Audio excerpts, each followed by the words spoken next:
What do you think of it? Quite the color, hmm?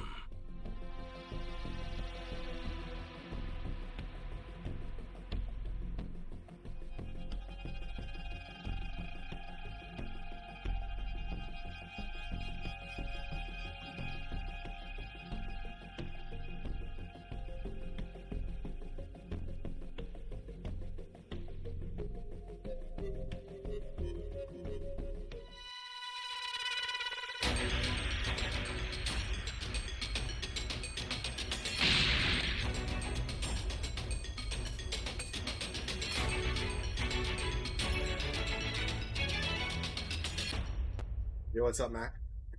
Can you hear me? Flying Nimbus! It's Trunks. I've set a First match super of the time day. machine, Not as well first as a match of the crate day. of supplies. Here's First how to match of launch. the stream. Find the power keys, the then stream place earlier. them in the right spots.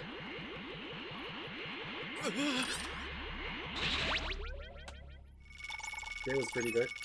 Like I said, I went to the store. I had to do what I had to do. Thanks. Now we're back at it. I know you're up straining with the gears of your little seedling brain, trying to come up with a stratagem. Ally down! If you intend to rescue them, watch out for enemies. Well, Flying that's Nimbus! a shame.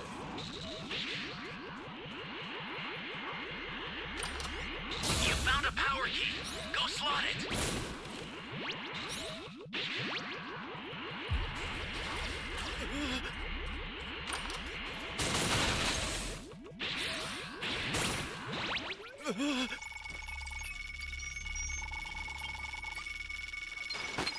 Thanks. Get your Raider match yet?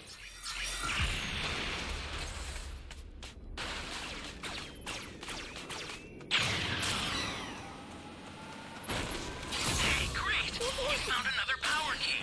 Use it quick.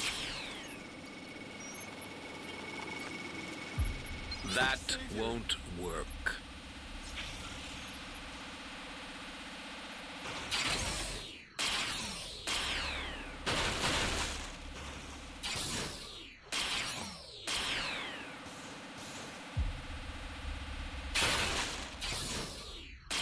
No need for impatience. It's your turn.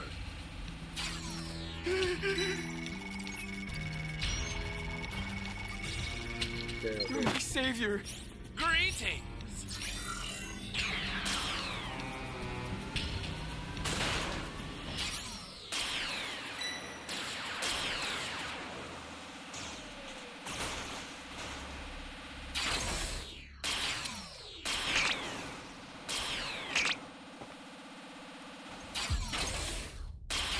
An ally needs your help. We don't know what danger awaits. Think before rushing in. Good riddance.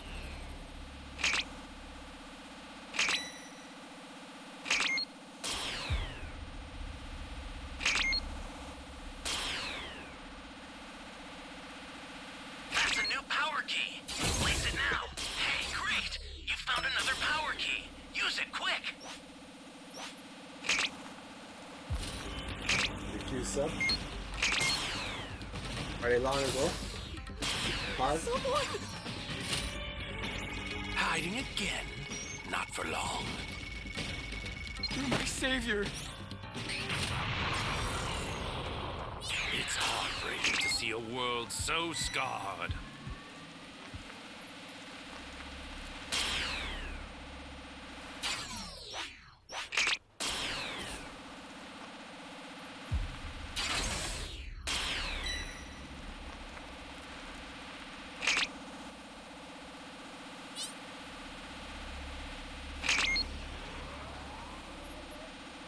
No need to rush. Let's enjoy. Great! You know what to do with that Anyone key. out there?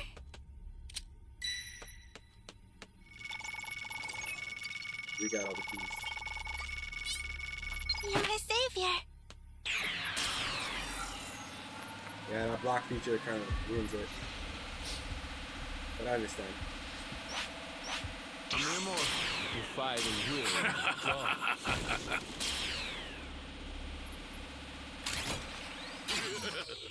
I guess you mortals are not completely useless. You cannot hide from me.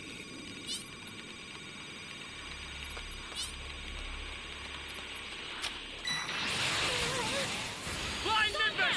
Damn it.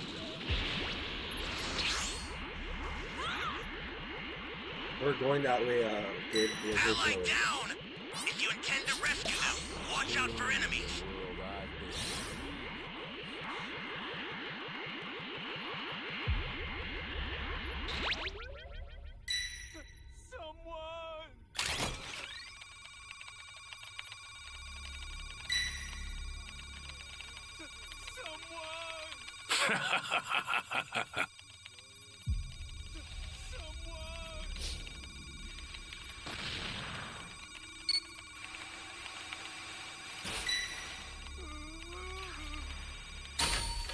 Piece of monster right up there.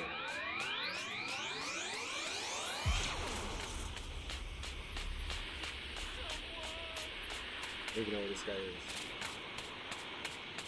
This is bad. Somebody's down. I Flying expected no Nimbus! less. Exercise extreme caution if you're going to help them. The startup system for the super time machine is ready. Head there now.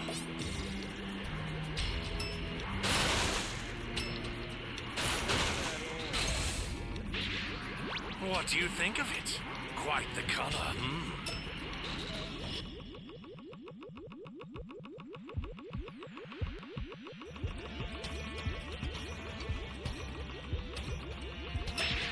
The startup system's under attack. It's dangerous, so tread carefully. I don't want to get closer. I sent you a super transfer. Use it to hold the enemy back. The startup system is under attack. Here comes the pain! You have to move! Retreat if you need to. You! You! No less! Take off. The monster got me, bro.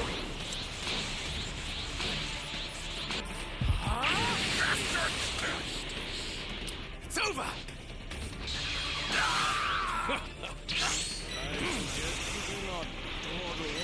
Daddy, You mortals have limited life. No.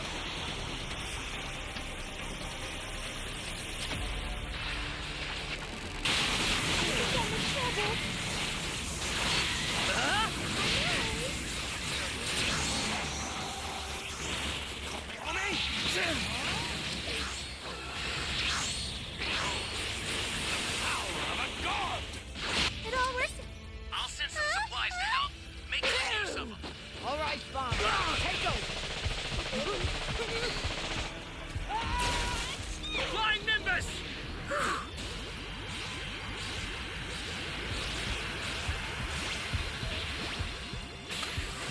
Stay calm. Stay calm.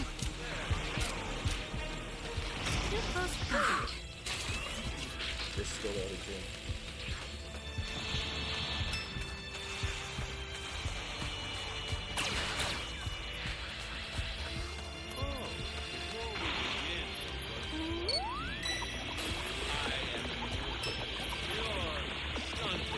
Ally down! If you intend to rescue them, watch out for enemies.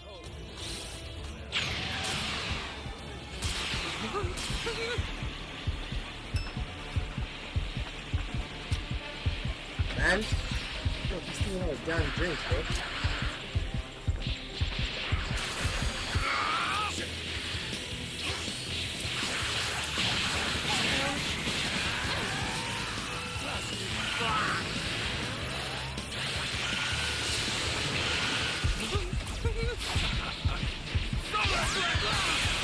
Flying Nimbus!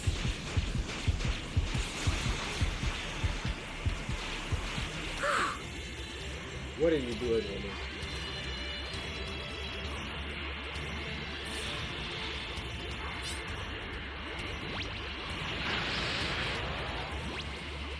An ally needs your help.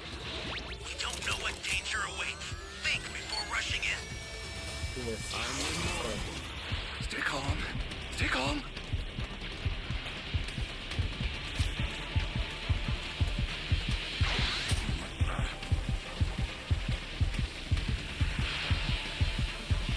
The startup system's destroyed. The escape time machine's almost prepped. You need to head for the beacon that's indicated by What's a up, blue Cacra? line. Flying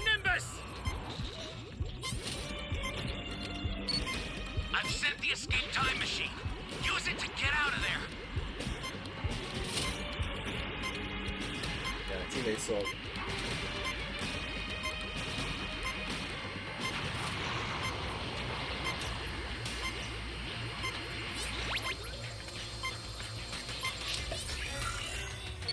The escape though.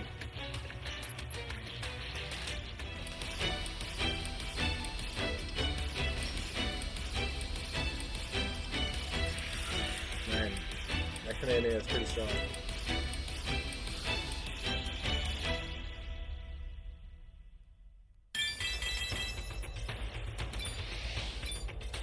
Cell explains that this is why he'll hurt his friends. Cell looks toward the cliff, drawing concerned warnings from Piccolo, while Goku wishes he'd eaten a senzu bean when he had the chance. In a determined charge, Gohan lunges at Cell, only to be effortlessly kicked away. Cell urges Gohan to fully embrace his anger if he intends to harness its true potential, and suddenly, number 16 stealthily approaches from behind, executing an unconventional restraining hold on Cell. The unexpected move stuns everyone, and 16 reveals his plan to self-destruct, stating that Cell won't be able to survive a blast at such close range. Anticipation fills the air, yet the detonation fails to happen, perplexing 16. Krillin then yells to 16, stating that during his repair at Capsule Corps, Dr. Brief found the bomb in his body and removed it as he thought it was too dangerous. Cell's sinister laughter follows as he mocks 16, culminating a fatal blast that reduces the android to mere fragments on the battlefield. The severed head of 16 lands nearby, and Cell tells him that he's always been a failed creation as he kicks him over to the nearby rock, frightening Hercule and the others. Cell shifts his focus back to the cliff, his attention now on the Z-Fighters. He states that it's their turn next and counts 7 of them altogether. With what was once his tail, Cell then creates many replicas of himself, naming them Cell Juniors. Cell commands his newly spawned minions to engage their adversaries on the cliff, dispatching them with ruthless intent. Amidst Goku's urgent warnings for everyone to be careful, Vegeta and Trunks power up to Super Saiyan, and Cell remains convinced that victory is impossible for the Z-Fighters, confident that the Cell Juniors will prove to be unbeatable. The Cell Juniors reach the cliff and select individual targets. One of them singles out Krillin, evading his punch and delivering a forceful kick that sends him flying to the ground. Krillin lands on his stomach, and the Cell Junior delivers a sharp knee to his back. In the midst of this chaos, Gohan thinks to himself that everyone except Trunks has been brought back to life with the Dragon Balls once already, meaning if anyone dies this time, it'll be forever. Exploiting Krillin's vulnerability, one Cell Jr. kicks him while he's down, while another strikes Yamcha's face, and another inflicts a powerful kick on Tien. Gohan's frustration simmers, and Cell detects a subtle rise in his ki. Cell urges Gohan to observe the ongoing battles, noting that Vegeta and Trunks are the only ones able to put up a decent fight. Cell goes on to say that Goku used up all his strength earlier, so it's only a matter of time before he falls as well. Yamcha's arm is dealt a powerful blow, and although Vegeta lands a punch, the Cell Jr. retaliates just as fiercely. Meanwhile, another Cell Jr. forcefully kicks Tien and propels him backward. Another targets Goku, delivering a knee to his midsection as the Saiyan apologizes to everyone, stating he didn't think things would turn out this way. Witnessing the ongoing carnage, Gohan realizes the incredible dormant strength within him, but struggles internally, questioning how he can channel his anger effectively to defeat Cell. Amid the chaos, Hercule wonders what's going on, while the announcer suggests a hasty retreat. However, 16's detached head speaks with Hercule, asking him to take him to Gohan. Hercule is of course hesitant at first, realizing the danger of the situation, but soon changes his mind, feeling he couldn't possibly run away while the no-named fighters were out there protecting them. Clutching 16's head, Hercule runs over to Gohan, getting instructions from the android to toss him over when the time is right. As the conflict escalates, a Cell Jr. flings Krillin into the side of a nearby rock, another strikes Yamcha while he's down, and Tien crashes heavily to the ground nearby. Overwhelmed by the brutality of the situation, Gohan begs for the violence to stop as tears run down his face. Observing the boy's emotional turmoil, Cell surmises that more is needed to draw out Gohan's full potential. He then commands the Cell Juniors to stop playing and kill their targets, which shocks Gohan. The boy's anger intensifies, and Cell urges the Cell Juniors to continue their assault. Amidst the chaos, Hercule throws 16's head, which lands between Cell and Gohan. 16 then imparts his words of wisdom onto Gohan, Gohan, encouraging him to embrace his anger, releasing his inhibitions, and tapping into his inner strength. 16 then tells Gohan that there are those who words How long are you alone will queues? not Try reach, closing and the it's game not a and sin to refreshing it. fight for the right cause. Or sometimes While switch Cell from mocks Raider the to wisdom of Survivor. this advice, he remains committed to his own course of action. In his final words, 16 tells Gohan to protect the life he loved, and he's crushed beneath You'll have to Cell's contend foot. with me Just now. then, a hushed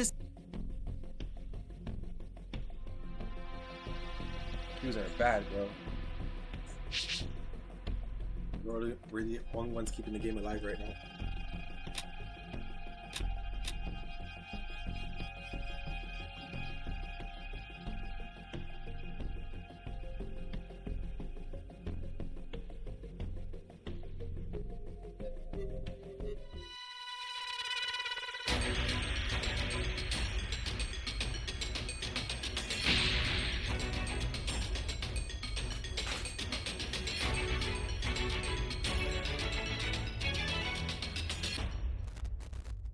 Can you hear me? It's Flying Trunks. Nimbus! I've set a super time machine, as well as a crate of supplies. Here's how to launch. Find the power keys, then place them in the right spots. You found a power key. Go slot it.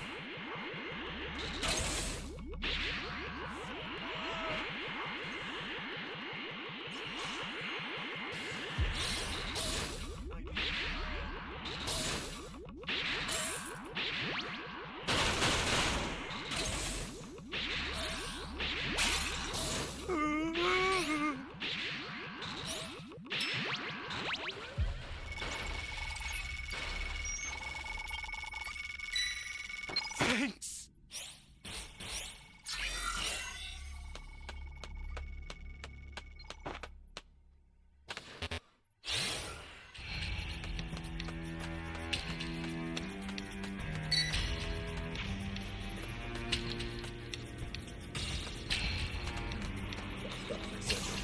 Flying Nimbus!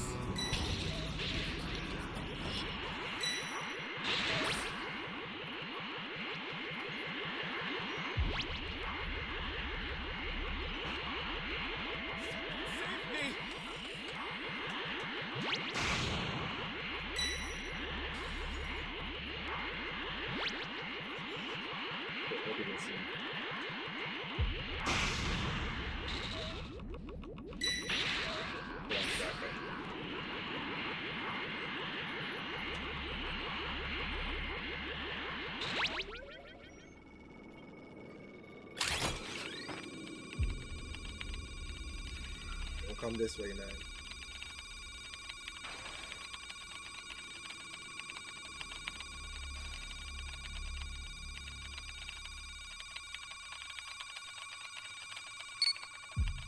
This is bad. Somebody's down. Exercise extreme caution if you're going to help them. Flying Nimbus!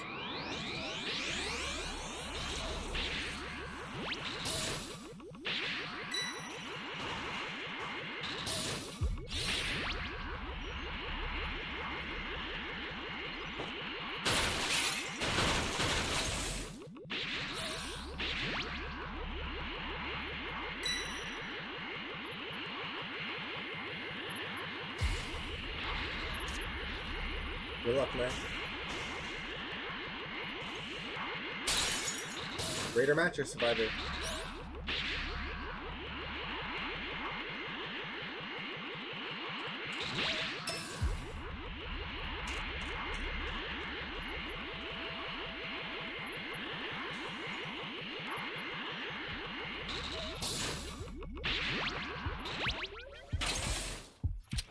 Holy hell.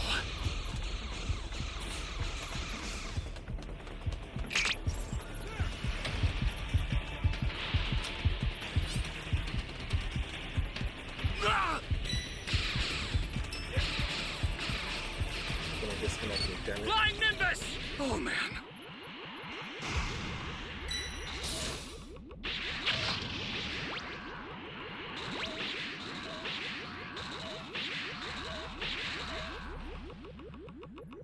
Ally down! If you intend to rescue them, watch out for enemies.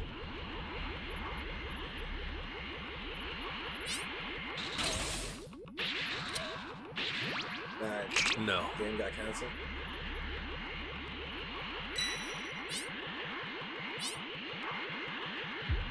Hey, great! You found another power key. Use it quick.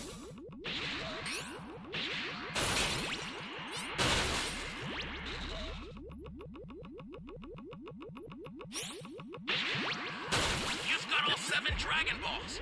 Summon Shenron at the altar.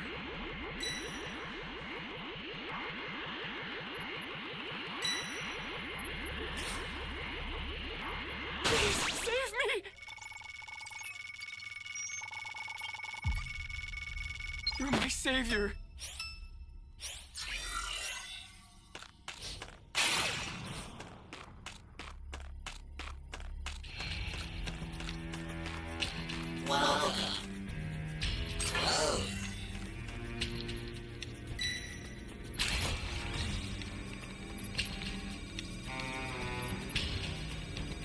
Great!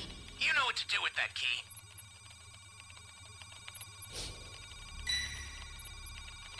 What priority are you?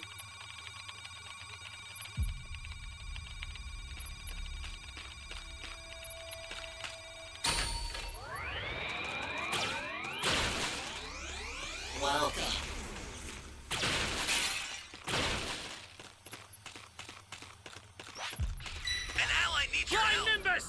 You don't know what danger awaits. Think before rushing in. Person has all the Dragon Balls. You're not sending it.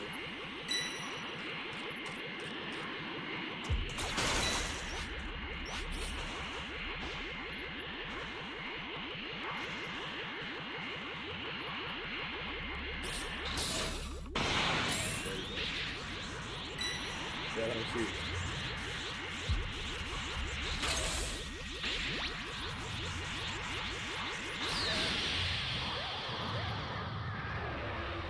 Oh man, priority 1. Consider it done. Hey, great! You found another power key. Use it quick.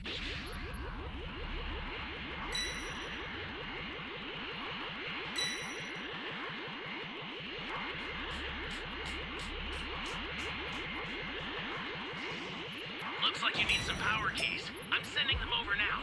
This is bad. Somebody's down. Exercise extreme caution if you're going to help them.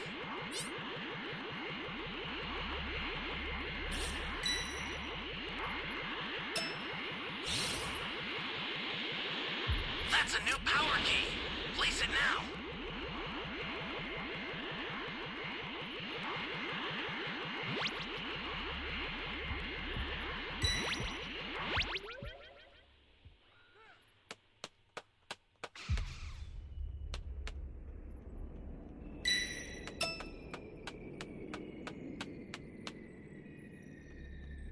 If I can save this guy in time.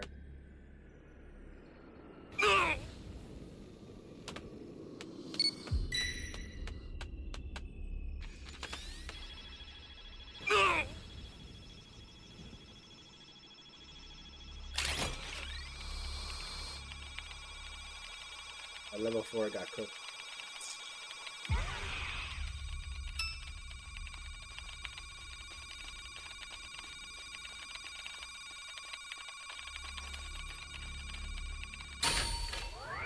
Fly Nimbus! Fly Nimbus!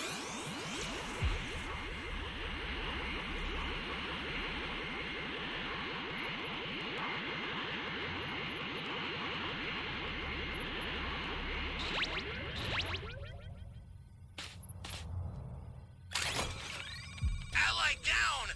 If you intend to rescue them, watch out for enemies. Yeah, we were close. Gonna get Cell Max now.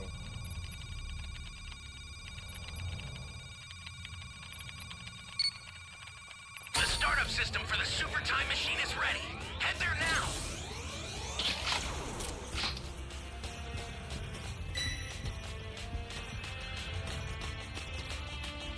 Flying Nimbus!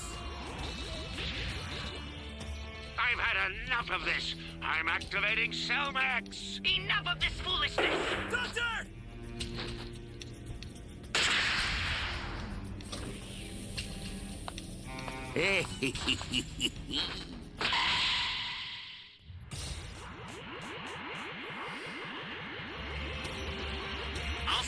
supplies to help. Make good use of them.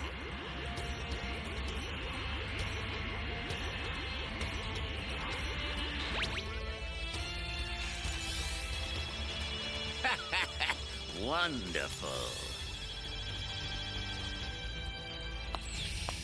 Yeah, we're cooked. All right.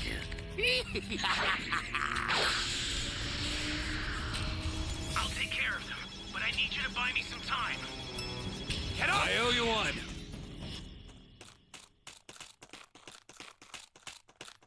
I sent over a super transfer.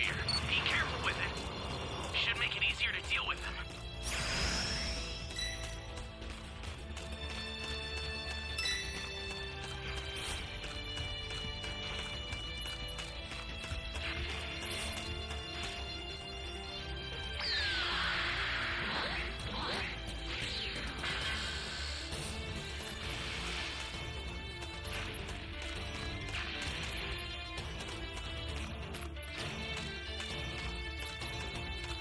Man, I don't know why I'm doing this. Flying Nimbus! Somebody's down! Exercise extreme caution if you're going to help them.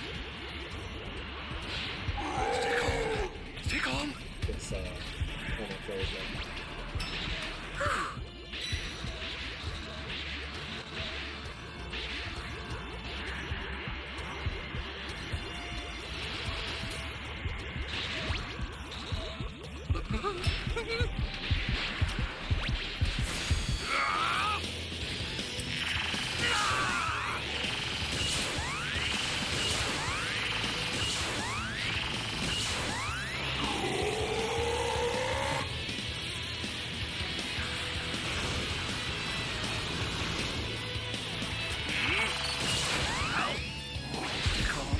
Stay calm. Flying Nimbus! Shit didn't work this time. Bastard!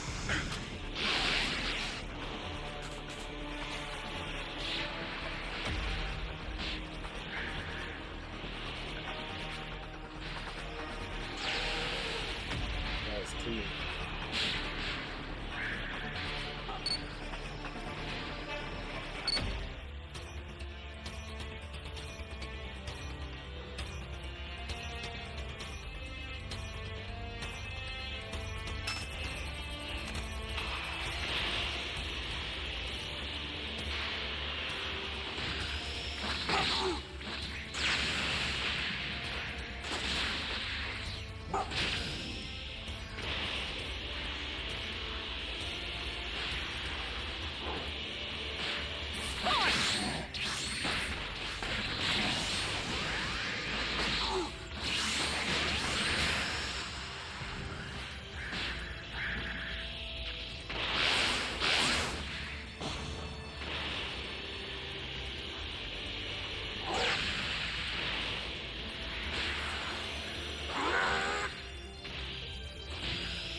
God, this is only 13%. What is it up by? The startup system is under attack. Stop it if you can, but retreat if you need to. Got it?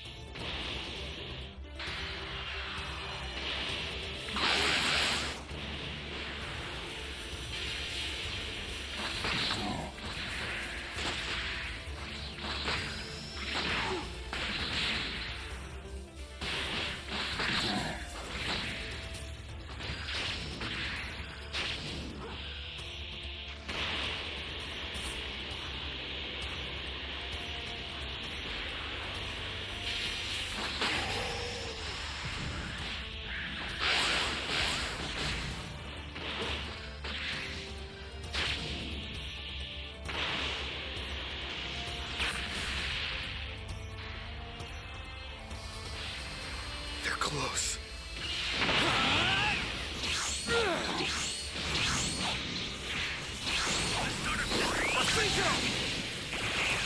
So tread carefully if you want to get closer.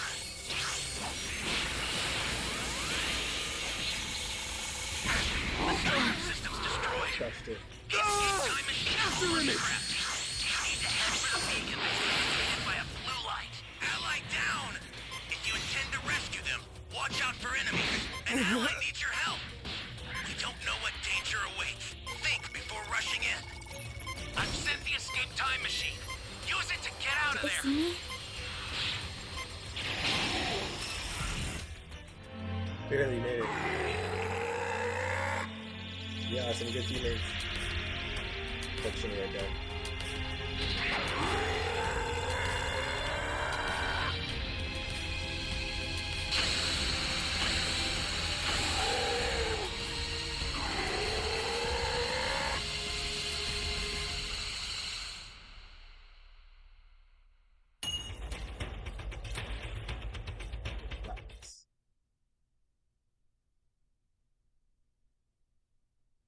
Descends as Gohan's composed demeanor shatters, giving way to an immense scream that accompanies a profound surge in his power. The earth quivers beneath the force, capturing the attention of spectators who are left in awe, their focus now fixated on the newly transformed Gohan and the remarkable outpouring of energy. Gohan's transformation is evident as his hair lengthens and straightens, retaining its characteristic upright appearance while his aura radiates with lightning. With unwavering determination, Gohan strides resolutely towards Cell, stating he and the Cell Juniors will pay dearly for what they've done. Cell finds gratification in witnessing Gohan's true power. However, Gohan quickly snatches the bag of Senzu beans from his grasp and takes off, much to his surprise. Gohan touches down beside a Cell Junior standing over Krillin. Swift and relentless, he neutralizes the threat with a single powerful swipe, severing the Cell Junior's head. The display leaves everyone, particularly Cell, in a state of shock, but Goku responds with a knowing chuckle, having anticipated this outcome from the very beginning. The remaining Cell Juniors converge on Gohan, only to meet their demise in rapid succession. Gohan dispatches them effortlessly, each with a single decisive blow. As the 7th Cell Junior attempts to flee, Gohan pursues and effortlessly disposes of it, severing its upper body with a single strike. Cell's surprise becomes evident, and the other Z fighters stand in awe at Gohan's amazing power. Gohan then tosses the bag of Senzu beans to Trunks, instructing him to take care of the others. Gohan lands alongside Cell, their gazes locked in an intense standoff. The gravity of the situation isn't lost on Vegeta, unable to fathom the unfolding events. After receiving a Senzu bean from Trunks, Krillin learns that Gohan had retrieved the beans from Cell. Trunks suggests retreating to a safer distance, but Krillin is captivated by Gohan's newfound transformation. Cell questions if Gohan genuinely believes he can beat him, and in response, Gohan confidently states his capability to overcome Cell. Somewhat taken aback, Cell then confidently promises to unleash his full fury on Gohan. Yamcha, now healed along with Trunks, Krillin, and Vegeta, observe from a distance as Cell begins his power surge, causing a massive dust storm. As the dust settles, Gohan remains undeterred, while Goku remarks that Cell is now using his full power. Cell announces his intent to get serious, but Gohan remains unfazed, telling him he still looks weak, leaving Cell both shocked and amused. Without warning, Cell lunges at Gohan, landing a blow to his face. Gohan staggers momentarily, but seems mostly unfazed, much to Cell's disbelief. As Cell attempts another punch, Gohan deflects it, retaliating with a forceful hit to Cell's stomach. Reeling from the impact, Cell swiftly tries to strike Gohan, who effortlessly dodges and counterattacks with a powerful uppercut, launching Cell backwards. Bloodied and battered, Cell struggles to comprehend the immense damage he sustained from merely 2 of Gohan's hits, while Goku stands proud and Vegeta still in awe at what he's witnessing. Cell struggles to come to terms with the unfolding situation while Gohan approaches him. Attempting a kick, Cell tries to attack Gohan, but the half Saiyan effortlessly blocks Cell's move. Seizing the opportunity, Gohan delivers a powerful kick to Cell's face, sending him skidding across the terrain. Rising, a mix of fear and disbelief are evident in Cell's eyes as Gohan comes closer. Struggling to fathom the existence of a being mightier than him, Cell's face fills with fear. However, a sly grin crosses his face as he hatches a plan, stating that he still won't lose. Ascending, Cell begins to channel all his energy into a Kamehameha directed squarely at Gohan below. The implication is clear: if Gohan dodges, the Earth will be destroyed. Panic ensues amongst the Z fighters, but Gohan remains composed. As Cell releases his massive energy wave, Gohan responds in kind, beginning with a quiet Kamehame, and as the energy approaches him rapidly, he intensifies his cry, releasing his own wave. The power behind Gohan's attack repels Cell's beam, forcing its it skyward and creating a shockwave that pushes everyone back. Early Cell is 90s? hit squarely, with his energy beam Mid-90s? eventually venturing into the cosmos. The aftermath reveals a How about you? severely damaged Cell, missing several limbs pretty and sure I've part of seen his every single head, while episode. Gohan stands Every confidently movie. below, wearing a Now we're triumphant watching some smirk. fan, Cell is in disbelief at the overwhelming some, power some before mangas, him, while and then Vegeta after we watch remarks some on how fan Gohan managed to artwork and outdo stuff. Cell's already colossal Kamehameha with an even more immense one. Gohan maintains his confident stance, eliciting urgent cries from Goku to swiftly end Cell's reign of terror. Gohan, however, playfully retorts, as he figures ending Cell so soon wouldn't be fun, and he deserves to suffer more. Goku and Piccolo are taken aback by this unexpected sentiment from Gohan, and as Cell begins his regeneration process, Goku emphasizes that Gohan is the only one who can defeat him, and he should hurry before Cell does something drastic. Gasping for breath, an enraged Cell lets out a furious scream. His body enlarges in fury, showcasing his immense muscles. Landing, he reveals a deranged smile and declares he'll never lose. As he lunges at Gohan, his attacks are easily evaded. Trunks points out that Cell has taken on a form prioritizing raw strength over agility, recalling it as a tactical error he'd been warned against in the what's past. up, King? In an unexpected Appreciate turn you of dropping by. events, Gohan rushes in and viciously kicks Cell in the face, contorting his already bloody demeanor with a crack now evident in his head. Cell contorts in discomfort and regurgitates number 18 from his body, much to the surprise of the Z Fighters. This causes Cell to revert to his previous form, prompting Gohan to mock the monster as his power decreases, infuriating Cell further. As Cell screams in anger, his body begins to swell and inflate dramatically, catching Gohan's attention. The scene is thick with tension as everyone tries to comprehend the situation. However, Goku senses imminent danger. With a sinister laugh, Cell reveals his plan to self-destruct within 1 minute, taking both Gohan and everyone else with him. He taunts Gohan, who planned to intervene, claiming any assault would hasten his explosive end. As Cell continues to swell with energy, the countdown ensues and panic grips the group. Gohan is filled with regret, recalling Goku's prior warning about eliminating Cell quickly. Blaming himself, Gohan despairs at the dire predicament they're now in. As the clock ticks down, Trunks speculates they have only 10 seconds, while Piccolo grimly acknowledges the Earth's impending doom, and Cell revels in their despair. Suddenly, a determined Goku looks at his companions and offers a resigned smile. He states that he only knows of one way to save the Earth and bids a farewell to everyone. In a blink, he vanishes, leaving Krillin to fearfully speculate his intention. As Cell gleefully counts down the final moments, savoring Gohan's distress, Goku re-emerges, touching Cell's grotesque form. He offers words of encouragement to Gohan and an apologetic message for Chi-Chi before teleporting once more, this time taking Cell with him. Those left behind, Gohan, Krillin, Vegeta, Piccolo, Trunks, Yamcha, and Tien, watch in various states of emotion. Elsewhere, on King Kai's planet, the Kai registers shock as Goku and Cell suddenly appear. Goku hurriedly apologizes as he had nowhere else to go, but before more could be said, Cell detonates, taking the Kai, his planet, and Goku with him. Back on Earth, the group is in disbelief, especially as Piccolo notes the disappearance of Goku's life energy. Gohan lets out a heart-wrenching call to his father, slamming his fist into the ground. Meanwhile, the announcer is puzzled, questioning Cell's sudden disappearance. Approaching the devastated Gohan, Krillin confronts him, emphasizing that both he and Goku have successfully ended the threat. Gohan reflects, regretting not heeding his father's advice earlier, but Krillin, while trying to uplift Gohan's spirits, reminds him of Earth's safety. He then collects the unconscious number 18, telling Gohan that Goku died with pride, reflecting on his son's growth. Elsewhere in the afterlife, Goku, now sporting a halo with bubbles and King Kai, expresses remorse for his actions. The trio, hovering beside Snake Way, discuss their current predicament. An irate King Kai berates Goku for sacrificing him for the Earth. Goku, however, apologizes once more, justifying his split-second decision. A curious Goku questions Cell's whereabouts, speculating if he ended up in Hell. King Kai then has an alarming realization, as all souls must first face King Yama for judgment, which implies Cell might still be alive. On Earth, Vegeta confronts Krillin about his intentions with the android, urging him to end her. Krillin, however, sees good in her and refuses. Their discussion is cut short by a sudden disturbance, as a large smoke cloud appears, much to everyone's surprise. Recognizing the familiar energy signature, the group is horrified as a beam pierces Trunks through the chest, knocking him down to the ground. Emerging from the haze is Cell, now with an aura similar to Gohan's powered-up state, leaving everyone in shock. Cell begins to explain how he survived thanks to the resilience of his core, a small small nucleus within him. He shares that as long as this nucleus remains intact, he can regenerate no matter the damage. Despite being unsure of his recovery after the explosion, he was fortunate that his nucleus remained undamaged. He reveals that his body also regenerated to its perfect form without number 18, and even beyond, attributing this to his Saiyan cells as they amplify one's power after near-death experiences. He also discloses that he mastered Goku's instant transmission technique, ironically thanking Goku for it. As the revelation sinks in, Vegeta seethes with anger for Trunks, while Gohan, gathering his resolve, prepares for what's next. Recharged, Gohan's aura crackles to life once more, a smirk displaying on his face. Curious, Cell questions Gohan's amusement, to which the young Saiyan retorts about avenging his father. Cell is dismissive, confident about his advantage this time, while Vegeta, with a look of horror, glances back at the fallen Trunks. Filled with rage, he screams out and charges at Cell, transforming into a Super Saiyan mid-flight. He releases a large energy blast and a barrage of blasts following suit, causing massive destruction. Yet, emerging from the aftermath, an unscathed Cell catches Vegeta off guard, easily knocking him down. Poised to deliver a finishing blow, Cell releases an energy blast at the Saiyan, and in an act of desperation, Gohan intervenes, shielding Vegeta from the impact. The force of the blast has severely injured Gohan's left arm, leaving it bloody and limp, much to Cell's satisfaction. Piccolo shouts in concern for Gohan, while Krillin grumbles about Vegeta's impulsiveness, noting that Trunks could have been resurrected with the Dragon Balls. Declaring the end of the battle, Cell's tone becomes ominous, while Gohan, sensing a significant increase in Cell's strength, becomes apprehensive. Piccolo inquires about any remaining Sensu beans, but Krillin reveals they're all gone. Preparing for another Kamehameha, Cell vows to completely annihilate the Earth. As Cell powers up, a troubled Gohan braces for what comes next. Internalizing his failure, Gohan reflects, apologizing to his father for letting him down as he couldn't protect the Earth. Vegeta, regaining consciousness, expresses his regret for becoming This is a the second hindrance stream of the and night. apologizes to Or the day. Gohan. Observing Vegeta's Still playing uncharacteristic Breakers. apology, Gohan looks in surprise, Finishing realizing watching that the Cell Vegeta Saga. must know that they have no How are you? chance of winning. Meanwhile, Piccolo screams, realizing the gravity of the situation, and curses their lack of power. As Cell gathers energy for his blast, the Earth trembles, and he boasts about possessing enough energy to destroy the entire solar system. Around the world, citizens panic due to sudden tremors. The announcer at the battlefield describes Cell's radiant and alarming aura, while Hercule dismisses it as an illusion. Cell challenges Gohan for We got one 6 out of final 8 players, so defense, hopefully but the match Gohan, begins soon. void of hope, acknowledges the futility of any resistance. Cell then mocks Gohan, anticipating a swift conclusion to the battle. However, a voice appears from thin air, telling Gohan not to surrender. Gohan searches for its source, learning that it's his father communicating from the afterlife, urging him to unleash a full-force Kamehameha. Despite Gohan's objections due to his injuries and diminished strength, Goku assures him of his potential. Cell, misinterpreting the situation, thinks Gohan's lost his mind and is talking to himself. Goku's comforting words and encouragement spark new hope in Gohan, who apologizes for being the cause of his father's demise. Goku, however, brushes off the guilt, conveying his contentment in the afterlife and wishing Gohan a fulfilling life. Determined, Gohan adopts a stance that astonishes all, especially his comrades. With a single-handed gesture, he begins to charge up his Kamehameha, mirroring Cell's energy. Despite Piccolo's doubts about Gohan's capabilities given the he wins visible last stream, yeah, differences you're in right. their power levels, Gohan releases his Kamehameha in response to Cell's. In this intense moment, an apparition of Goku, hands positioned for the blast, appears to support his son. The two colossal Kamehameha waves surge toward each other, and recognizing the imminent danger, Piccolo urges everyone to evacuate. Krillin assists 18, while Tien and Yamcha tend to Trunks' lifeless body. As the beams clash, an enormous explosion ensues, ravaging the landscape as Earth trembles from the immense force exerted by both Gohan and Cell. Piccolo fears the worst, while Cell exclaims he'll finish everyone off now. Urging him forward, Goku tells his son to push on and let his power explode. Gohan responds, asserting he's giving it his all, but Goku counters, stating he's holding back as he's worrying about the Earth. He tells Gohan not to worry, as any damage done can be fixed by the Dragon Balls. In a climactic twist, Cell, about to declare victory, is unexpectedly struck in the face by a beam in the distance. He finds an emboldened Vegeta responsible for the attack, and seizing the moment, Gohan channels every bit of energy into his Kamehameha, overpowering Cell's. The impact annihilates Cell entirely, down to his core, and after the final explosion, exhausted and reverting from his Super Saiyan state, Gohan collapses. crisis. The aftermath reveals a vast crater in the spot once occupied by Cell, and those present reel with shock of Gohan's victory. Goku beams with pride, and a wearied Gohan should get breakers grins, quick before catching his breath. the servers Piccolo is in disbelief that shut Gohan down. succeeded, and Yamcha is overjoyed. Landing beside Gohan, the group 3 out consists of of 0. Piccolo, Yamcha, Good job, Krillin Mac. cradling 18, and Tien holding Trunks. Yamcha showers Gohan with praise, and since they're out of sensu beans, Krillin suggests seeking Dende. Yamcha then takes a tired Gohan, while Tien with Trunks and Krillin with 18 depart. Before leaving, Piccolo questions if Vegeta needs help, but Vegeta with pride declares he doesn't need help from anyone. As Piccolo departs with a smirk, Vegeta initially sits in silence, acknowledging he's been utterly beaten by both Goku and his son. Frustrated that Goku gave up his life, Vegeta goes his own way, vowing to never fight again. Meanwhile, Hercule, after rising, realizes everyone's gone. When the announcer rises and questions Cell's whereabouts, Hercule confidently declares that he defeated Cell. He dismisses Omar, the what's up? previous fighters' tactics as mere tricks, and upon broadcasting Hercule's claimed victory, global celebrations erupt in his honor. At the lookout, How you doing, Dende Omar? restores number 18. As Yamcha warns Dende of the possible danger, Krillin calms him, revealing Gohan's triumph over Cell. 18 learns of Gohan's power and is cautioned by Yamcha against any retaliation. She's reminded by Piccolo of Krillin's compassion after she was spit out by Cell, and out of nowhere, Gohan suggests Krillin's love for 18, earning a smack on the head. 18, however, dismisses the notion, departing after calling Krillin a runt. An agitated Yamcha threatens to teach 18 a thing or two, but is checked by Tien, who knows he'll do no such thing. Piccolo then stresses the priority of resurrecting those who were killed by Cell, and Gohan tries to console Krillin, although it doesn't work. As Mr. Popo produces the Dragon Balls, I need to wait Shenron is for, summoned under a 6 other darkened players sky. still Yamcha in the wishes to lobby. revive those who were killed by Cell, and Trunks rises, yet Goku remains undetected by Piccolo. A second request to resurrect Goku is rejected by Shenron, leaving the group to contemplate another way to bring their hero back. However, from the afterlife, Goku conveys a heartfelt message to his friends, telling them not to revive him. He acknowledges being a magnet for villains as stated by Bulma and King Kai, and contemplates a peaceful Earth without him. Enjoying a unique status in the afterlife, Goku looks forward to endless challenges and meeting new people. Goku reassures everyone that he's happy where he is, and tells Gohan that he has nothing left to teach him, as he's stronger now than he ever was. As the Saiyan bids a farewell to his son and friends, an image of him appears in the sky, Krillin noting that even in death, Goku looks cheerful. As the group struggle with Goku's departure, Shenron floats idly by, waiting for the second wish. Shenron grows impatient, prompting the group to make a wish or forfeit their opportunity. Yamcha suggests a necklace for his girlfriend, however, Krillin wishes to transform was number supposed to be the 17 and end Dragon Ball Z. 18 back to regular humans. Unable to do this Gohan due was to their supposed to grow up overwhelming and be better. power, Shenron declines. supposed to stay dead, 18 but he observes brought it back. discreetly, appearing surprised at Krillin's wish. Yamcha questions why Krillin tried to use the wish for 17, to which Piccolo states that 17 was also brought back to life. Refocusing, Krillin questions if Shenron can instead remove the explosives from the androids' bodies. Shenron states that this wish is possible as it doesn't interfere with the power of the androids. He then grants the wish and bids a farewell, departing as the Dragon Balls scatter across the earth. Trunks inquires about Krillin's motive behind the wish, and Krillin expresses sympathy for the androids, burdened by having a bomb in them, as 18 sits discreetly, contemplating on what just happened. When asked about why Krillin helped 17 as well, he states he might just be perfect for 18, contemplating her to come out of hiding, exclaiming that her and 17 are twins. 18 tells Krillin not to get the wrong idea about her, and tells him that she's not thanking him for his wish. However, she turns around before leaving, telling Krillin that she'll see him soon. Pretty cool, Yamcha yeah. encourages Krillin, Lots of suggesting the possibility of romance, From the while Android Piccolo saga. remains perplexed I by like human how it's emotions. As Krillin admits mixed feelings as he still misses Goku, the group disperses. Tien departs for home, telling the group he'll probably never see them again, and wishes Trunks the best of luck with the androids in his future. Yamcha decides to leave as well, and Trunks shares his plans to return to the future after a night's rest. Piccolo confirms his residence at the lookout, and after a few farewells, Gohan, Trunks, Yamcha, and Krillin part ways. As they travel, Yamcha enlightens Trunks about Vegeta's reaction to his death, and at Goku's home, Gohan consoles a grieving Chi-Chi. The following day sees a farewell gathering for Trunks, with attendees donning their best attire. An appreciative exchange between Trunks and Vegeta marks the occasion, and as Trunks departs in his time machine, an image of Goku lingers among Gohan and his friends. In Trunks' future within West City, he returns via the time machine. Greeting his mother Bulma, she remarks on his growth. He details his time in the hyperbolic time chamber chamber at the Lookout, where a day equates to a year of training. As he recounts his experiences, he mentions Goku's death, Gohan's subsequent vengeance, and even Vegeta's emotional reaction to his own demise, which astonishes Bulma. Their conversation is interrupted, however, by news of the androids attacking Parsley City. Confident, Trunks assures Bulma of his eventual success before transforming into a Super Saiyan and departing. In the midst of destruction, number 18 wreaks havoc while 17 observes, attributing her rage to a lost video game. Their banter is disrupted when an old man manages to shoot 17 in the face. In retaliation, 17 wastes no time, taking the gun that he had in his holster and shooting the old man. Soon after, Trunks arrives, declaring his intention to end the androids. In disbelief of Trunks' reappearance, the androids confront him, thinking they'll once again be able to have their way with him. Yet with his newfound power, Trunks swiftly defeats number 18, much to 17's surprise. Trunks then proceeds to overcome 17 in the name of his fallen friends and Gohan, destroying him as well via the bomb in his body. Declaring the battle unfinished, Trunks hints at one more threat looming. Fast forwarding 3 years, the time machine is ready for a round trip. As Trunks prepares for departure, he anticipates an attack from Cell. Confronting Cell, Trunks reveals he's aware of the plot and he declares the plan's failure and prepares for the showdown. Cell, taken aback by Trunks' confidence, processes his claims. Trunks confidently asserts that Cell was powerful in his perfect form, but Trunks believes that he can defeat him in the form he's in now. Piecing together the puzzle, Cell deduces Trunks' knowledge stems from time traveling, but skeptical, he mentions his surveillance data, which suggests Trunks couldn't even best the androids. Trunks then questions Cell on their current absence, prompting Cell to realize Trunks has defeated them after all. In disbelief, Cell is suddenly sent airborne by a shockwave from Trunks, who pursues him to a desolate terrain. Upon landing, a Super Saiyan transformation engulfs Trunks, prompting Cell to muster his strength as well. As Trunks vows to stop Cell's time-traveling ambitions, their clash ensues. Trunks gains the upper hand, landing a punch that leaves Cell reeling. Despite Cell's desperate tail strike, Trunks adeptly maneuvers, spinning Cell around and throwing him into the air. As Cell prepares to launch a Kamehameha wave at Trunks, he notices as the Super Saiyan powers up immensely, subsequently launching a devastating blast that eradicates Cell completely. Victorious, Trunks reverts to his original state, expressing his gratitude to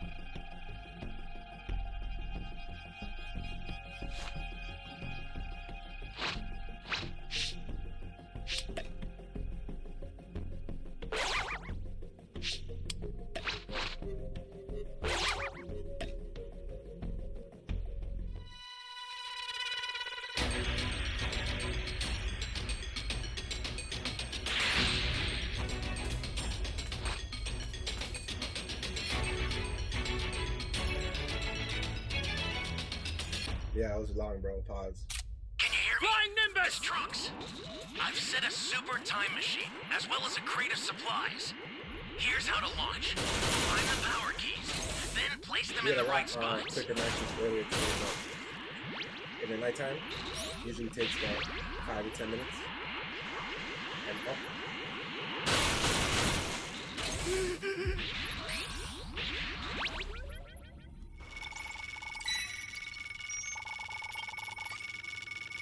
You have my thanks. You found a power key. Go slot it.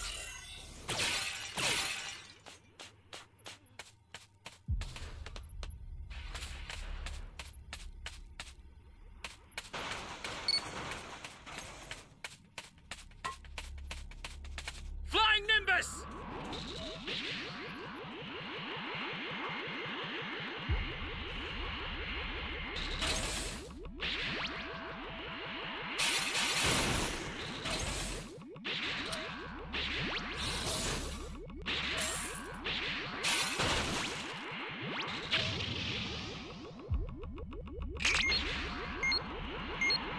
Hey, great! You found another power key.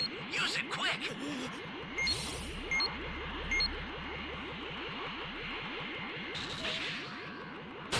Someone save me!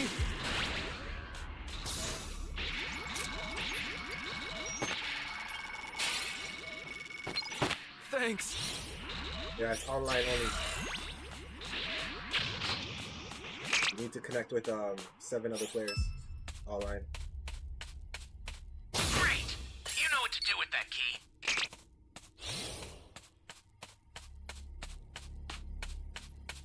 Hey, great! Flying Nimbus! Found another power key.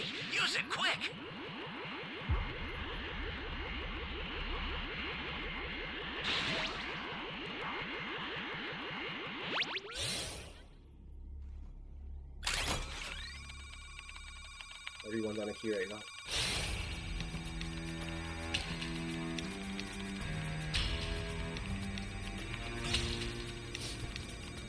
Yeah, that's true.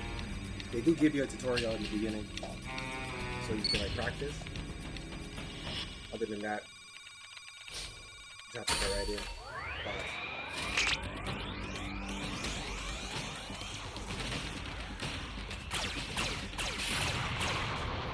Flying Nimbus!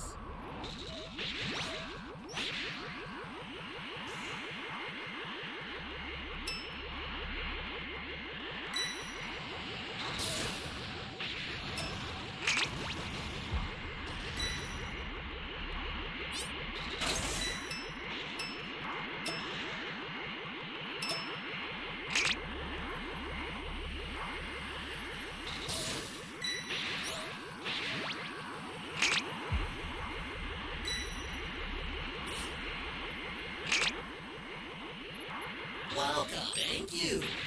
Whoa. This is bad. Somebody's down. Holy hell. Exercise extreme caution if you're going to help them.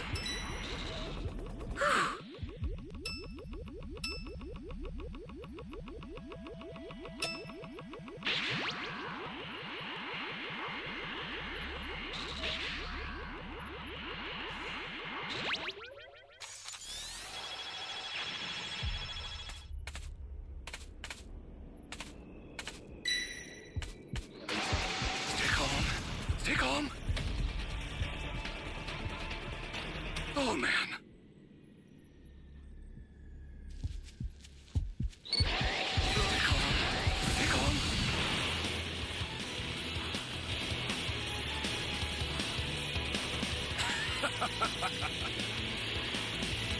I was gonna say, pretty cool.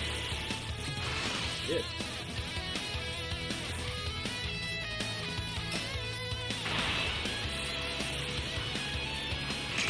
Gotta get to see to find that key.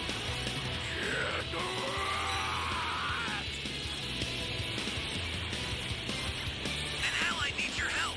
Look at that. We don't know what danger awaits. Think before rushing in. Stay calm. Stay calm.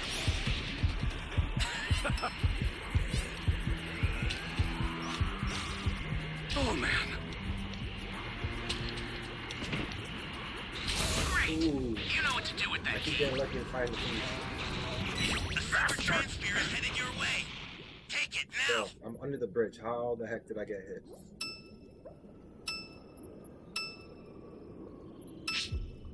Found the key though.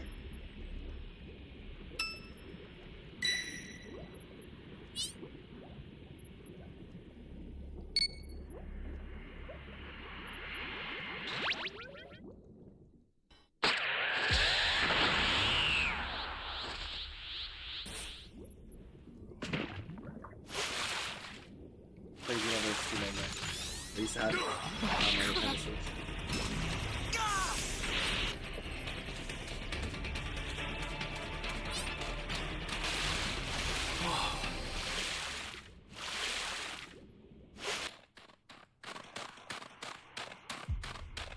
Universe on PlayStation. Right there.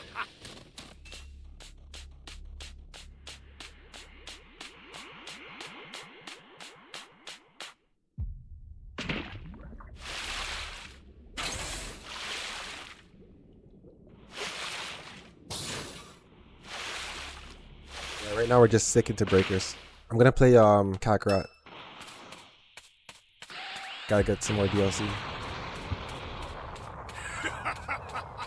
What do you guys play?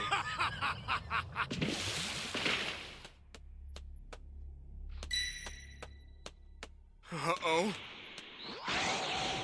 This is bad. Somebody's down. I used to play Xenoverse offline on my Exercise Switch. extreme caution if you're going to help them.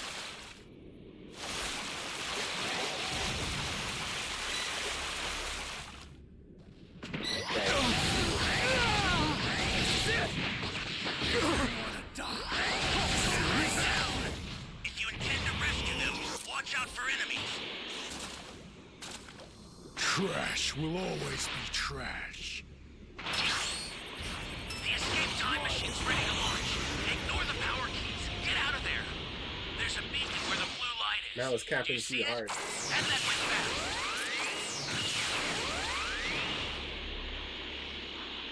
What system is Budokai 3 on?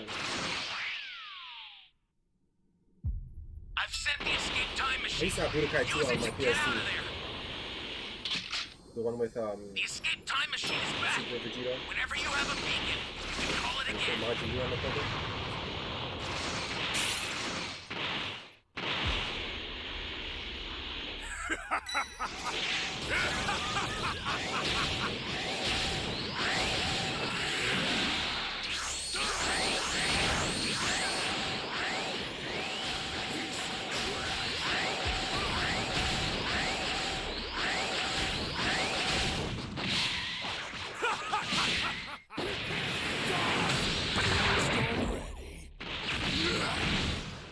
Doing Striking Joe. I streamed it a while back.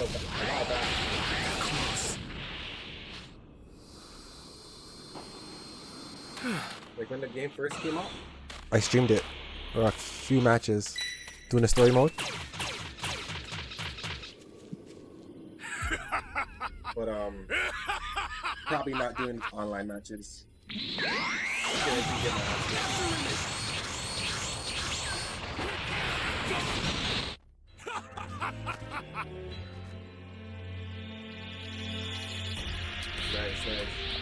I even know what this chair is called. I got it off Amazon. The end is nigh!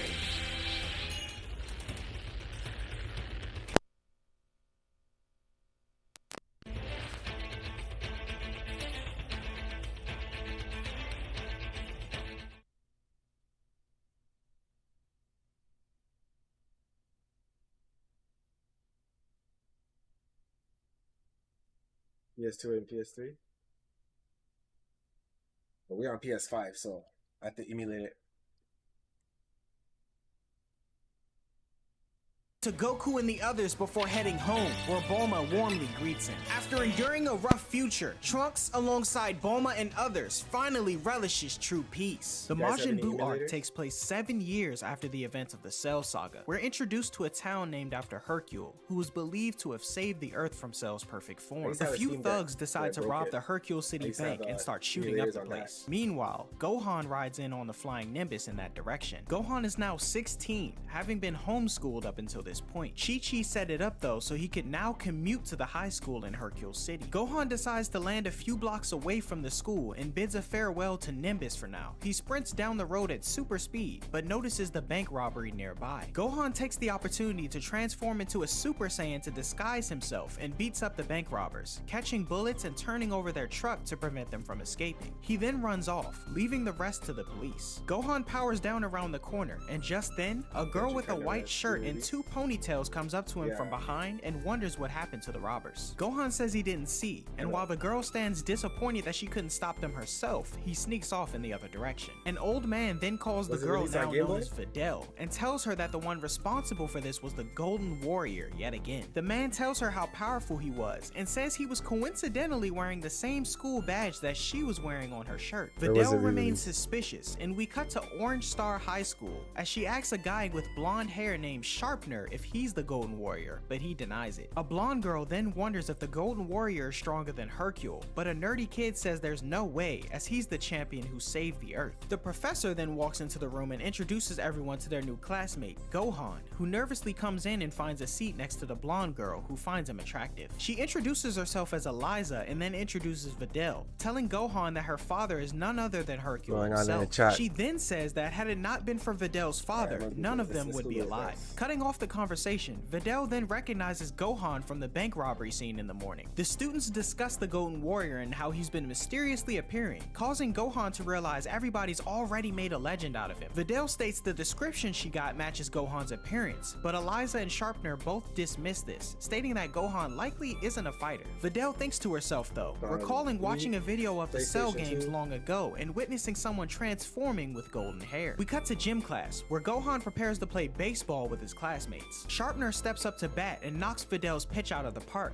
but Gohan jumps way into the air to catch it. The class is stunned, and Gohan feels as though he may have overdid it, but steps up next to bat, thinking to himself that he shouldn't hit the ball to avoid unnecessary attention. Sharpner, meanwhile, as pitcher, decides to teach Gohan a lesson by throwing the ball towards his face to scare him. However, Gohan takes the impact of the ball face first with no damage, shocking the class and making Videl even more suspicious. After Just seeing it school, on- she on decides to Wii follow Gohan and to get PlayStation 2. answers, but he realizes she's following him and flies atop a building to avoid detection. Gohan then rides off on the flying Nimbus to head for Bulma, thinking he'll need a disguise to keep his powers a secret. Gohan later arrives at Capsule Corp, where Bulma tells him she'll be able to create a costume for him in 2 hours. Meanwhile, Gohan runs into Kid Trunks, grown up since the battle with Cell, all sweaty from training with Vegeta, who's grooming him to be even stronger than Gohan. Vegeta then greets Gohan, telling him that times may be peaceful now, but if he continues to slack off on his training, he'll become rusty. 2 hours come and go, and Gohan puts on his costume, endowed in an orange helmet and red cape, which pleases There's him a greatly. HD Trunks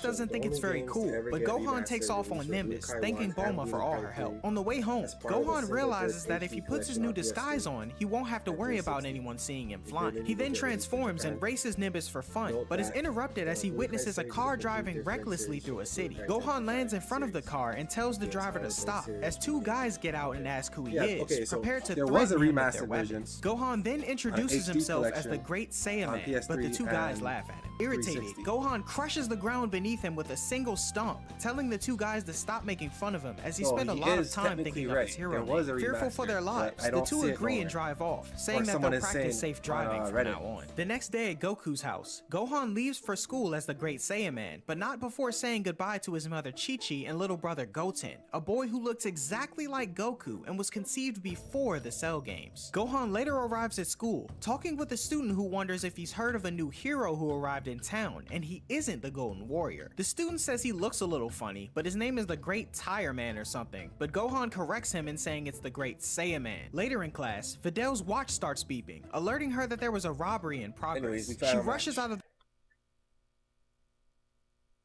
Level 7 Frieza.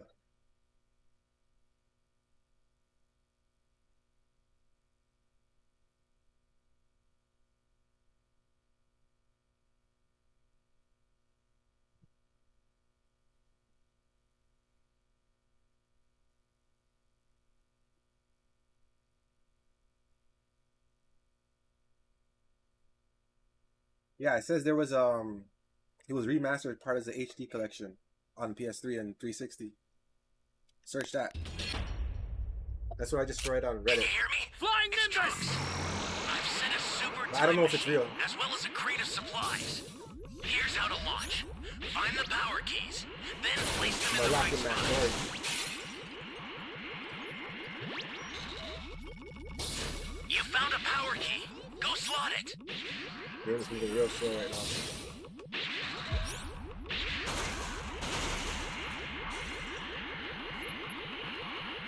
Welcome.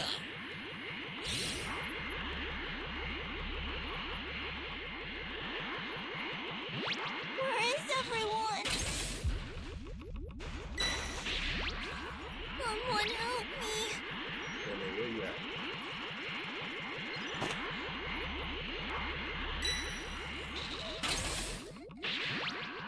No, power key radar, so I don't even know what it is. Sorry, a civilian radar.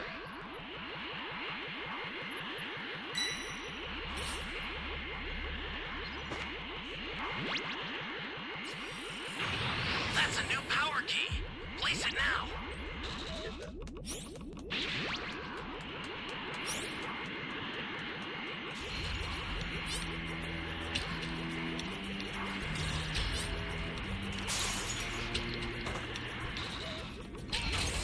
Oh, come on! Bro, this guy's internet's moving too slow right now. Hey Mac, we're in the same match? Give me a freaking break. Camp. Welcome.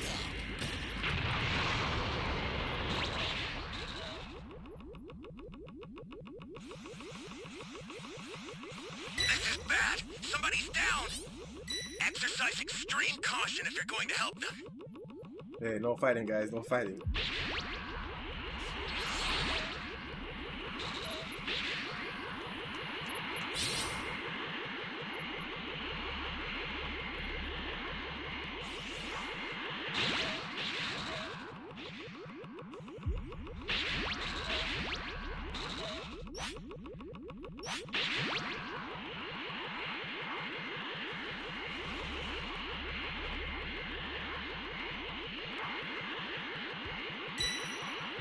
shit. Hey, great! You found another power key. Use it quick. Kind of go around to plant the key. Right there.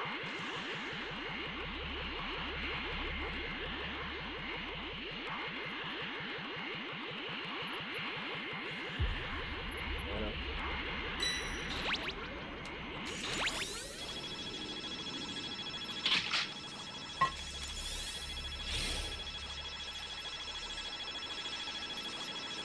Get up! Thanks.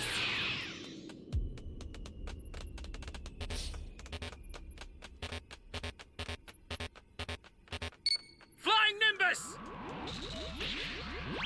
We have to find this E key.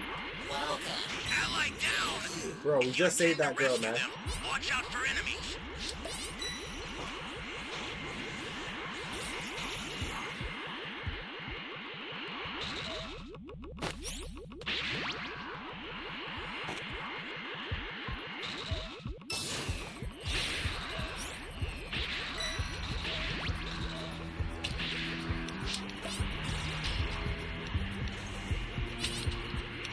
That's a new Might power have key. just asked. Place it now.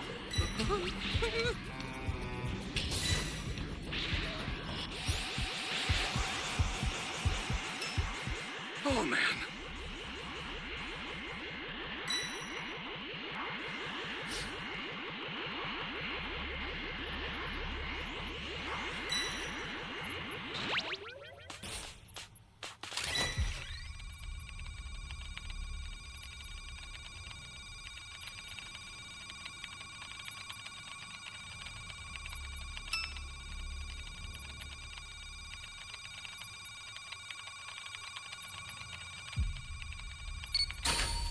Flying Nimbus!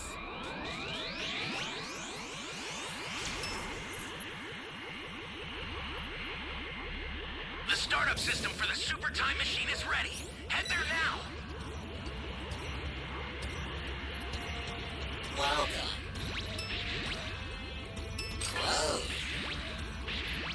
Fortunately, we don't have to get it.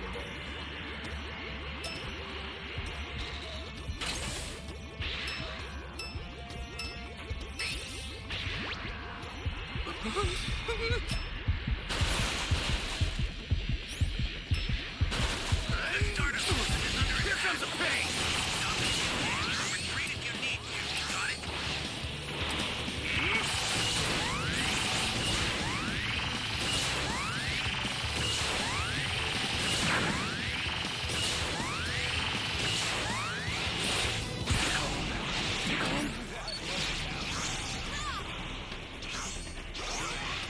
Try to handle the soul stone.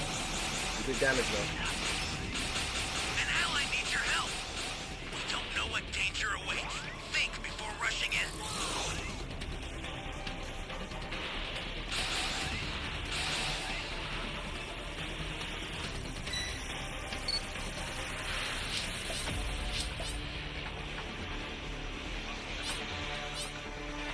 The startup system's under attack.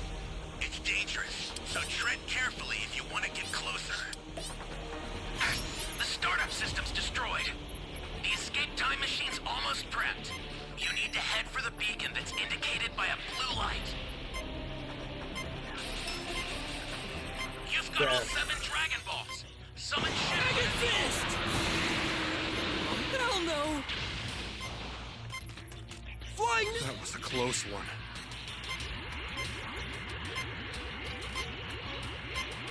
Lock in, Mac. Ally down. If you intend to rescue them, watch out for enemies. I've sent the escape time machine. Use it to get out of there.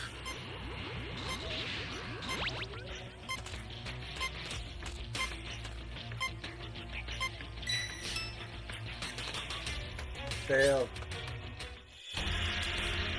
Nobody saved me, man.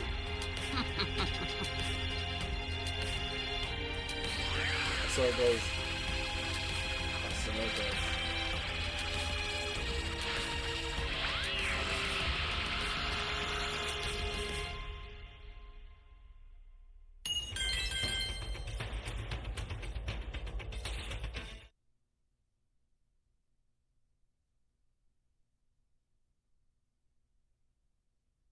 the classroom to get there, and Gohan wonders where she's going, but Sharpner and the others tell him not to worry, as she's the daughter of Hercule and can handle herself. Gohan, feeling uneasy though, Be right yells back, to guys. go to the bathroom and rushes out, transforming into the Great Saiyaman to assist, although he'll have to wait to sense Videl's key, given he doesn't Yeah. know where she went. Yeah, the Dragon Meanwhile, Ball Videl just- arrives on the just- scene with the just made a robbers plot she that heard just about went and behind tells it. them to give up the easy way, I or don't they know why might people get like hurt. The escaping. biggest of the two isn't I tried to afraid explain though, to people, underestimating go to the Videl time and stating machine, nobody we have is to stronger fight. than him. He Running tries to away grab in her, escape but time is met machine with does a not solid mean you kick win to the match. chin, alerting the Great Saiyaman But some people to have to Videl's learn the hard position way. as he flies off But to help. GG's, Back man. at the scene, Videl handles the robber with ease, knocking She him get around better as in that Saiyaman scene. watches in the distance, Gonna run surprised to that she can handle herself. The robber continues to get knocked around and eventually falls unconscious, but Saiyaman notices that his partner is preparing to shoot Videl, causing him to spring into action and crush the firearm with his bare hands, much to everyone's surprise. The partner wonders who this mysterious man is, to which the hero performs a special dance and introduces himself as the Great Saiyaman, having Videl think he looks ridiculous. Determined not to get caught though, the remaining robber throws down a smoke bomb and jumps into his car to escape. However, Saiyaman flies after him, shocking Videl. The robber thinks he's gotten away, but is knocked over the head by Saiyaman and brought back to Videl to be detained. Videl acknowledges Saiyaman's strength, but is curious about who he really is. Having an idea, she calls him by the name Gohan, to which he foolishly responds, alerting her of his identity, and the two take off together in her airship. Videl wonders why Gohan decided to wear such a strange costume, to which he replies he just wanted to live a normal life. She wonders if Gohan is actually the Golden Warrior as well, but he denies it, thinking to himself that those powers must remain a secret. Videl believes him and proceeds to wonder if he'll be participating in the World Martial Arts Tournament this year. Gohan pretends to be oblivious, but Videl points out that the former champion of the tournament was named Son Goku, who shares the same family name as Gohan. She surmises that Gohan is Goku's son and blackmails him to join the tournament to fight her, otherwise she'll tell everyone that he's the Great Saiyaman. Gohan of course agrees, and the two head back to class separately to avoid suspicion, as the students make fun of Gohan for being in the bathroom for so long. Back at Capsule Corp, Gohan tells Bulma that he'll be entering the World Martial Arts Tournament since Videl forced him. However, he still wants to remain anonymous to his classmates that would be in attendance, so he wonders if Bulma can make him something simple to keep him from being noticed. Because certain devices aren't allowed at the tournament, Bulma gives Gohan a bandana and shades, which pleases him greatly. She says he probably won't have to put in much effort against the competition, but Vegeta cuts in, saying he'll be participating as well. He says how there was a wide gap between he and Gohan's power 7 years ago, but now he wants to test his power again. Suddenly, everyone hears a voice off in the distance, and Gohan gets excited, realizing it's Goku's. In the afterlife, using communication through King Kai, Goku says that he'll be joining the tournament this year too, as he asked Baba to take him to Earth for one day, much to the satisfaction of Gohan and Vegeta, who patiently await his return. Bulma tells Gohan to let everyone know as soon as possible, and he takes off to Kame House first. Krillin and 18 are there with their daughter as well as Master Roshi, and Krillin gets excited about seeing Goku again. 18 wonders about the prize money and gets pumped about it being 10 million Zeni for first place, telling Krillin that they'll both be participating. Gohan then flies off to the lookout next, where he tells Piccolo, Dende, and Mr. Popo the good news. Piccolo decides to participate in the tournament as well, and Gohan takes off to go home. On the way, he says that Bulma will probably contact Yamcha, and there's also Tien and Chaozu, but he can't find them anywhere. He knows though that Chi-Chi will be happy to find out Goku is coming home for the day, but wonders if she'll let him join the tournament. Later that night though, Gohan's worries are put to bed, as not only is Chi-Chi excited about her husband's return, but she's eager to win 10 million Zeni for their family, telling Gohan he can go to school later and train in the meantime. Before bed, Gohan tells Goten to come train with him in the morning, and as dawn breaks, the two begin, with Gohan transformed to a Super Saiyan. Eager to work on his reflexes first, Gohan grabs a stack of rocks and tells Goten to launch them at him as fast as he can. Goten is worried that he's standing a little too close, but Gohan's confident in his abilities brother, and tells him it's okay. 20 minutes of Goten anime, throws would the you first rather, rock, though, at top speed, nearly hitting Gohan would in you rather the watch face, this much to his surprise. Goten is happy that his brother for is 20 so minutes? strong and gets ready to throw some more, but Would you Gohan guys rather watch this for frantically 20 moves minutes or Goten watch back a anime? bit so he won't get hurt. After some more throws, Goten asks Gohan if he can be like him, a Super Saiyan. Gohan laughs though, saying that he'd have to train hard to achieve that level of power and that he isn't ready yet. Goten makes his older brother eat his words not gonna though, say that. as he effortlessly transforms into a Super Saiyan the moment after, shocking Gohan.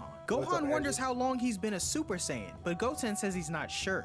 Gohan then says the two should spar together, and Goten springs into action. The two trade a few blows with Gohan on the defensive, and he jumps in the air to fly and gain some distance. Goten, however, tells him it's not fair as he can't fly himself, making Gohan wonder how the heck he's able to achieve such a transformation but hasn't learned how to fly. Just then, he notices an airship in the distance and spots Videl on her way to his house now, as he'll have to teach her how to fly as well. Before heading back, Gohan tells his younger brother not to show off any of his strength to her, especially his Super Saiyan transformation. The two then sprint back home, and Gohan acknowledges Goten's incredible potential. Goten states, however, that Trunks is a bit stronger than him, prompting Gohan to think he needs to train harder, otherwise he'll be left in the dust by a few kids. Back at home, Chi-Chi interrogates Videl, thinking she's come to date Gohan. Videl, however, denies this, and the two brothers arrive. Gohan wonders how Videl was able to find his home, and she tells him she found his address and some documents at school. The two then prepare to head off for flight training, but not before Chi-Chi makes another comment about Videl trying to seduce her son. The three begin their training, and Gohan explains the art of ki control, stating that it's all you really need to learn how to fly. Videl, of course, is confused on what ki is, but Goten explains by shooting a blast from his hand to destroy a nearby boulder, much to her shock. Videl at first thinks ki must be some sort of trick, similar to her father during the Cell games, but Gohan tells her that it's real and urges Goten to go play somewhere so he can teach her the basics of ki and how to control it. Later that day, Videl progresses in learning ki control, but still isn't ready to fly just yet. Meanwhile, in the afterlife, Goku trains in base form with some heavy weights on his arms and legs under King Kai. Not long after, the South Kai appears. Surprised Goku is training with a total of 8 tons. He, however, attempts to brag to King Kai about one of his own champions, which doesn't worry him in the least. Instead, King Kai decides to demonstrate Goku's superiority over all others by changing his training weights to 40 tons total and allowing him to use Super Saiyan, leaving the South Kai in awe. Back on Earth, Videl has already learned to float in the air after only 1 day of training. She, however, pales in comparison to Goten, who's zipping around like a bird now. Gohan assures her that she'll improve in time, but Videl says she'll be back tomorrow for more training. Before she leaves though, Gohan tells her that her hair would be better if it were cut short, prompting Videl to blush and asks if he likes girls with short hair. Gohan, however, says it's not about that and relates it to fighting, which makes her angry as she flies away. The next day though, Videl returns with her hair cut short, much to Gohan's confusion. As the World Martial Arts Tournament draws near, we cut to Capsule Corp, where Vegeta trains in a gravity room with Trunks at 150 times Earth's normal gravity. Vegeta tells his son that it's too much for him and that he should leave, but Trunks has a better idea and transforms into a Super Saiyan, same as Goten, much to the shock of the Saiyan Prince. As Trunks runs around the room with ease, Vegeta wonders when turning into a Super Saiyan became so easy. He then calls Trunks over, offering to take him to the amusement park if he can land just 1 hit to his face. Trunks then rushes in, throwing a barrage of punches toward Vegeta and lands a minor hit to the side of his face. Vegeta, however, gets a little carried away and punches Trunks straight in the face, knocking him to the floor. As his son begins to cry, Vegeta tells him that they'll still be going to the amusement park, but first asks Trunks who's stronger between him and Goten. Trunks states that he's a little stronger, and we cut to Videl, who can float even higher than before now. She, however, says she'll keep coming back until she can fly like Goten, prompting Gohan to tell his younger brother to stop flying so fast when she's around.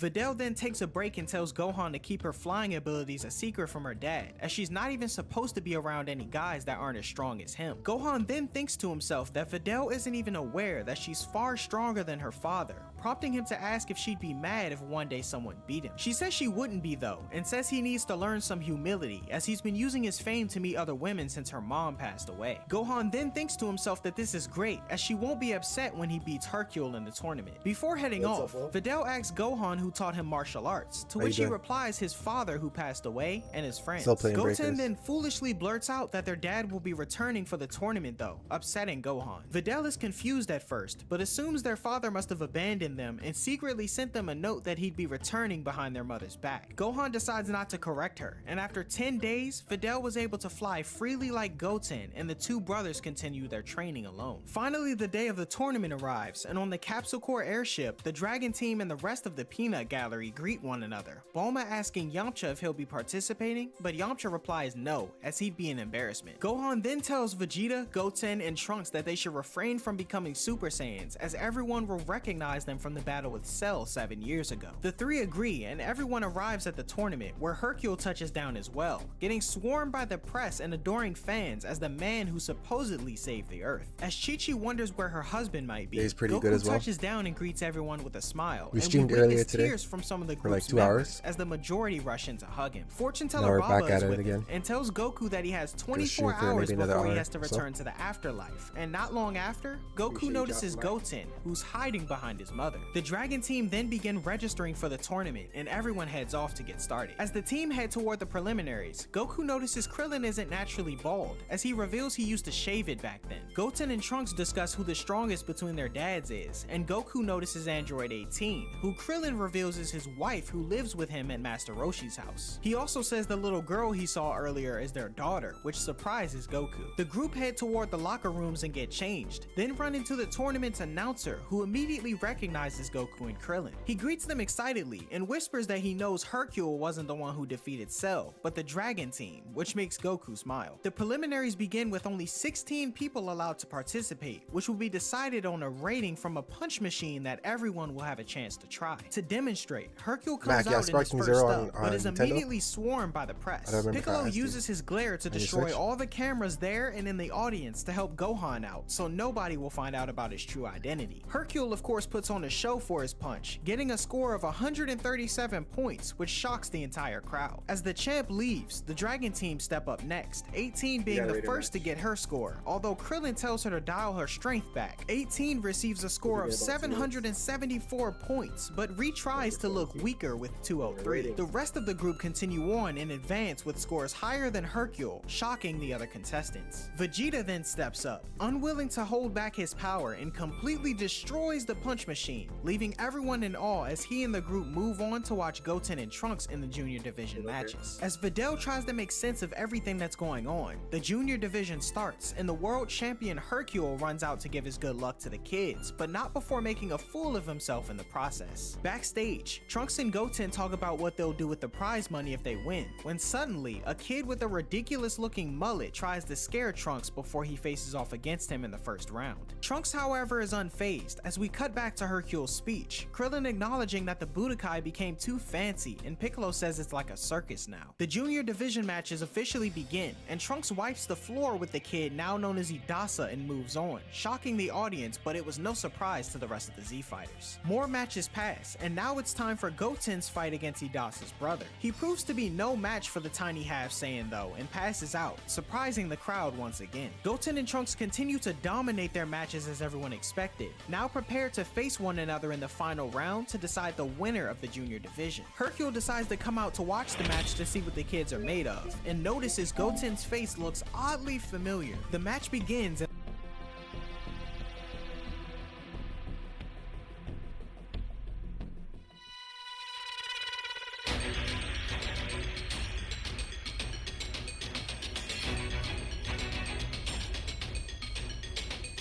Let the carnival of terror begin.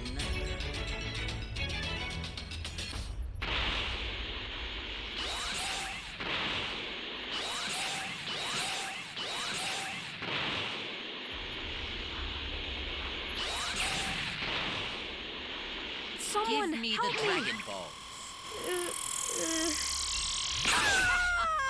You have my thanks.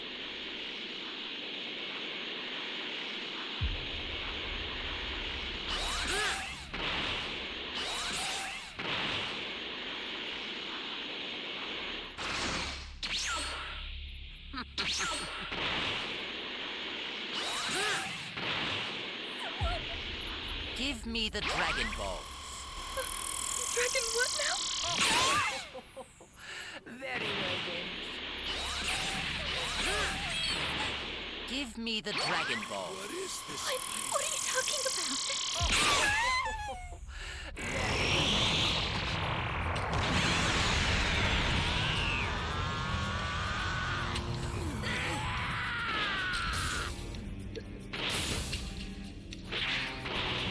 Where are the Dragon Balls?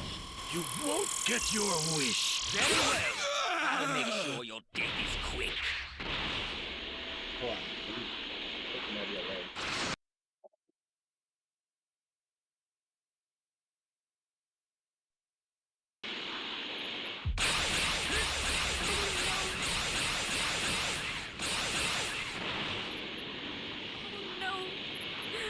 the Dragon Balls? What do you mean?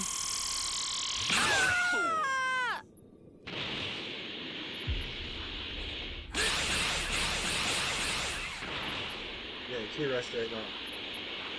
Is anyone out Where there? are the Dragon Balls? Here. Very well. I'll make sure your death is quick.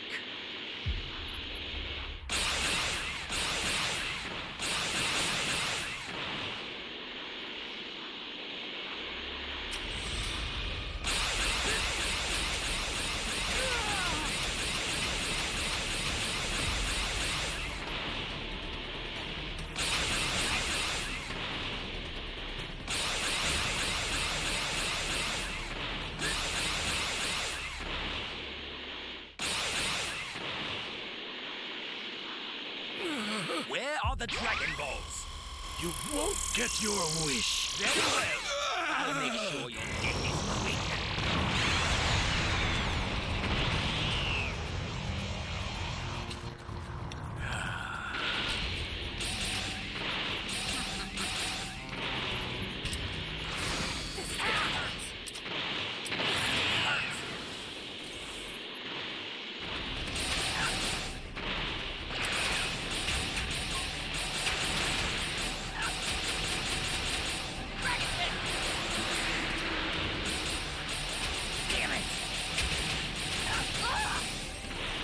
I'm not chasing it. I'm going to the other side of the map.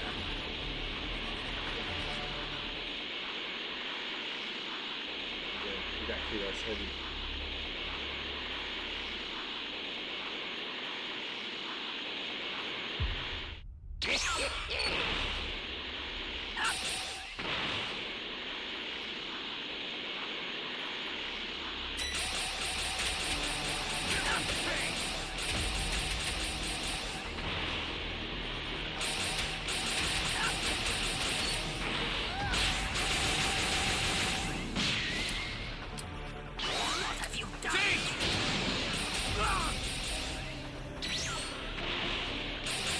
They can move.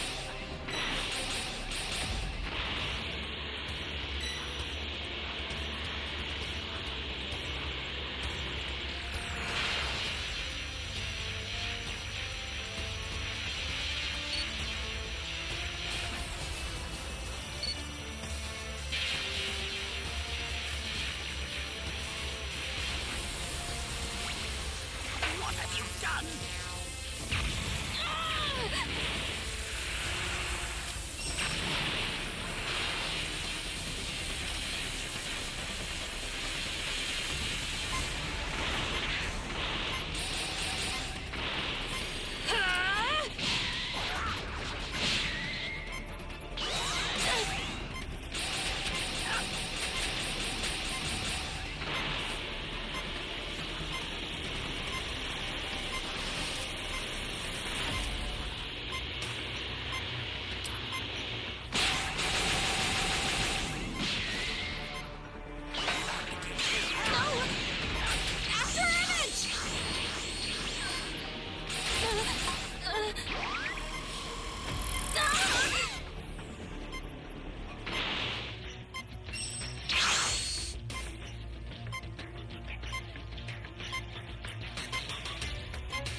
Yeah, I don't know where they are. I'll go to A.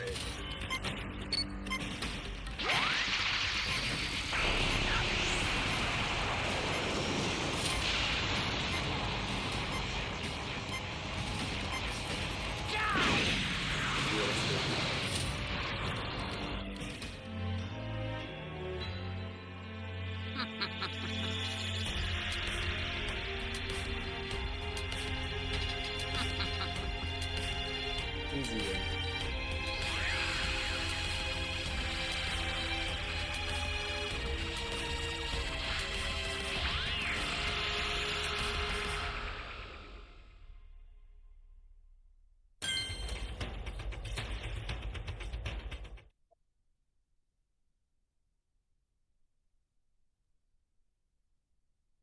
The match was 6 minutes and 40 seconds.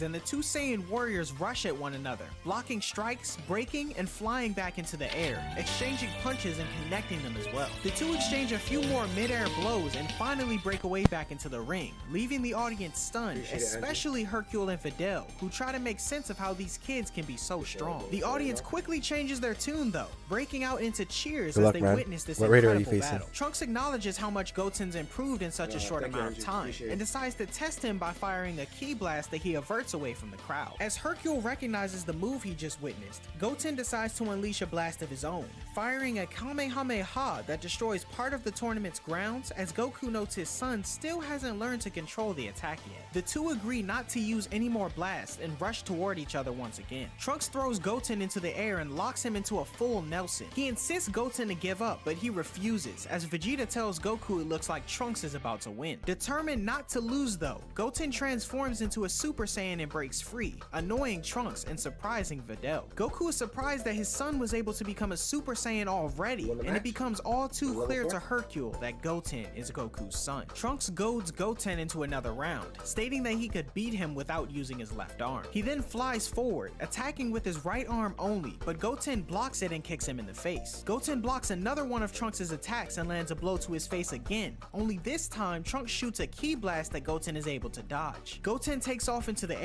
and suddenly launches himself down toward Trunks. Trunks thinking he'll have to dodge at the very last moment to avoid the attack. Goten, however, lands on the stadium floor and launches himself in the direction of Trunks, who nervously transforms into a Super Saiyan and uses his left arm to blast Goten in the back, as he's unable to stop his momentum from landing outside the ring. Trunks is declared the winner, but Goten is upset that he broke his promise and not only using his left arm, but turning Super Saiyan as well. Trunks, however, offers Goten 3 of his toys as an apology, and Vegeta brags about his son's victory to Goku. The next match is then announced, as the winner of the youth division gets to go head to head with the world champion Hercule, who's absolutely speechless. As the crowd chants his name, Hercule stands backstage, thinking that he'll be slaughtered if he goes in the ring with Trunks. He, however, comes out with a false bravado, and his fans continue to cheer him on. Trunks wonders if this guy is really as strong as everyone says, and Goten cheers on his friend, but Hercule tells him to shut up. The Z Fighters decide to leave as they know how the battle will end, but Videl convinces Gohan to stay, still not fully grasping the situation at hand. Hercule puts on a show for the crowd, and Trunks thinks he looks ridiculous, but prepares to fight. Hercule nervously tries to convince the Half Saiyan to pull his punches, but Trunks insists on going all out. The two argue back and forth as the match looks as though it's about to begin, and Hercule fakes an injury in his knee, although it doesn't work to his favor. The champ tries to strategize how he'll get out of this, and decides he'll pretend to lose on purpose to save face. He convinces Trunks to tap him on the face lightly at the beginning of the match, but Trunks sends him flying out of the ring in an instant, much to the surprise of the crowd. Hercule does his usual lies and persuades the crowd that he let the kid win, and they cheer him on thinking he was such a great guy to lose on purpose. Trunks is confused, and we later see the champ backstage crying about the extreme pain he's in. The announcer states that the adult matches will begin shortly, and the Z Fighters decide to look for some food in the meantime. Meanwhile, Trunks calls Goten over to him, and they both witness a man dressed in a funny looking costume known as Mighty Mask. Trunks suggests taking his costume so the two of them can compete in the adult division, but Goten is understandably cautious. Trunks, however, decides to go along with the plan anyway and knocks the man out, the two then stealing his clothes and running off. Back at the cafeteria, Goku and Vegeta demolish a ton of food in front of them, and Gohan and Videl arrive to join the feast. Time passes and the group finish eating and move on, bumping into a strange pair, which both Goku and Piccolo take notice of especially. The shorter stranger, who happens to be floating in the air, greets Goku, telling him that he's heard all— Trunks! I've set a super time machine, as well as a crate of supplies. Flying Nimbus! Here's how to launch. Find the power keys, then place them in the right spots.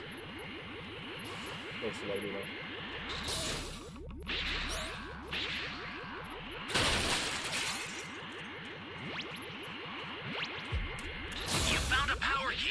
Go slot it.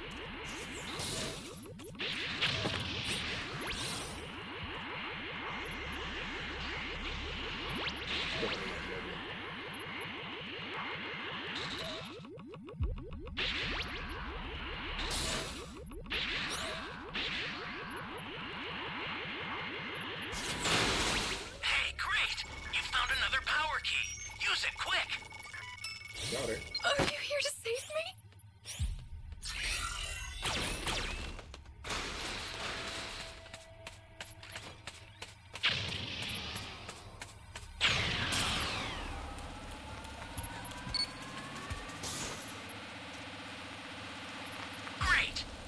what to do with that key. There it is over there.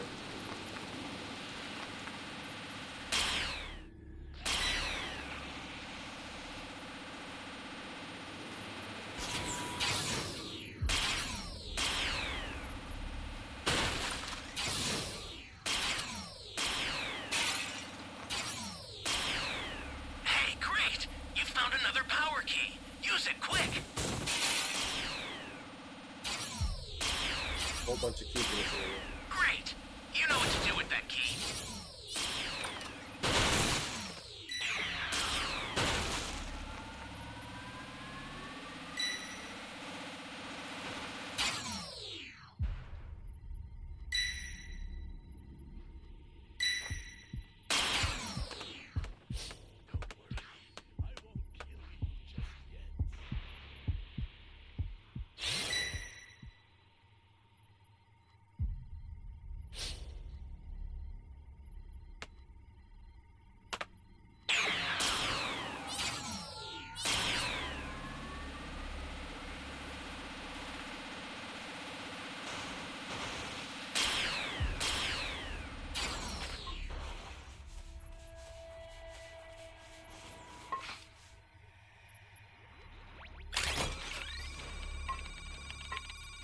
We found all the keys though.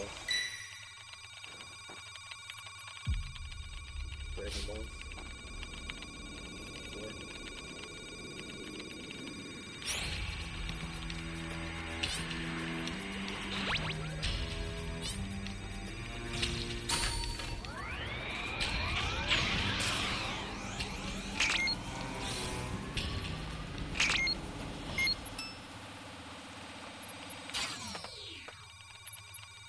The startup system for the super time machine is ready. Head there now. Gotta get the hell out of here! Give me a freaking break.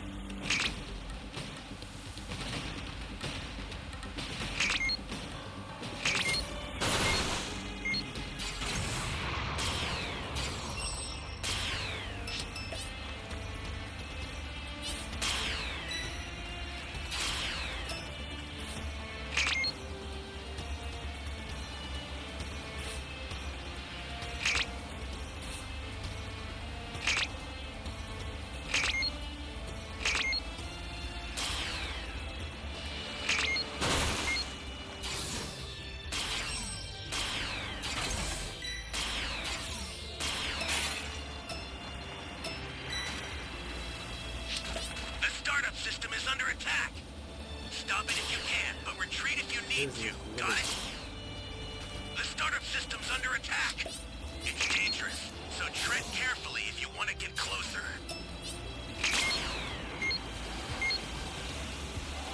Ally down! If you intend to rescue them, watch out for enemies. You've got all 7 Dragon Balls. Summon Shinron at the altar. Stay calm. Stay calm. The startup system's destroyed. Yeah, The it took too escape long, bro. time machine's almost prepped. You need to head for the beacon that's indicated by a blue light. Still gotta fight. I've sent the escape time machine. Use it to get out of there. An ally needs your help. Don't know what danger awaits. Think before rushing in. Come on, send to me, bro. Bad. Somebody's down.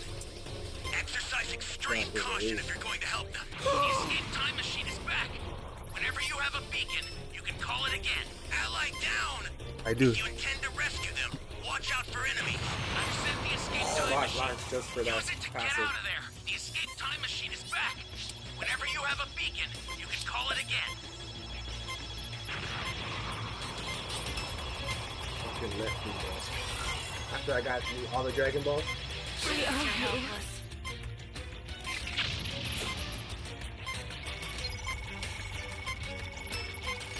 I've sent the escape time machine. Yeah, you should get Use that it to passive. get It's out of pretty there. good.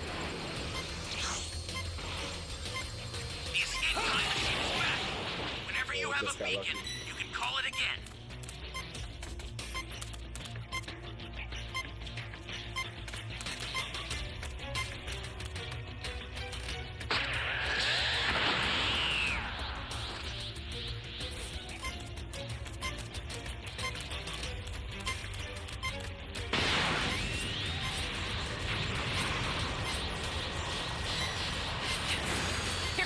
me!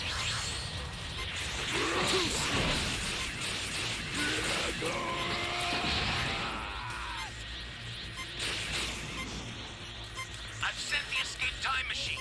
Use it to get out of there.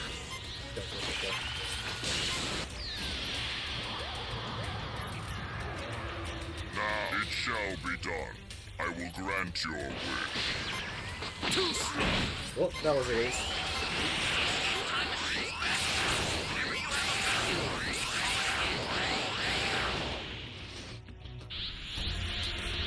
I have no idea. I was just checking to see if you can summon a beat, but it was destroyed. If you'd only chosen death, you could have You couldn't avoided summon an more E or D suffering. because the Raider was right there. The end is nigh. I guess the only place was to summon was C. On the tournament thing. In the ring.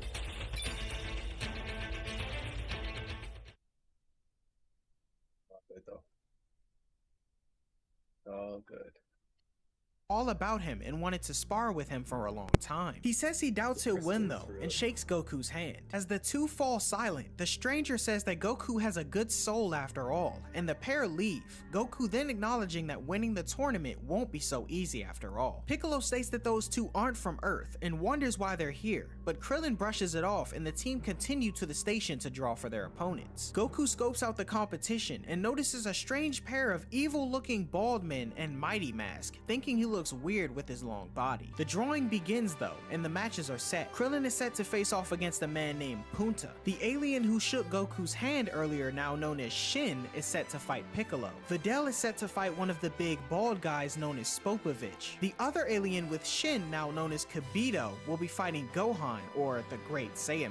18 is set to fight Hercule, and Vegeta will be fighting Goku, much to his satisfaction. Mighty Mask will fight a man named Killer, and Spopovich's partner Yamu will be fighting a man named Jewel. The announcer takes everyone to the waiting room to go over the rules once again, and with that, the Tenkaichi Budokai Adult Division begins. Krillin is first up against Punta, who leaps around the tournament stage to show off I his can't believe agility. they Krillin, did her so however, makes dirty, light bro. work of him They and tosses beat the him out shit of out the of her, ring, like, shocking the bad. entire crowd. The next got match is announced the as worst Shin beat down and in Piccolo Dragon Ball. move toward the ring. Piccolo, however, appearing to be nervous. Krillin, Goku, Gohan, and Vegeta observe, as Vegeta thinks to himself that we'll finally be able to see what this mystery fighter is made of. As the two stand in front of each got other, words. Piccolo sweats, wondering why he finds himself so hesitant to attack. As he continues to think to himself Super as to Saiyan. who in the world this stranger is, Shin speaks, telling Super Piccolo Saiyan that he'll 31 find out bucks. soon enough. The Namekian is astonished at the fact that Shin was reading his mind and forfeits the match immediately, telling the group backstage that this alien is extremely Justin's powerful then he and that came the in difference the between chat he yesterday and said, "What's Piccolo up?" is He too showed us some great. love. The announcer then moves on to the next match Shout out between to him. Videl and His Spopovich, videos are cool. and as the big guy and Shin cross paths, Shin glances back with grave concern. As the crowd cheers on Videl, Killer and Jewel notice how is that a different booty? Spopovich looks compared to the last time they saw him at the tournament. The match begins, but we cut to Shin, who encounters Piccolo once again. Piccolo decides to ask him about his identity directly, and Kibito answers, stating that he's the Supreme Kai. Piccolo is frozen in disbelief as the Supreme Kai walks past and tells him to keep this a secret for now. Piccolo then states that he's the Kai above all others, sweating profusely. Goku notices his friend's panic and offers to talk to the alien for him, but Piccolo urges him to stay away, and on another world, King Kai nervously acknowledges the Supreme Kai's presence on Earth as well. We cut back to the fight as Videl lands a devastating kick to Spopovich's face, knocking him to the arena floor. He gets up though and charges in, trading blows with the champ's daughter. Goku comes over to watch what as he was Videl thinking, knocks the but man to the floor again, but is is what it surprised to is, see man. him stand up with minimum effort as he charges toward her repeatedly. Videl lands a devastating combo and ends it with Hopefully a knee that's a to the woman and not face, Rikishi. now out of breath as Spopovich collapses to the floor. The match appears to be over, but he stands up once again, smiling deviously, shocking Gohan. Goku states that Videl better give up while she has a chance, and Spopovich backhands her across the arena, then kicks her into the air, nearly knocking her out of bounds as she saves herself with the flight ability she learned from Gohan. Gohan Gohan thinks there might still be hope for her, but Goku says that it might have been better if she'd lost the match instead, as the guy isn't Bro, change fazed that by her picture, attacks man. at all. Videl launches in and lands a kick to Spopovic's neck and breaks it, much to the shock of the crowd. Spopovic, however, snaps his neck back into place and punches that guy? Videl He's in the like, "You freaky nose, frog." drawing blood. Videl launches into the air to gain some distance, but surprisingly, Spopovic can fly too. He launches an energy attack at Videl as she falls to the arena floor. The Z Fighter's trying to figure out what's going on backstage, as this human has more power than he can control. Out in the arena, Videl takes a heavy beating but refuses to give up, leaving Gohan to watch in horror. Spopovic continues to mercilessly beat Videl while Gohan pleads with her to give up. Spopovic grabs her by the hair though and knees her directly in the face, bloodying her and knocking out a few teeth as he throws her to the ground. Gohan boils with anger, watching his schoolmates suffer at the hands Bro, of this Videl's stranger, and mash suddenly transforms into a Super Saiyan to put a stop to the match. Spopovic's partner Yamu, though, orders him to quit playing around always and find end it the funny how match, these so he guys get drops their teeth Videl knocked out out, of and then bounds the and next wins. chapter, or Gohan next then page, their powers teeth is down and fine. rushes to her aid,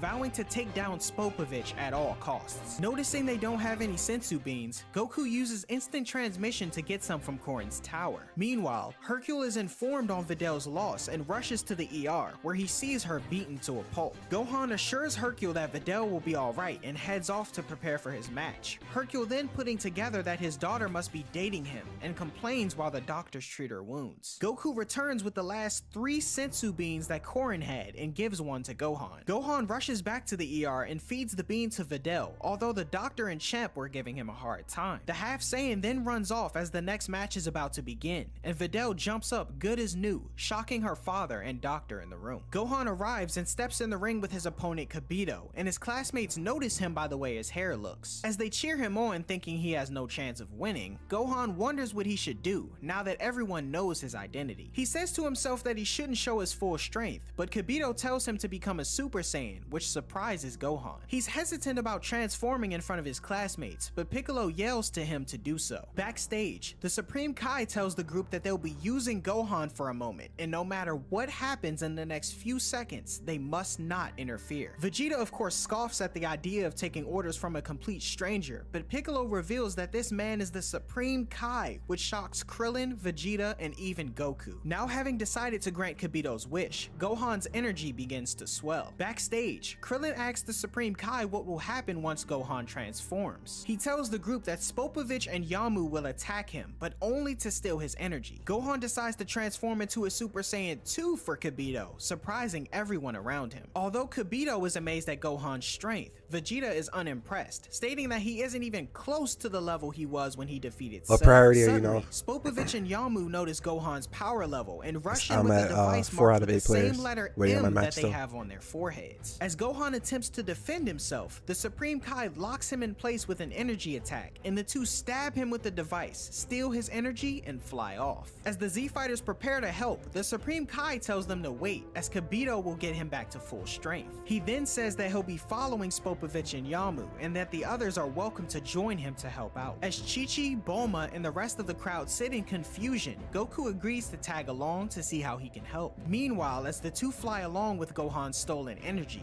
Yamu states that the Majin will finally be revived, and that someone named Lord Babidi will be pleased with their work. The Supreme Kai is in pursuit, and back at the tournament grounds, Videl rushes over to Gohan, as Krillin says he'll go along with Goku, but first he has to talk to 18. Vegeta then gets upset, telling Goku not to skip out on their match, as it's the only reason he decided to enter this stupid tournament in the first place. Goku promises to fight him afterward, but Vegeta reminds him that he's only on Earth for 1 day. Piccolo flies off behind Supreme Kai, and Goku leaves Gohan with Kibito as he takes off as well, followed by a reluctant Vegeta, still upset about this sudden change of events. 18 declines to tag along with the group, and Krillin takes off without her. Kibito restores Gohan, but is shocked to discover his limitless potential in the process. Off in the distance, Goten and Trunks, or Mighty Mask, wonder what's going on, while Gohan stands up, receiving instruction from Kibito to follow him to get up to speed on what's Don't worry, going on. guys. As Hopefully we get Gohan it next prepares to fly off, Videl asks to go along as well. Gohan agrees, so long as she Back at promises promises to turn around if things get dangerous, and the two take off. Hercule's surprised that his Unless I daughter get a can pre-made. fly, just like the boy she's with. Raider Piccolo, you don't have another Raider Krillin, match for like Goku, another and hour. Vegeta catch up with the Supreme Kai, who Sometimes thanks you them can for get coming along back-to-back to Raider help, matches. as he might not have been able to get, defeat this run new into a threat on pre-made, his own. vice He versa. explains that the two guys they saw at the tournament were only pawns in the plan of a magician named Bibidi, who once upon a time conjured up a terrifying monster named Majin Buu, who only in a few years destroyed several hundred planets Much alone. better. Vegeta thinks to himself that the Saiyan race could do the same, but the Supreme better. Kai reads his mind and corrects him, respectful stating too, that bro. at the time of Buu's birth, Appropriate. there were 5 Supreme Kais, each strong enough to destroy the likes of Frieza with a single blast, and 4 of them were killed by Majin Buu. The Kai then explains the current situation, saying that Buu's power is currently sealed away. We cut to Kibito, who's also explaining the situation to Gohan and Videl, stating that the Supreme Kai killed Bibidi long ago, but did not destroy Buu, as he left him trapped inside the seal. However, the two Got 6 out of recently 8 players discovered that Bibidi had a son named Babidi, who now plans to resurrect Buu himself. Goku wonders if Babidi is strong, and the Supreme Kai says if he's anything like his father, he'll be weak physically, but he wields powerful magic. He goes on to mention that he has the power to use the evil in someone's heart and possess them to do his bidding, which is exactly what he did to Spopovich and Yamu. Meanwhile, Gohan asks Kibito what Yamu and Spopovich wanted with him at the tournament. Kibito explains that in order to bring back Buu, the two needed lots of energy. Those two were sent to the tournament to gather said energy, and Gohan happened to be the ideal target. Kibito and Supreme Kai suspected this though, which is why they chose to enter the competition in the first place. We cut back to Supreme Kai, as Goku wonders why he didn't destroy Buu after Bibidi was defeated. Supreme Kai states that it was nothing he could have done though, as the seal could have been undone if they disturbed it even slightly. Plus, the ball Buu is trapped in was placed where humans couldn't have gone, so it felt safe. Meanwhile, Kibito tells Gohan they need to pick up the pace to catch the What, you get others, failed but to connect Videl room says members, she's or, already going did as they fast quit? as she can. Gohan says she should turn back, and tells her to tell Goten and his mom everything that's going on, and she agrees. Before stopping though, Videl asks Gohan if he was really the Golden Warrior, to which he confirms, adding that he didn't want anyone to find out. Videl then puts the pieces together, stating that 7 years ago, the group of fighters that battled Cell were the ones who really defeated him, and not her father. Gohan confirms this, and Videl wishes him luck on his new battle, hoping to see him again soon as he and Kibito take off at light speed. Meanwhile, Yamu and Spopovich are still well on their way as Kibito and Gohan catch up to Goku and the others. The group land at the location and suppress their ki as they watch closely, Every so often, I noticing just an close the alien game standing or, outside of a dug-up reset my area Wi-Fi. talking to Spopovich and Yamu. Or just, Kibito realizes that cancel the Babidi must have connection hid and his ship reconnect it. underground, and Supreme Kai says that he knew they were coming. Piccolo That's the way I suggests fix rushing it. in to attack, then again, it but could just be Supreme their Kai service. urges everyone to wait, as they would likely revive Buu outside, not underground. The unknown alien goes back in, and 2 people emerge from the area, a tall demonic-looking man and a small wrinkly alien who's floating. Kibito and Supreme Kai freak out in witnessing that Babidi has taken control of the Demon Man, now known as Dabura, king of the people are Demon leaving my room Realm. right now. Supreme Kai explains that in this universe, one of the Z-Fighters may be the strongest, but in the Demon world, Dabura is on top. Krillin starts to get worried, and Gohan realizes the smaller enemy is Babidi himself. Supreme Kai again states that he's pretty weak when it comes to physical strength, but his magic is nothing to take lightly. Piccolo wonders if he's strong enough to bend the will of others, but Kibito states that Babidi takes advantage of the evil in one's heart and controls them via their thoughts. Yeah, that would be Supreme crazy. Kai says they hadn't counted on Dabura arriving and begins to doubt their chances at survival. Vegeta, however, think the vows Raiders to would take win, this man. enemy down and prevent Majin Buu's revival. Meanwhile, survivors, Babidi is thinking pleased like with maybe 12. Spopovich and Yamu's work, but decides to dispose Or at of least them. He 13. casts a spell on Spopovich which causes him to explode from the inside. Yamu tries to escape, but Babidi tells his minion Pui Pui to take him down as he blasts him out of the sky with minimum effort. As the Z-Fighters witness the carnage, Babidi and Dabura conspire amongst themselves, Right now as they're it's 7 fully versus 1, aware right? of the Supreme Kai's presence as well as the Sometimes other the 6 Raider wins, members, and sometimes decide to get Survivors things win. started. Babidi instructs Dabura So to they double kill it. everyone except Supreme Kai, Goku, Gohan, and Vegeta, and departs into his ship along with Pui to make the necessary preparation for Buu. The Z-Fighters notice everyone leaving except Dabura, and Vegeta catches on to their ruse, screaming that they've been discovered as Dabura rushes in to do his master's bidding. Dabura flies up to why Kibito the and manga is fires cool a to ki watch, 'cause blast a in lot his of things you face, don't catch. immediately killing him. He then spits A lot on of stuff's not in Krillin the and anime. Piccolo, who are unable to react to the Supreme Kai's warning and turn into stone. Goku wonders if there's a way to get them back to normal, and Supreme Kai tells him that they need to kill Dabura to reverse the effect. Goku says he's glad the fix is so simple, and Dabura flies back to the ship as Goku, Gohan, and Vegeta follow. Supreme Kai insists they stay away, but reluctantly follows along shortly after.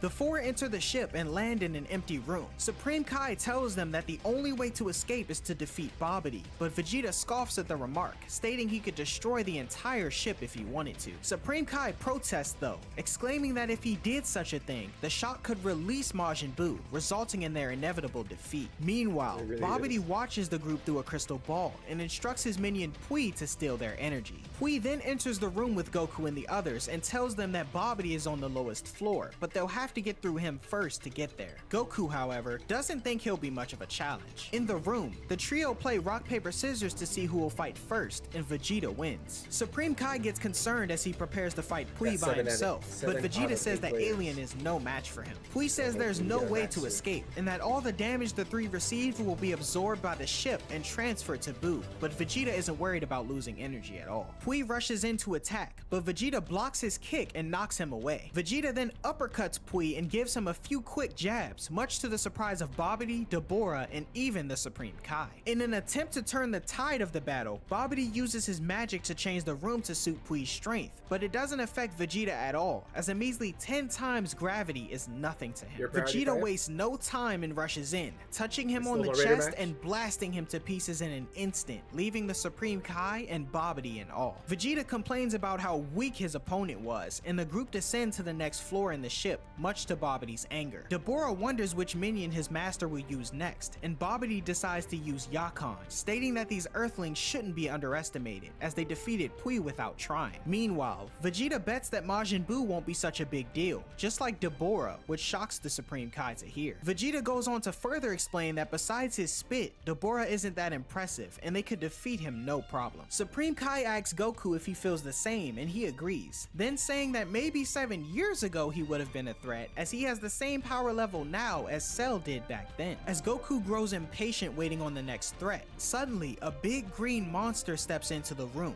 revealing himself as Yakan. The monster immediately attacks Goku and almost scratches him, but only rips his shirt. Supreme Kai suggests jumping in to help Goku, but Gohan tells him that his dad can handle it, which shocks him. Babidi, thinking Goku was scared, decides to raise the stakes by using his magic to take everyone to Yakan's home world, the Planet of Darkness. The group is unable to see at first as Yakan rushes in to attack, but Goku counters and kicks him in the face, much to his surprise. Goku goes on to say that Yakan really underestimated them, as they can see without having to use their eyes by feeling the vibrations around them and such. To add some light to the room anyway though, Goku transforms into a Super Saiyan, surprising Dabura and Babidi. Babidi wonders what happened, but Dabura isn't impressed, saying that he's only glowing. The wizard tells one of his nearby minions to get him the strongest energy measuring device they have, and back at stage 2, Goku tells Yakan that not even having a dark room will help him. Yakan doesn't seem worried though, and meanwhile, Babidi reads Goku's power level on his monitor to be 3,000 Keelis. Dabura is in disbelief, and Babidi thinks the machine must be broken. He however states that if it is correct, Yakan doesn't stand a chance, as his power level is only 800 Keelis. Yakan suddenly opens his mouth and sucks out Goku's Super Saiyan energy into a ball of light and eats it. Everyone wonders what's going on, but the Supreme Kai yells that Yakan's specialty is eating light energy. Gohan warns Goku, who rather than refraining from making the same mistake twice, transforms into a Super Saiyan yet again to feed Yakan. As the monster begins to suck out his energy once more, Babidi watches from the crystal ball and yells for him to stop, as if he eats all of Goku's power, there won't be enough to revive Majin Buu. His concerns prove to be pointless though, as Goku instantly raises his power and feeds Yakan way more energy than he could take, causing him to explode. Vegeta notices Goku's ability to exceed the level of a Super Saiyan, and Babidi stands frozen in disbelief.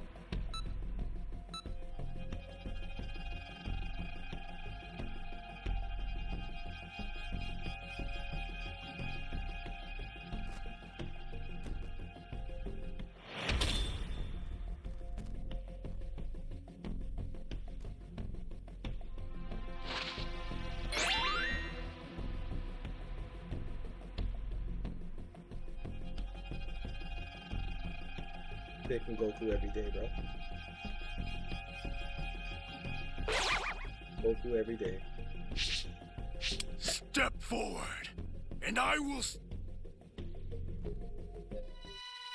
But then again, what about Broly?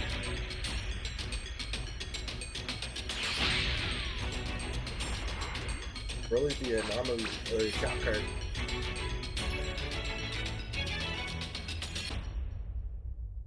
Can you hear me? Flying Nimbus! Trunks! I've set a super time machine, as well as a crate of supplies. Here's how to launch. Find the power keys, then place them in the right spots. Thank you so much.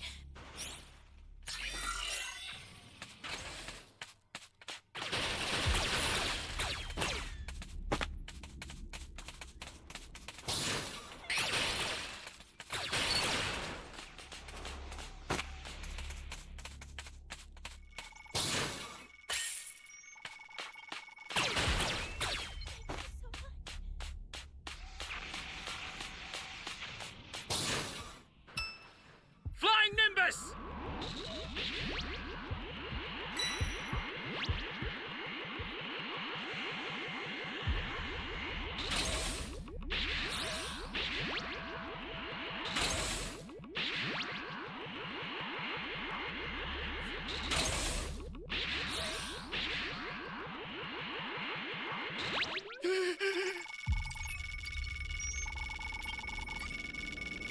You're my savior.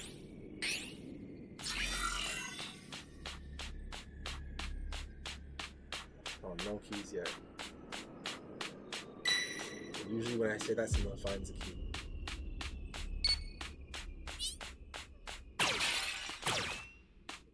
Key? Oh. You found Yes, a I power found the key. key. See? Go slot I it. told you. I called it. Every time I say it. Every time. Hey, great! You found another power key. Use it quick.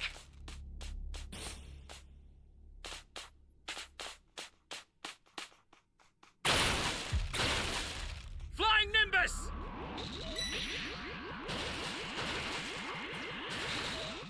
Hopefully this guy sets that key. I'm gonna head up there.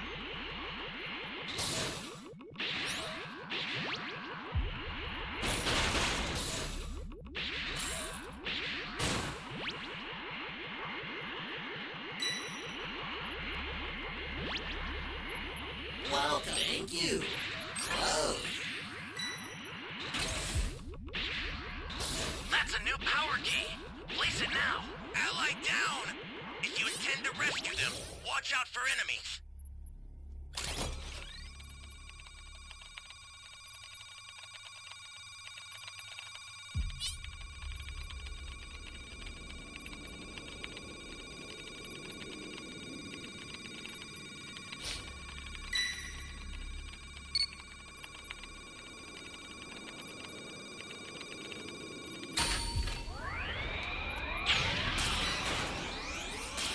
Dragon Ball. That was lucky. Hey, great! You found another power key. Use it quick.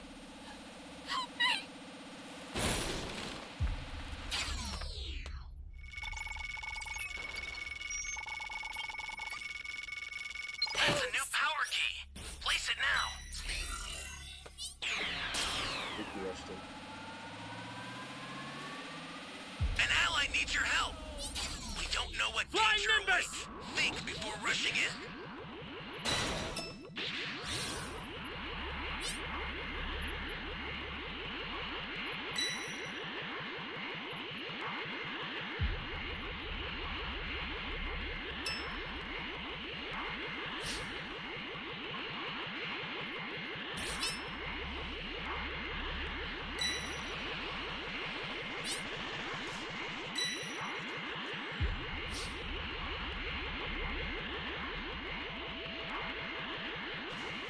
This is bad. Somebody's down. Exercise extreme caution if you're going to help them. An ally needs your help. We don't know what danger awaits. Think before rushing in. Damn.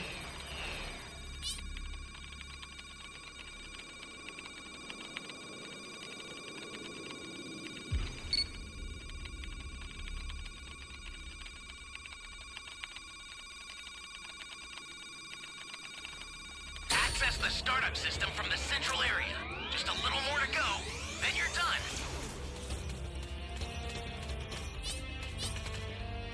Flying Nimbus!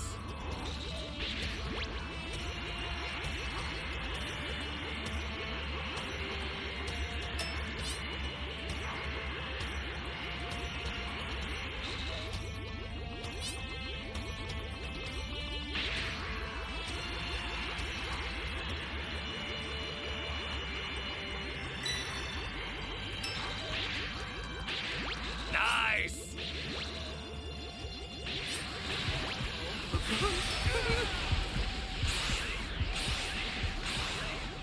Oh man.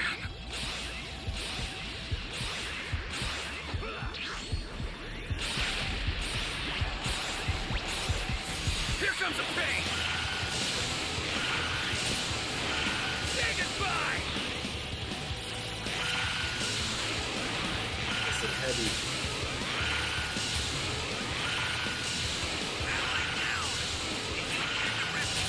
Watch out for enemies.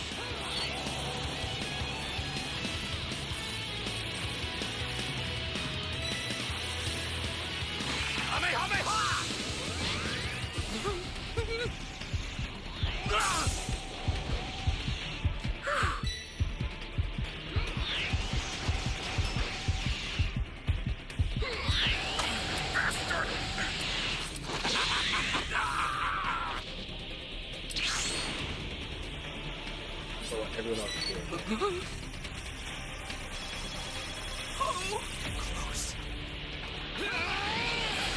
There was nothing.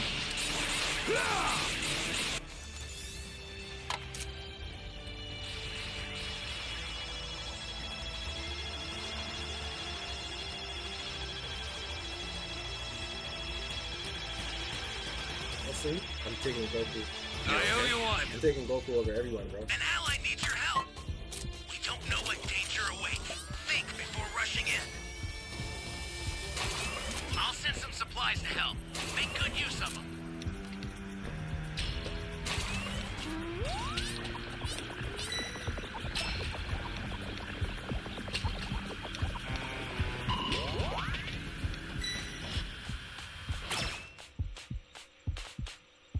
Goku. Stay calm. Everyone's bit too much. Stay calm. Bro, I'm taking Goku, man. The startup system's under attack. It's dangerous, so tread carefully if you want to get closer.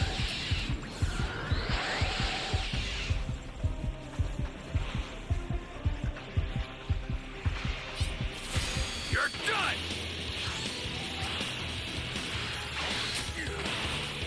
Let's go!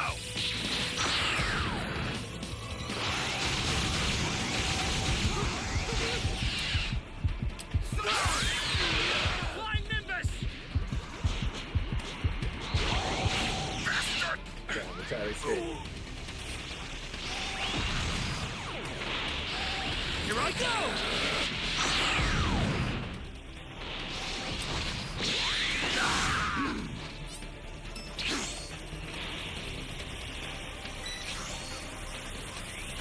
Not yet. Remember the keyword is yet.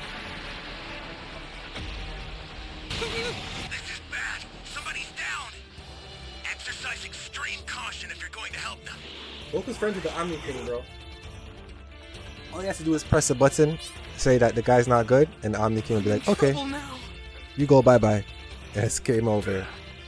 Goku has a cheat code. An ally needs your help. Know what danger awaits. Think before rushing in. Got him! Yeah!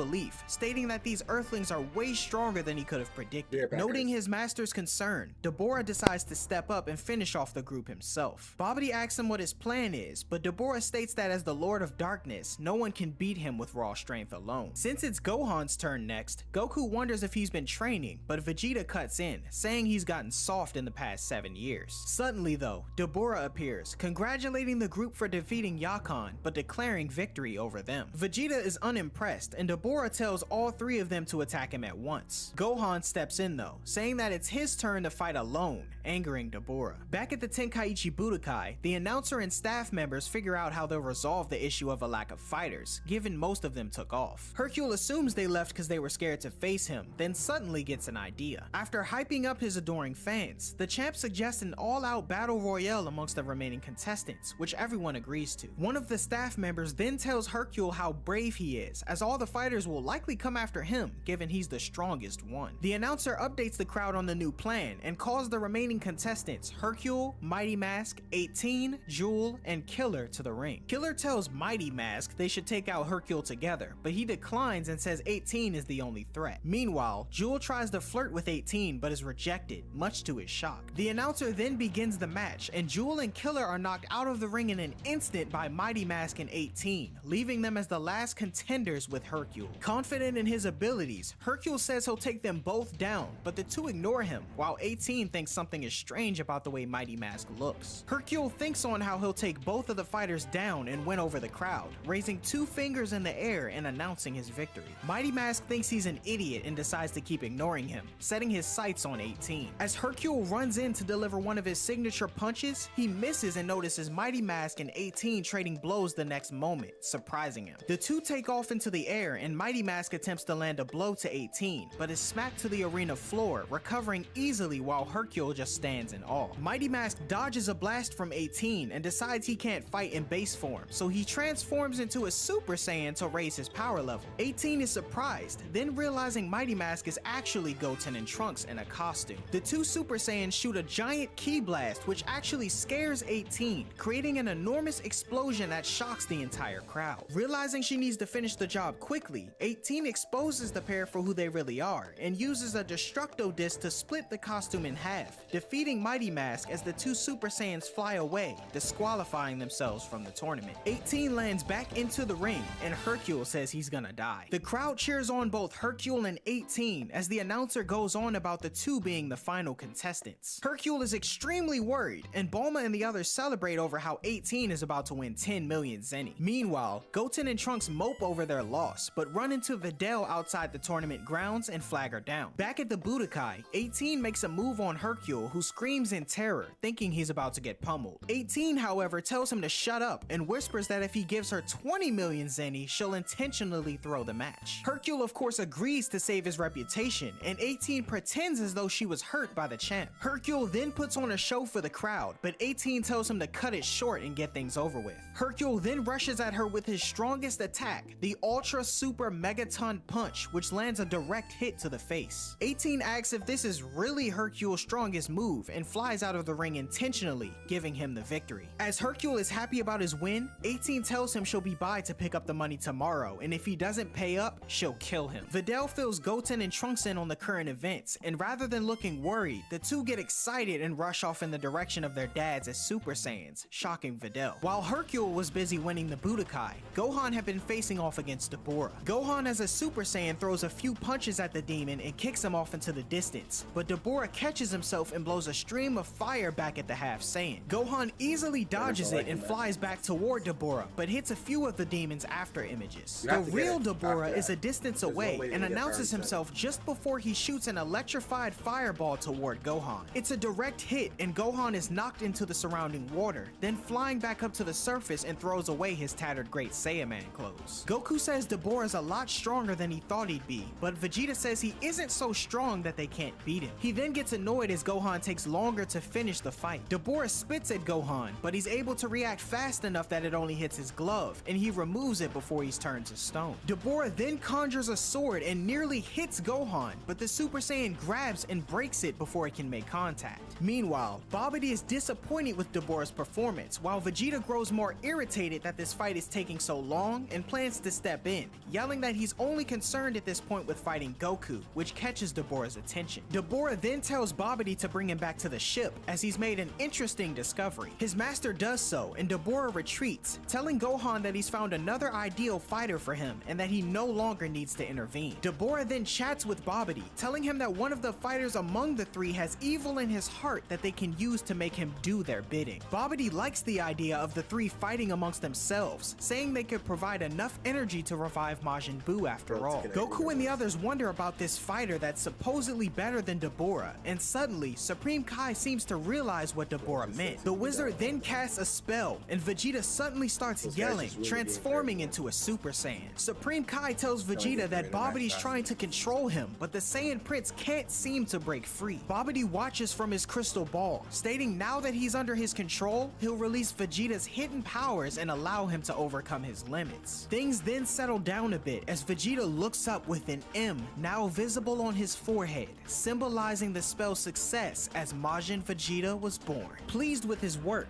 Babidi decides to transport the group back to the Tenkaichi Budokai, where Hercule and everyone else witness their arrival. Babidi encourages Vegeta to fight everyone as hard as he can and even kill some people if he wants, but Vegeta tells him to shut up, exclaiming that Kakarot is his only target. Babidi is surprised that Vegeta wasn't completely under his control, but says it doesn't matter as long as the end goal is reached. Hercule notices the group are the ones who defeated Cell and gets nervous, but before he could process another thought, Vegeta fires an energy blast at Goku, which skids past him and completely massacres hundreds of innocent lives in the tournament seating area and beyond. As the remaining crowd rushes to exit the stadium, Goku looks toward Vegeta in anger. Bulma wonders what's gotten into her husband, and meanwhile, Babidi is elated, stating that Vegeta just killed 200 people. Gohan yells at Vegeta and asks what he's doing, but Vegeta ignores him and challenges Goku to a fight. Goku ignores the request and asks Vegeta if he let himself get possessed on purpose, but rather than answering, the Saiyan Prince throws another ki blast at the audience and kills hundreds more. Angered, Goku transforms into a Super Saiyan and prepares to fight, but the Supreme Kai tells him to stop as they'd only be playing into Babidi's hands. Goku asks the question again though, and Vegeta admits he let himself fall under Babidi's spell on purpose so he could settle the score with Goku at full strength once and for all. The Supreme Kai says his reasoning is ridiculous, which causes Vegeta to lash out, exclaiming how Kakarot surpassed his strength, mocked his pride, and even spared his life, which can't be tolerated. Listening in silence, Goku decides to demand Babidi to transport him and Vegeta to a location with no people around. He says if he does this, he'll fight Vegeta at full strength like he wants. Supreme Kai interjects though, saying that if they want to fight each other, they'll have to get past him first. Unfortunately for him though, Goku takes him up on his offer and prepares to kill him, much to the surprise of Gohan and even Vegeta. Supreme Kai then backs down, knowing he can't possibly stand up to these Saiyans. Babidi grants Goku's request and transports the group to a deserted area where the two Saiyans can fight freely. Supreme Kai then tells the two to do as they please, but he says he and Gohan will find Deborah and Babidi and defeat them. As Supreme Kai gets ready to enter the ship once again, Babidi commands Vegeta to kill him, but the Saiyan Prince fights the mind control and refuses, stating that nothing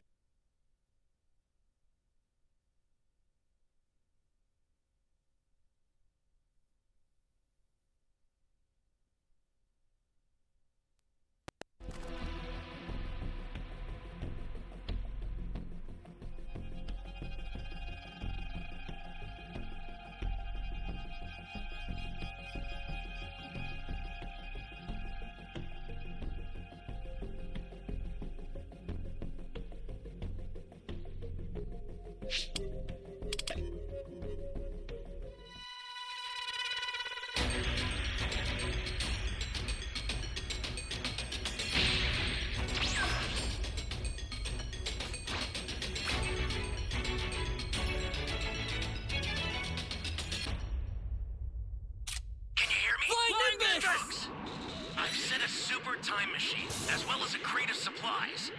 Here's how to launch. Find the power keys, then place them in the right spots.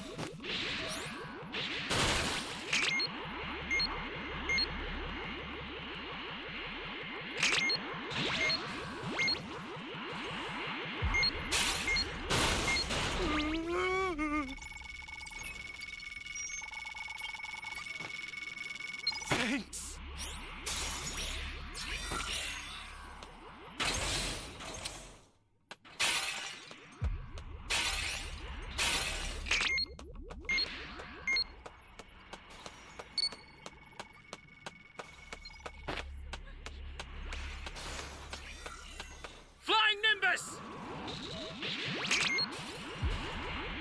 Oh, Sims are getting silly, bro.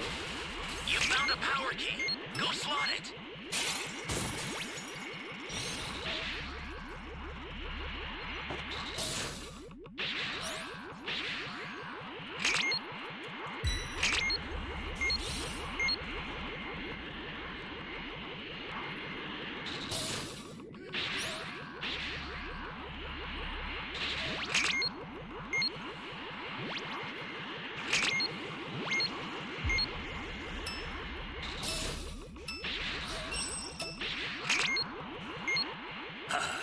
Excellent.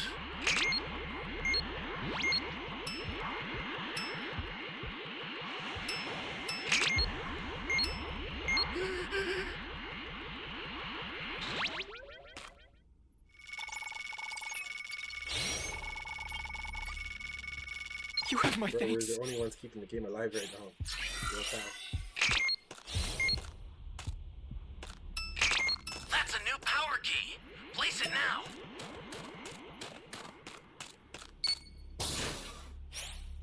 Flying Nimbus!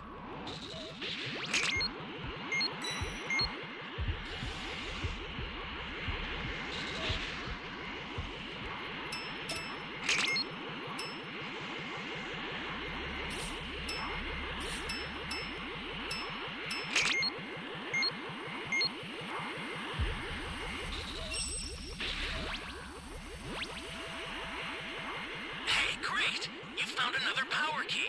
Use it quick.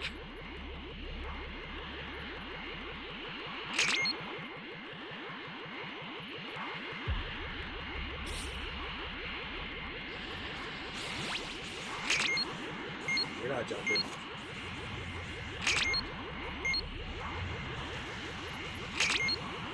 Bad. Somebody's down. Oh, this is Exercise extreme caution if you're going to help them.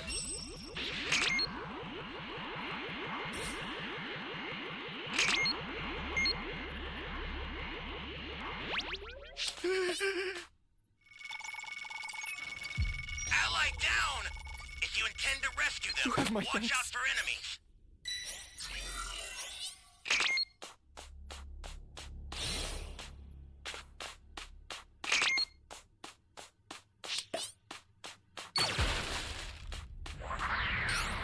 That's a new power key. Place it now. need to find that DQ.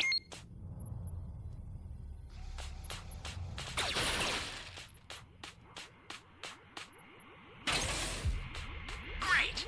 You know what to do with There we that go. key.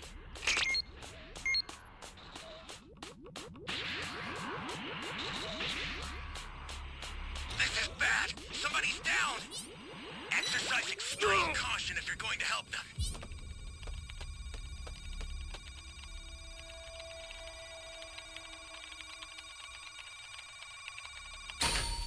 Flying Nimbus!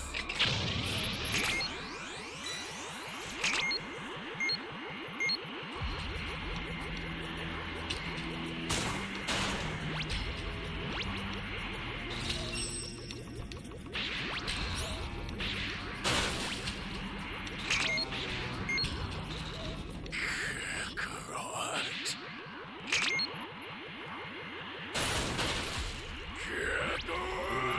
Which part? Oh, wait, Big wait. idea!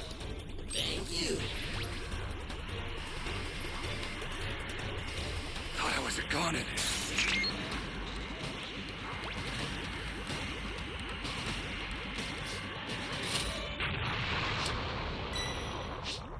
Access the startup system from the central area. Just a little more to go, then you're done. Gotta hide the ball. Right here. An ally needs your help. We don't know what danger awaits. Think before rushing in. That's right.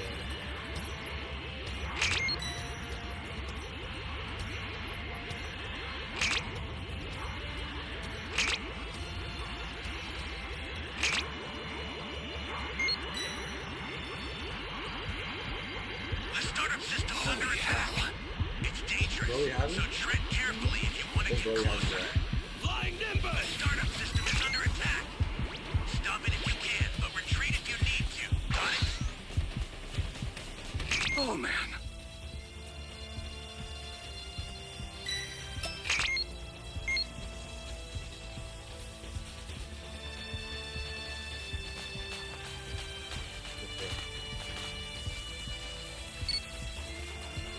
finally got the Raider match, but Raider, Stay calm.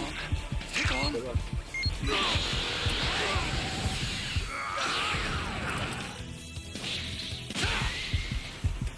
You bastard! You got mini snipes, bro. There's no other explanation.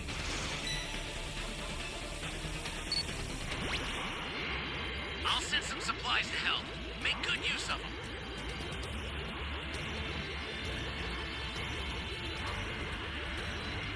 There's no way this guy knew I was hiding there, bro. It's over.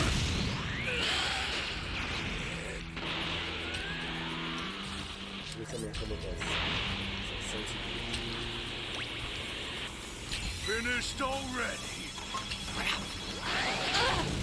The super transmitter is headed your way. Take it now.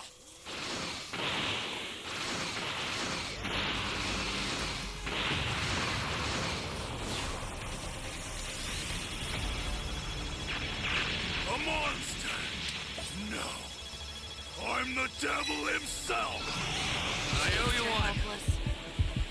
Here's a little something for you.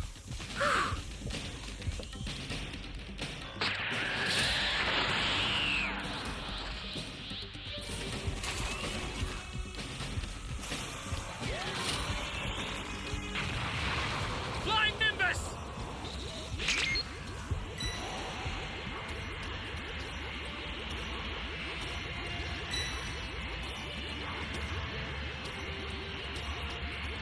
This is bad. Somebody's down.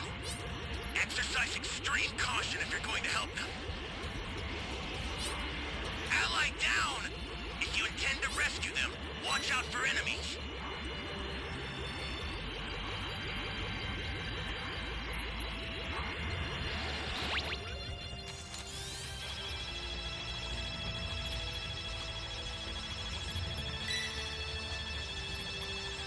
Kakarot! Get up! Yes, it's not scared anymore. Holy hell.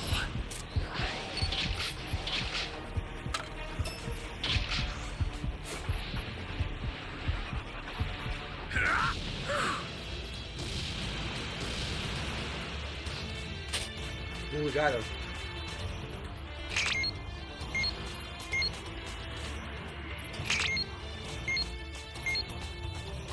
Welcome. Thank you. Flying Nimbus! Stay calm. Stay calm.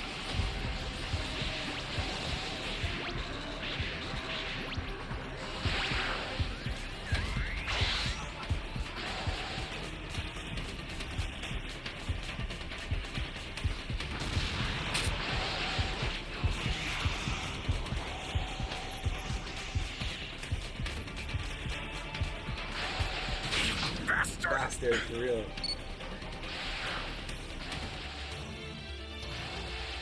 An ally needs your help. We don't know what danger awaits. Think before rushing in.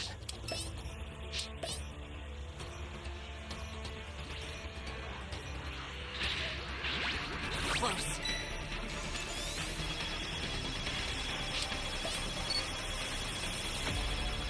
Ally down!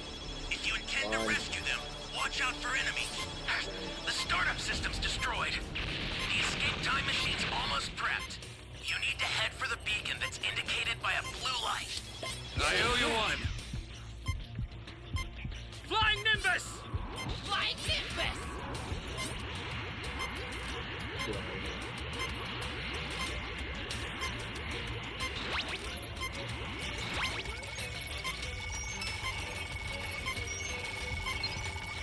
I've sent the escape time machine.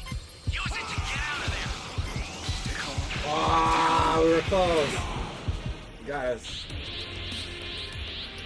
Sorry, Broly. You'll be dying alongside this planet. Where do you think you're going? I was going to escape with you. In a one-person pod.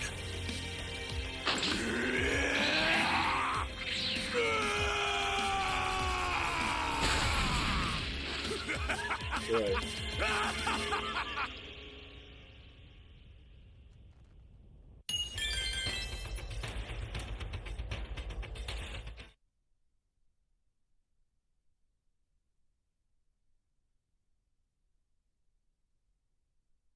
Will get in the way of his battle with Kakarot. Babidi is shocked at Vegeta's reply and tries to command him again, but the Saiyan refuses to be his slave, as he may have taken over his mind and his body, but there's one thing a Saiyan always keeps, and that's his pride. Both Babidi and the Supreme Kai are shocked to see Vegeta refuse his wishes, and Dabura thinks they should let Gohan and the Supreme Kai through so they won't destroy the ship. The entrance then opens and the two head down, but not before Gohan takes a Senzu Bean and bids his father a farewell for now. Gohan and Supreme Kai land in front of Dabura and Babidi, who greet them, as the Kai prepares to handle Babidi and Gohan gears up to battle Dabura once more. Meanwhile, Goku and Vegeta stare each other down. Goku says he'll end the fight as soon as possible so his energy doesn't get taken, and transforms into a Super Saiyan 2, stronger than Gohan was at his maximum when he fought Cell 7 years ago. Vegeta then powers up, surprising Goku, who says this will take longer than he thought, and the battle begins. Vegeta throws a hard kick at Goku, but he manages to block it. The two throw out punches that the other catches, and they attempt to knee each other until Vegeta headbutts Goku, but Goku kicks the Saiyan Prince away. Vegeta bounces back from the impact though, and the two smirk at each other, ready to continue. Meanwhile, Babidi suggests they all return to the surface, 3, so I as should get my Majin Raider Buu match will maybe soon 2. be at full power and might destroy the ship when he emerges from his ball. Supreme Kai actually agrees, although he has no intention of letting Buu get revived.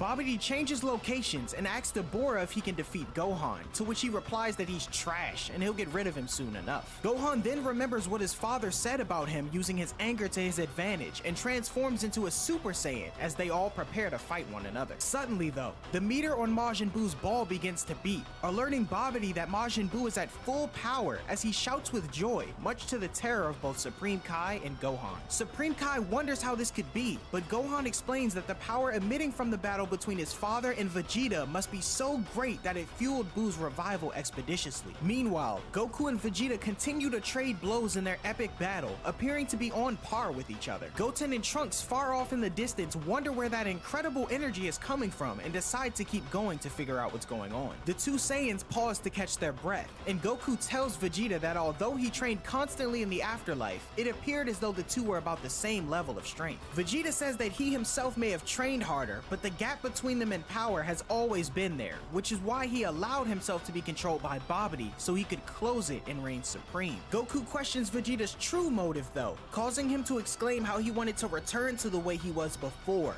the perfect warrior, cold and ruthless, the kind that lived by his strength alone and uninhibited by foolish emotion. He says how Goku's influence softened his heart over the years, and how he even settled down, started a family, and even started living the life of a normal Earthling. Vegeta states that he needed to find his past self, even if it required the help of someone like Babidi, and now he feels much better. As Goku wonders if he really believes what he's saying, smoke starts to shoot out from Majin Buu's ball, symbolizing his inevitable arrival. The Supreme Kai tells Gohan they should run away, but Gohan says he can't leave things like this. The Kai insist though that not even Gohan could win against Majin Buu, and if they stay, they'll be killed for sure. Rather than running away though, Gohan powers up and fires a Kamehameha at the ball, which Dabura and Babidi barely manage to avoid. The impact is so great that the ball is ejected from its base and crashes to the ground, opening and revealing nothing inside. Babidi can't believe the ball is empty, and the Supreme Kai lectures him about how he's lost, saying that he and Gohan have won the day. Gohan, however, sits in fear as he feels a tremendous power emerging out of thin air. Everyone looks up and notices a pink smoke cloud that came out of the sphere, which collects itself and takes shape. Majin Buu reappears once again,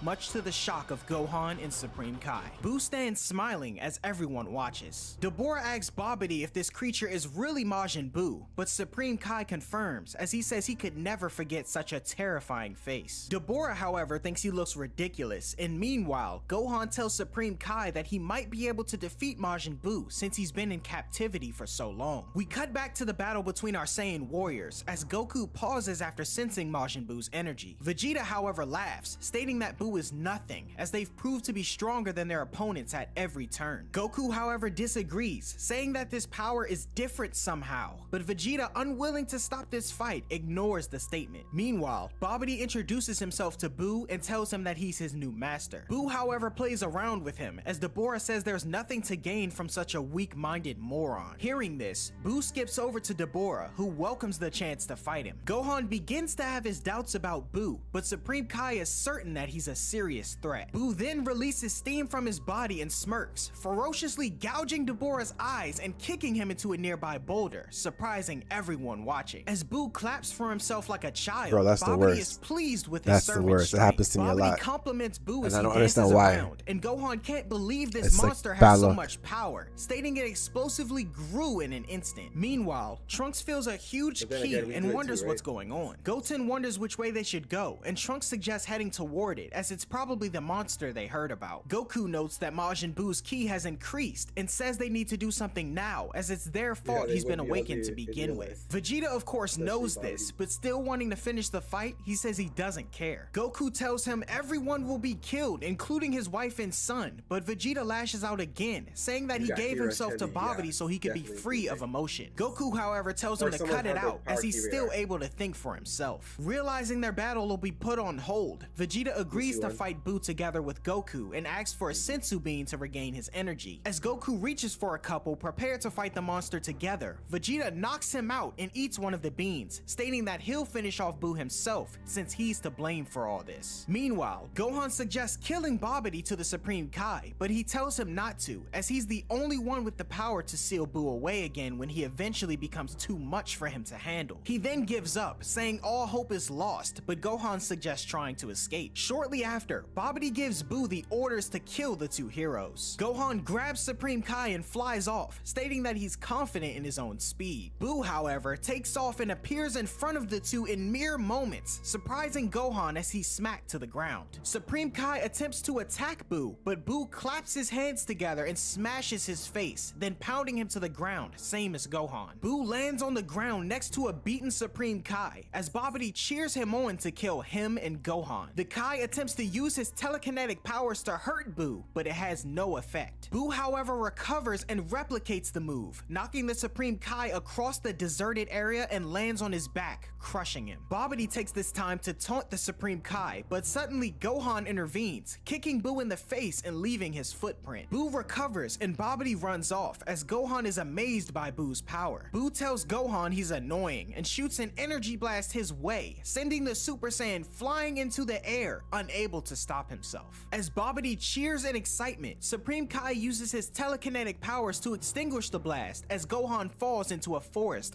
unconscious. Babidi tells Buu he can finish off the Supreme Kai now, but Buu says he's hungry and would rather eat him instead. Suddenly, a spear You gone, flies Mac? right through Majin Buu, revealing a damaged Dabura who Good night, threw man. the weapon, Thank you for much to dropping by. Babidi's anger. Trunks and Goten I'll are see you later. nearby and land on a Stream mountain, again tomorrow, returning to probably. base form. They try to figure out who's on the battlefield, but manage to recognize Supreme Kai. Not far from them, Goten notices Piccolo and Krillin as statues. Trunks knocks over Piccolo and breaks him, and the two hide behind a rock, nervous about what they just did. Meanwhile, Dabura insists Majin Buu can't be controlled and won't be a faithful servant, but Babidi is insulted he'd speak that way about his Majin Buu. Buu then pulls out the spear, and the hole left in his belly quickly closes up, and he tells Dabura he's gonna eat him. We then cut to Vegeta, who stands over the panel of Babidi's spaceship, saying he could get in if he destroys it. He then notices Gohan's ki is completely gone, alluding to his death and taking full responsibility. Meanwhile, Trunks and Goten are watching as Buu dances around, saying he's going to eat Dabura. Dabura prepares to attack the monster, but Buu immediately turns him into a cookie and devours him whole,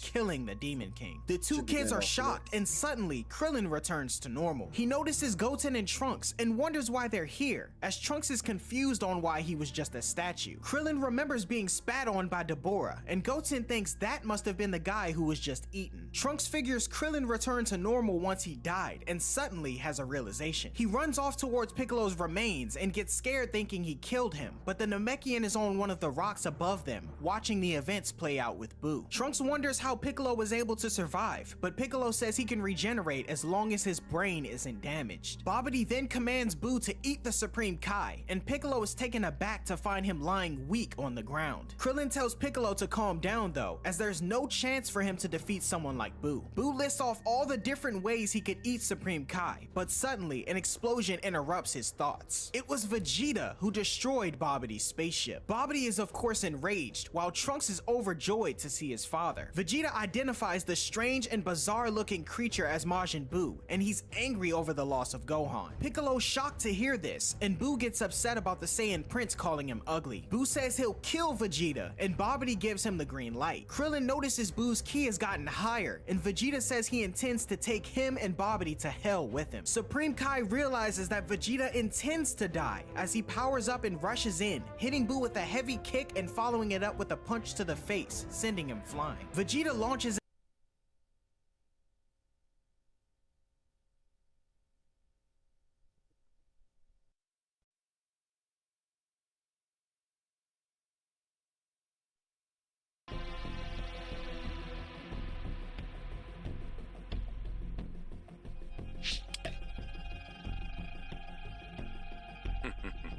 Would you care to take part in a little warm-up?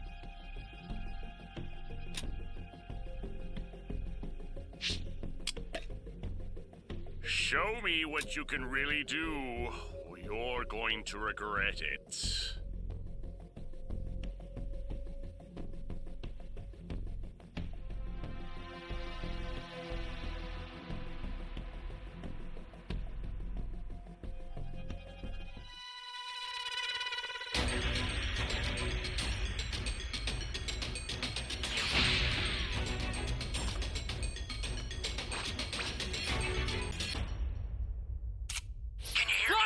It's Trunks.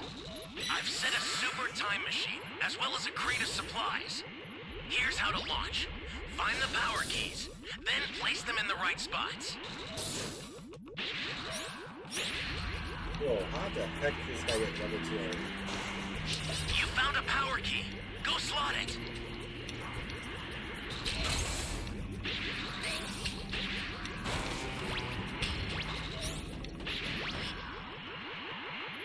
Oh shit.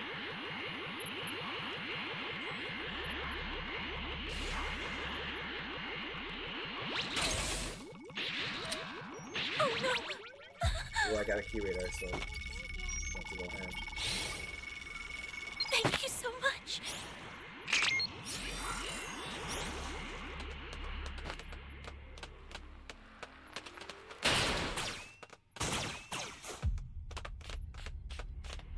That's a new power key.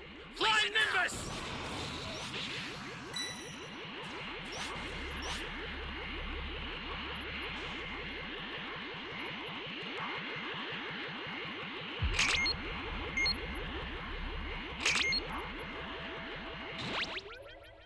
Great. You know what to do with that key.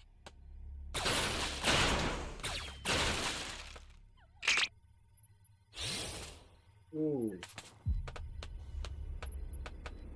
Didn't see that.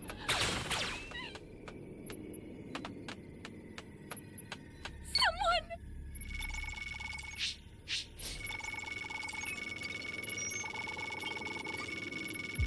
Thanks.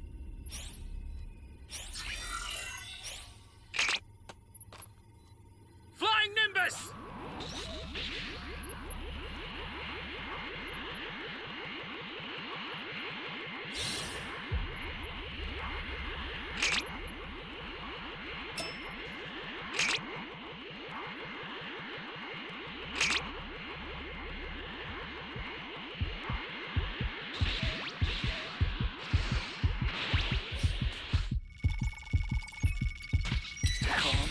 Stay calm.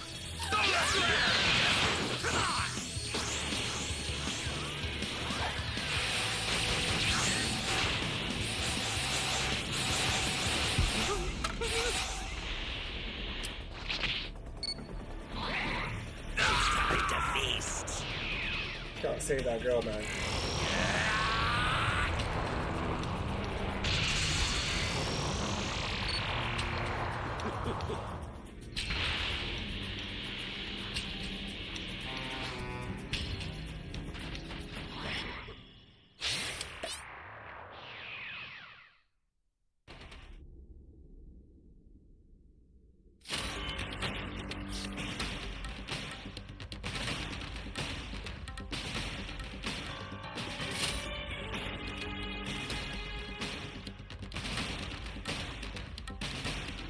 Dragon Ball.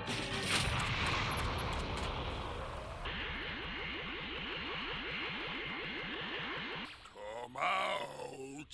Get out! That's a new power key. Place it now.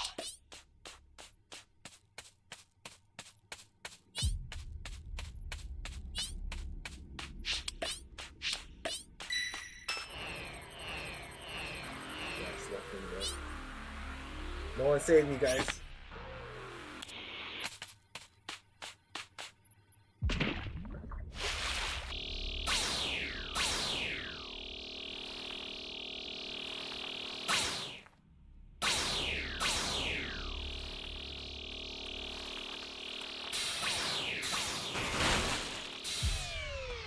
Guys are doing this.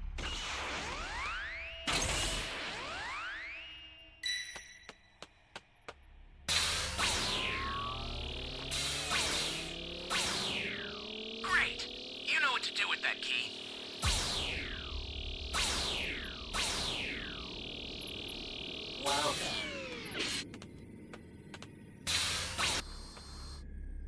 Versus just chilling.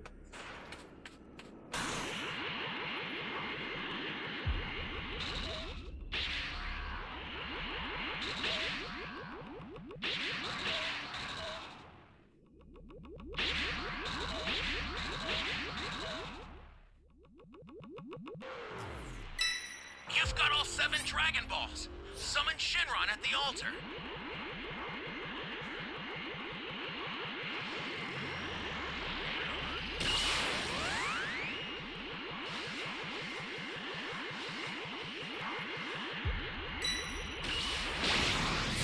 Here comes the pain.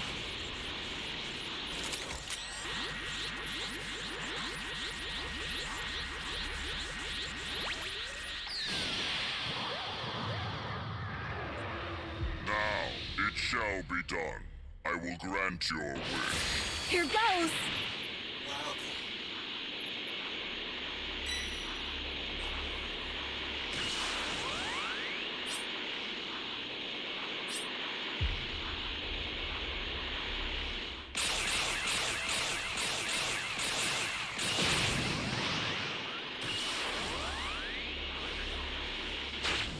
You need to take him away from Deep.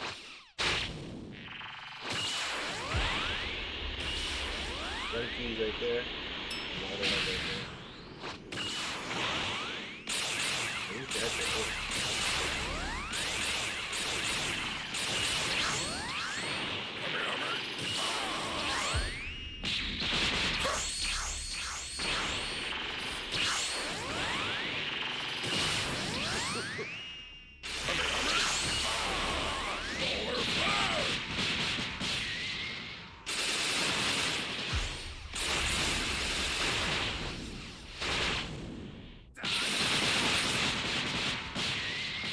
The startup system for the Super Time Machine is ready. Head there now.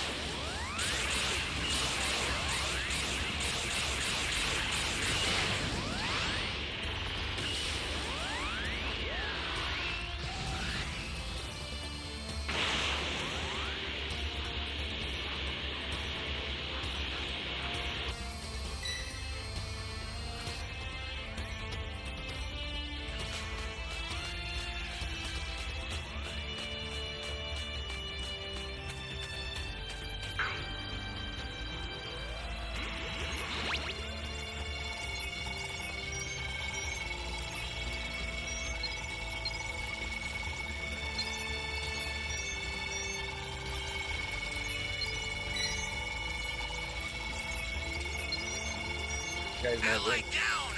If you intend to rescue them, watch out for enemies.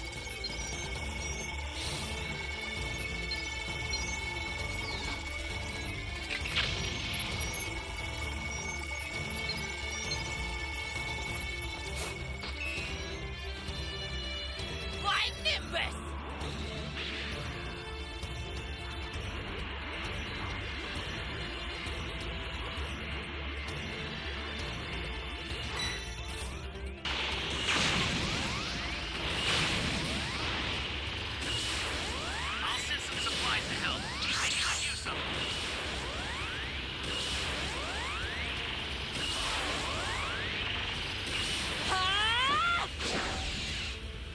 see me?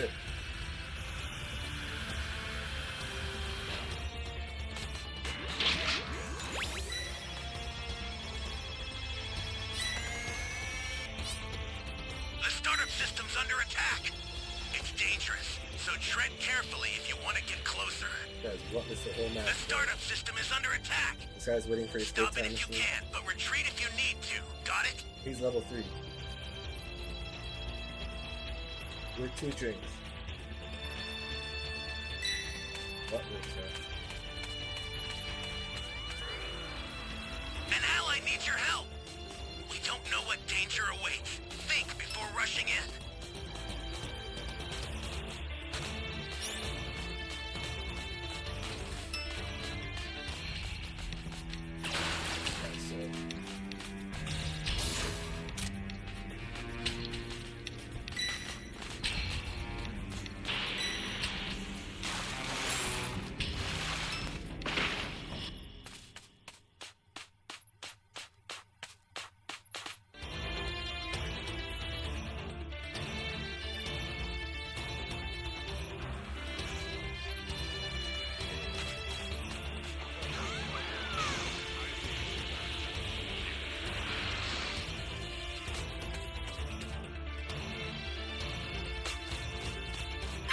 The startup system's destroyed. The escape time machine's almost prepped. You need to head for the beacon that's indicated by a blue light. I've sent the escape time machine. Use it to get out of there. The escape time machine is back. Whenever you have a beacon, you can call it again. I've sent the escape time machine. Use it to get out of there.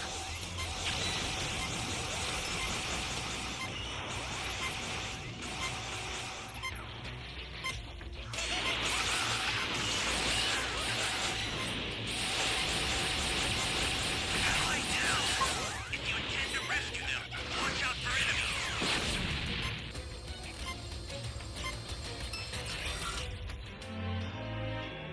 He failed.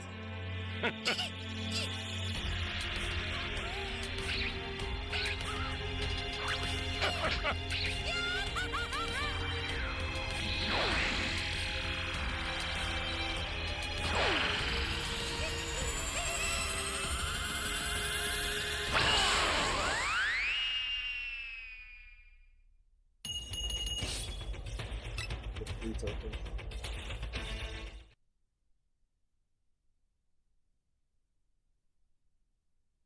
Is an intense physical attack on Boo, leaving Bobbity confused, Krillin impressed, and Trunks happy. Piccolo observes that Vegeta's power passed that of a Super Saiyan and even Gohan's when he fought Cell. However, he recalls Gohan still I'll be being right back. defeated by Majin Buu, then wondering how he was able to achieve this power. Vegeta delivers a massive punch that sends Buu flying, but he easily recovers from the damage and heals himself. Vegeta then fires a powerful ki blast that goes straight through Buu's stomach, causing him to fall to the ground and appear dead. Bobbity is frightened, but Goten and Trunks are ecstatic until Buu gets back up. Buu heals himself and expresses his anger toward Vegeta, telling him that attack almost hurt him. Bobbity dances in delight as Buu creates a huge energy ball and screams that Vegeta will regret that. In an instant, Buu unleashes all his stored energy, creating a massive explosion that destroys the entire area, with only a huge crater remaining. Piccolo, Krillin, Trunks, and Goten manage to escape, but Vegeta and Supreme Kai are caught in the blast. Buu and Bobbity float over the crater, while Piccolo worries about Supreme Kai's condition and Trunks notices his father's severe injuries. Vegeta is frustrated with his situation, and his left arm is no longer functioning. Bobbity notices that Vegeta's still alive and thinks he could have been a great servant if he'd been obedient. Piccolo believes Vegeta to be no match for Buu, and that Gohan and even Supreme Kai are gone now. Trunks is in disbelief that his father could lose, but Piccolo refuses to offer reassurance. Buu then tears out a piece of his own stomach and stretches it out before shooting an explosive blast from his mouth,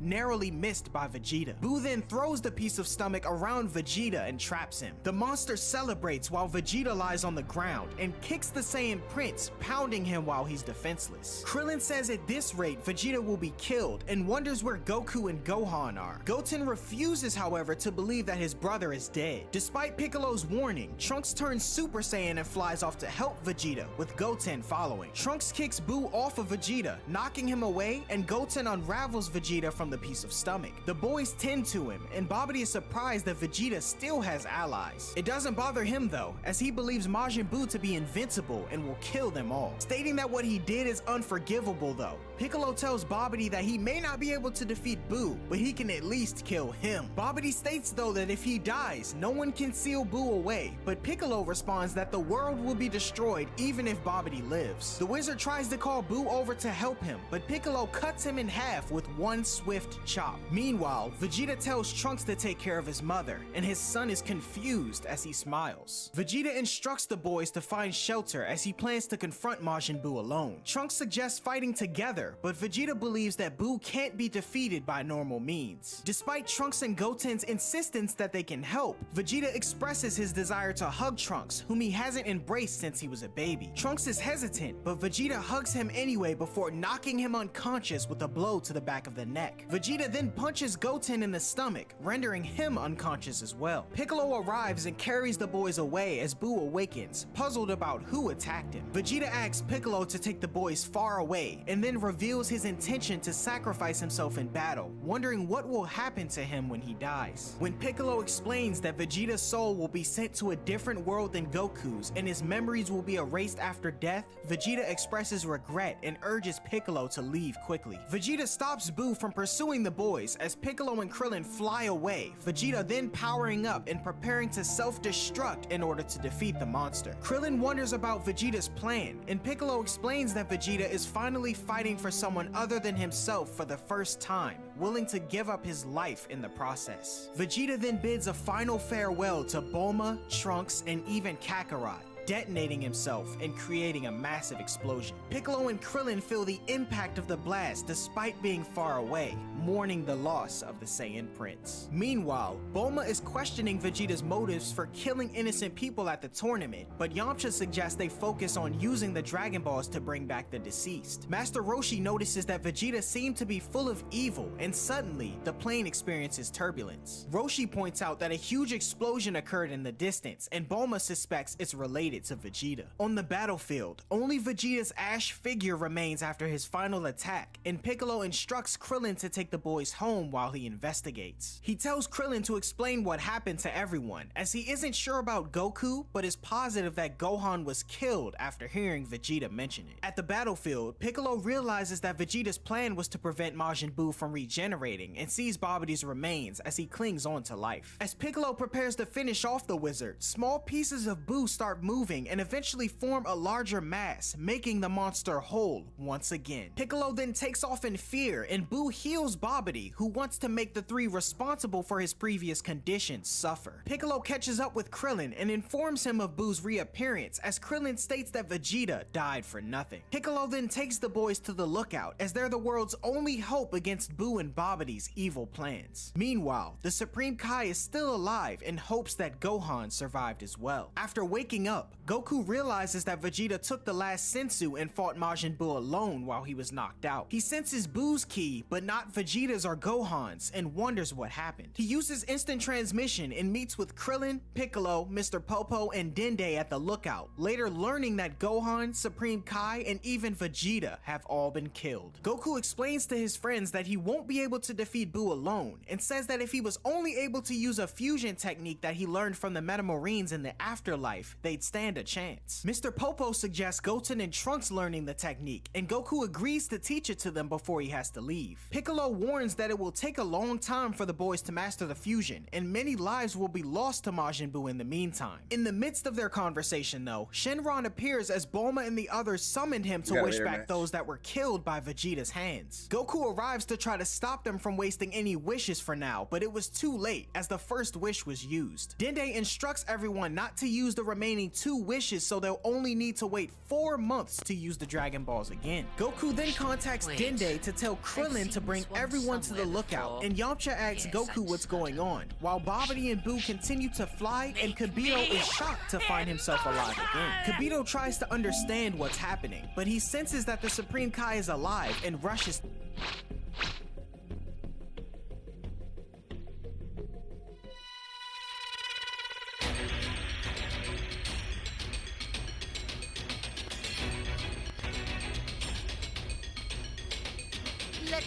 cycle of terror begin.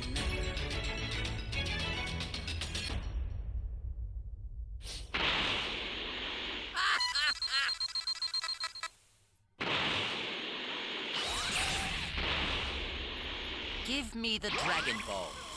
What do you mean? Very well done.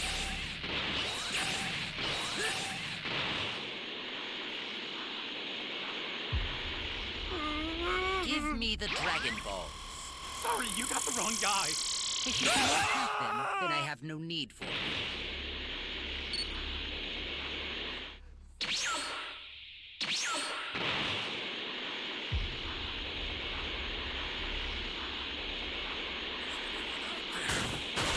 Give me the Dragon Ball. I have none. If you do not have them, then I have no need for you.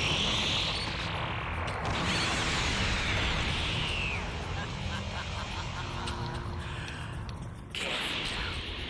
This will be like before, and I won't be gentle.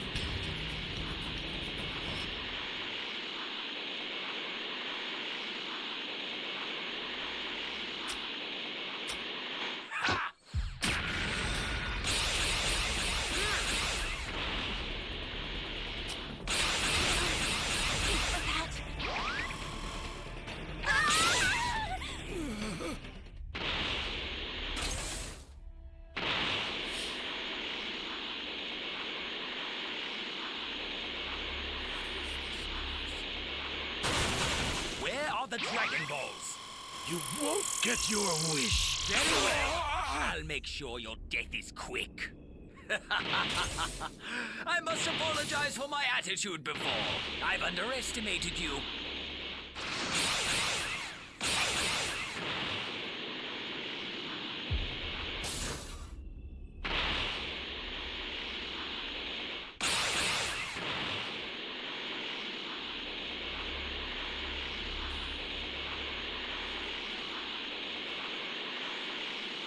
Right here, see over here.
Oh, talk about escape. Go!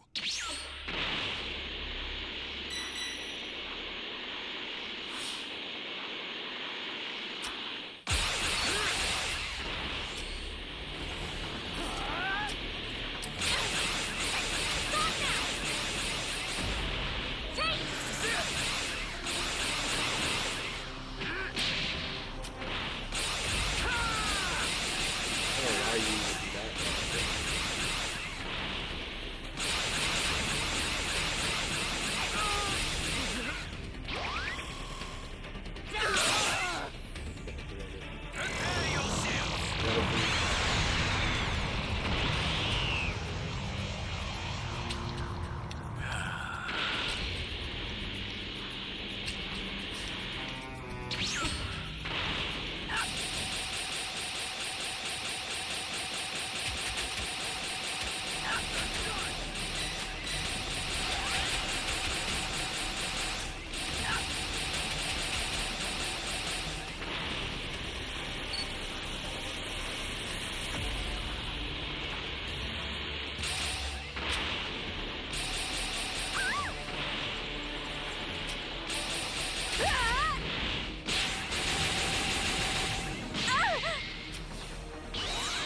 gotta wait.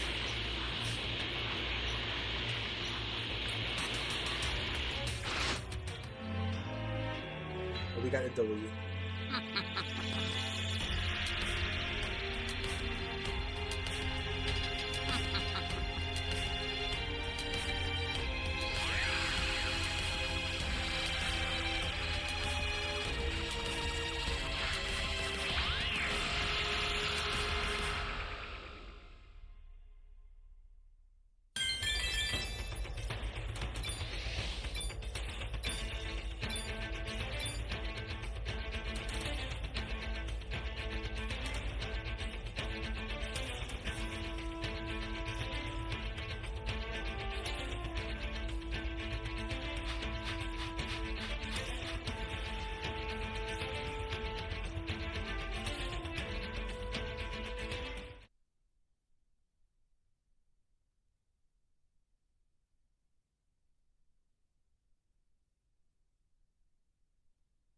What's up? Right now we're playing Dragon Ball The Breakers. How are you doing?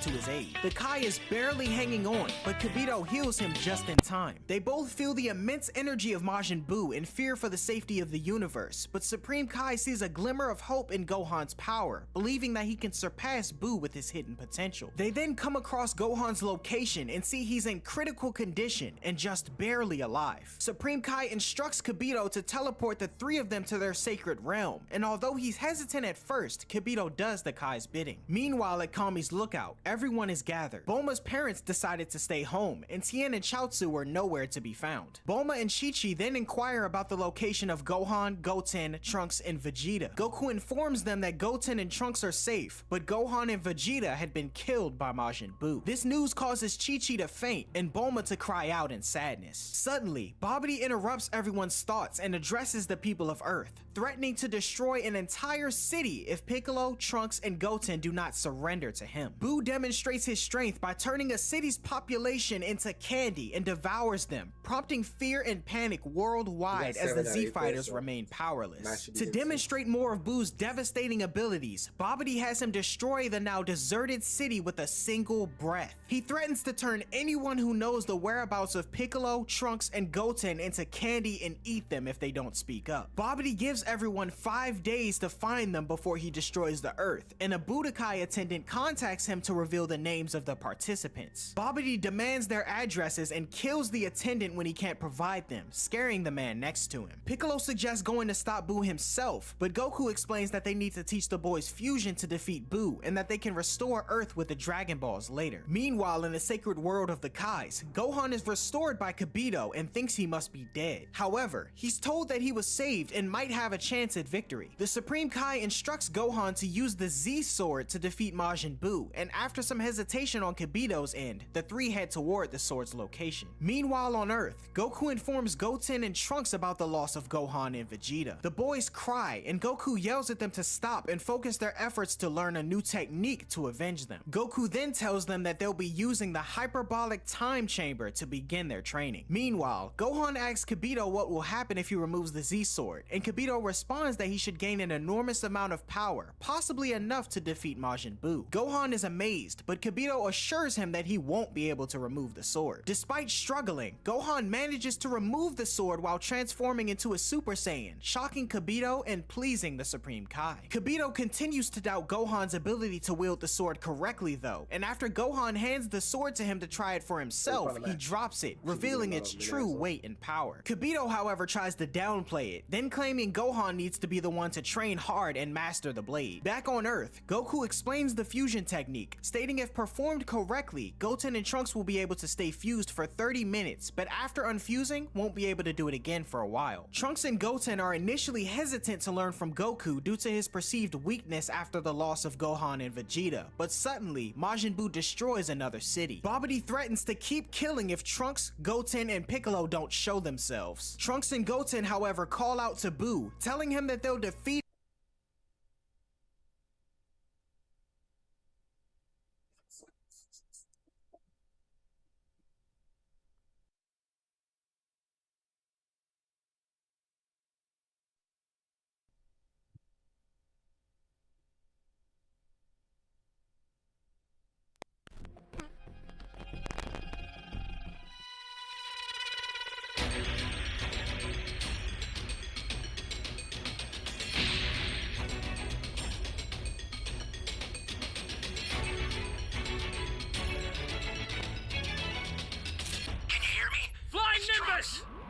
I've set a super time machine, as well as a crate of supplies. Here's how to launch. Find the power keys, then place them in the right spots. You found a power key. Go slot it.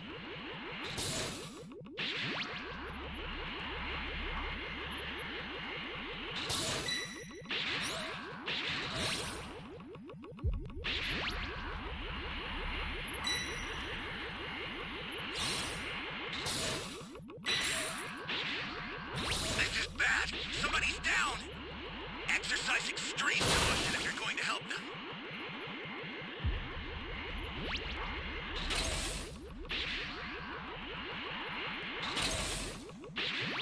A bunch of Vegetas go. You don't need that.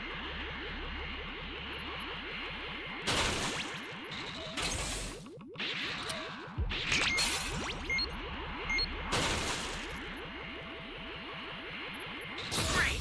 You know what to do with that key.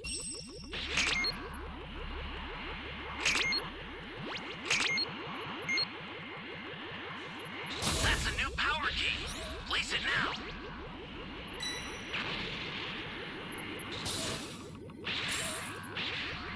Someone save me!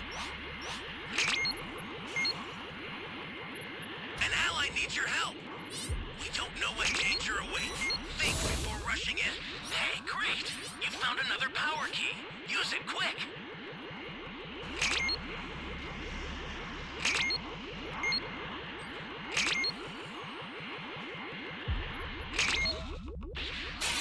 Great! You know what to do with that key. Oh, you found all the keys.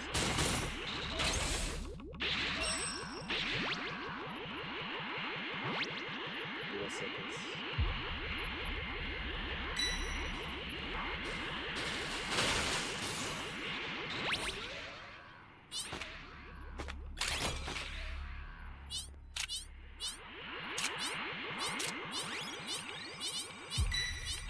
Yeah, if you got a body cam.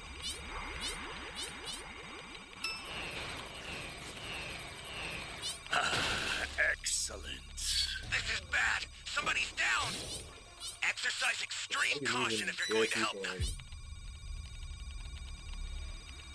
Okay, I found all the keys. All you guys have to do is get down the keys.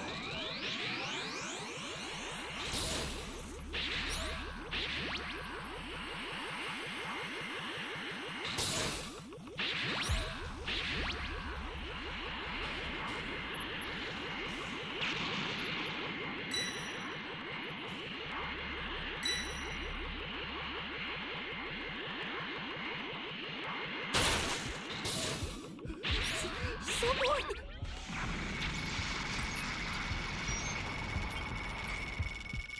You have my thanks.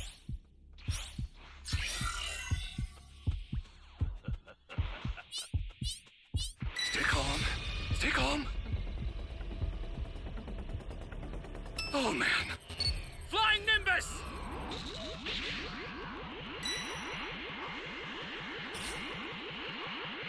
All these guys had to do is plant the keys, man. Ally down! If you intend to rescue them, watch out for enemies. This is bad. Somebody's down. God. Exercise extreme caution if you're going to help them. Calm yourself, Broly. No! Flying Nimbus!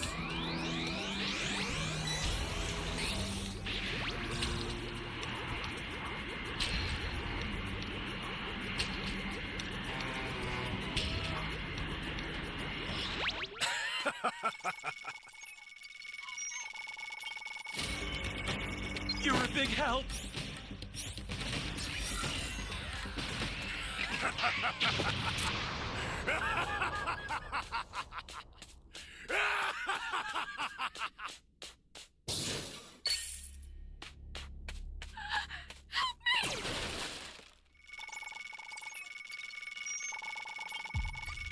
If one person dies, Are you here to the save escape me? time machine will come.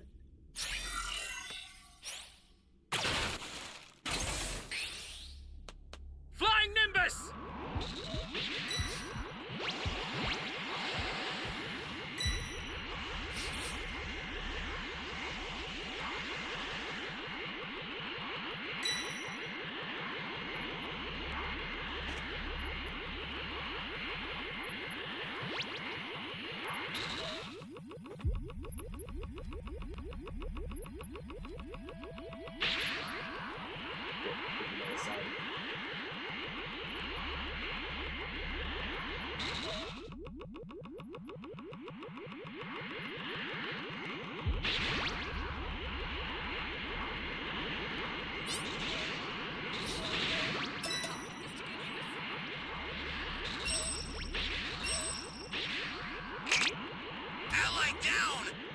intend to rescue them, watch out for enemies. The escape time machine's ready to launch. Ignore the power keys. Get out of there.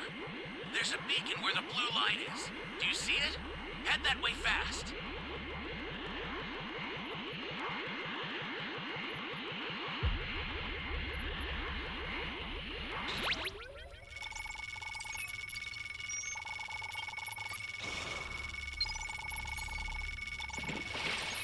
I've sent the escape time machine. Use it to get out of there.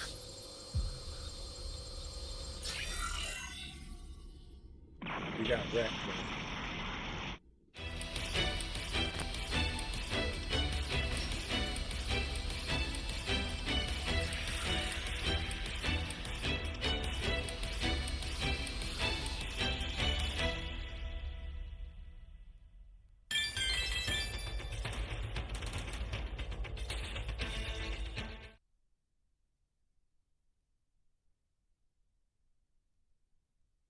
Him once they're ready to fight. Goku Yeah, sees this anger as an opportunity for the boys to train, and Trunks and Goten finally agree to learn the fusion technique. Goku urges Trunks and Goten to quickly transform into Super Saiyans, telling them to raise their ki as high as possible. Trunks decides to try and surprise Goku by further powering up his ki, but Goku isn't impressed and informs them they must have equal levels to perform fusion. Goku suggests trying to raise their ki levels to the max in their base form before attempting fusion as Super Saiyans, and meanwhile, Babidi and Boo plan to destroy West City, where Trunks' grandparents live. Goku reassures Bulma that they can use the Dragon Balls to revive the dead and restore the destroyed city. Bulma interjects though, stating that the Dragon Radar, which is needed to find the Dragon Balls and summon Shenron, will be destroyed if the laboratory is blown up, and that they'll never be able to find the Dragon Balls again. Now knowing this, Goku then decides to hold off Babidi and Boo while Trunks goes to retrieve the radar. When Goku confronts Babidi and Boo, he tells them to stop their pointless destruction and tormenting of the weak, and just to wait for 3 warriors who are undergoing special training to defeat them. The two of course refuse to wait, so Goku decides to stall them for a while and transforms into a Super Saiyan 2 until Trunks grabs the radar. Piccolo attempts to comprehend Goku's power in Super Saiyan 2, while Babidi considers it nothing special. Goku notices in the distance that Trunks has stopped moving though, and yells at him to hurry up and find the radar. Babidi is unsure of who Goku is addressing, but believes he must have some sort of pointless plan. Goku, however, continues to stall for time and returns to his normal state, causing Boo to believe he's given up. The Saiyan then states that he intends to explain Super Saiyan to them so that everyone understands, and Babidi believes the transformations to be pointless. Goku proceeds to demonstrate Super Saiyan and Super Saiyan 2, and reveals he has one more ascension in mind. Goku's friends at the lookout thinks he's bluffing, but the Saiyan powers up to the max, surpassing the form of an ascended Super Saiyan and revealing his ultimate form, the legendary Super Saiyan 3. Everyone is astonished, including Gohan in the realm of the Kais, who pauses his Z-Sword training to sense his father's ki on Earth. The Supreme Kai and Kibito can't believe Goku's power has reached their location, while Tien Shinhan, who's in the mountains with Chaozu, feels the earth shake and wonders what's going on. Now powered up, Goku charges in, punches Boo several times, and sends him flying, crashing into the ocean. Boo retaliates with blasts, but Goku deflects them and evades the attacks. Meanwhile, King Kai watches from his world as well,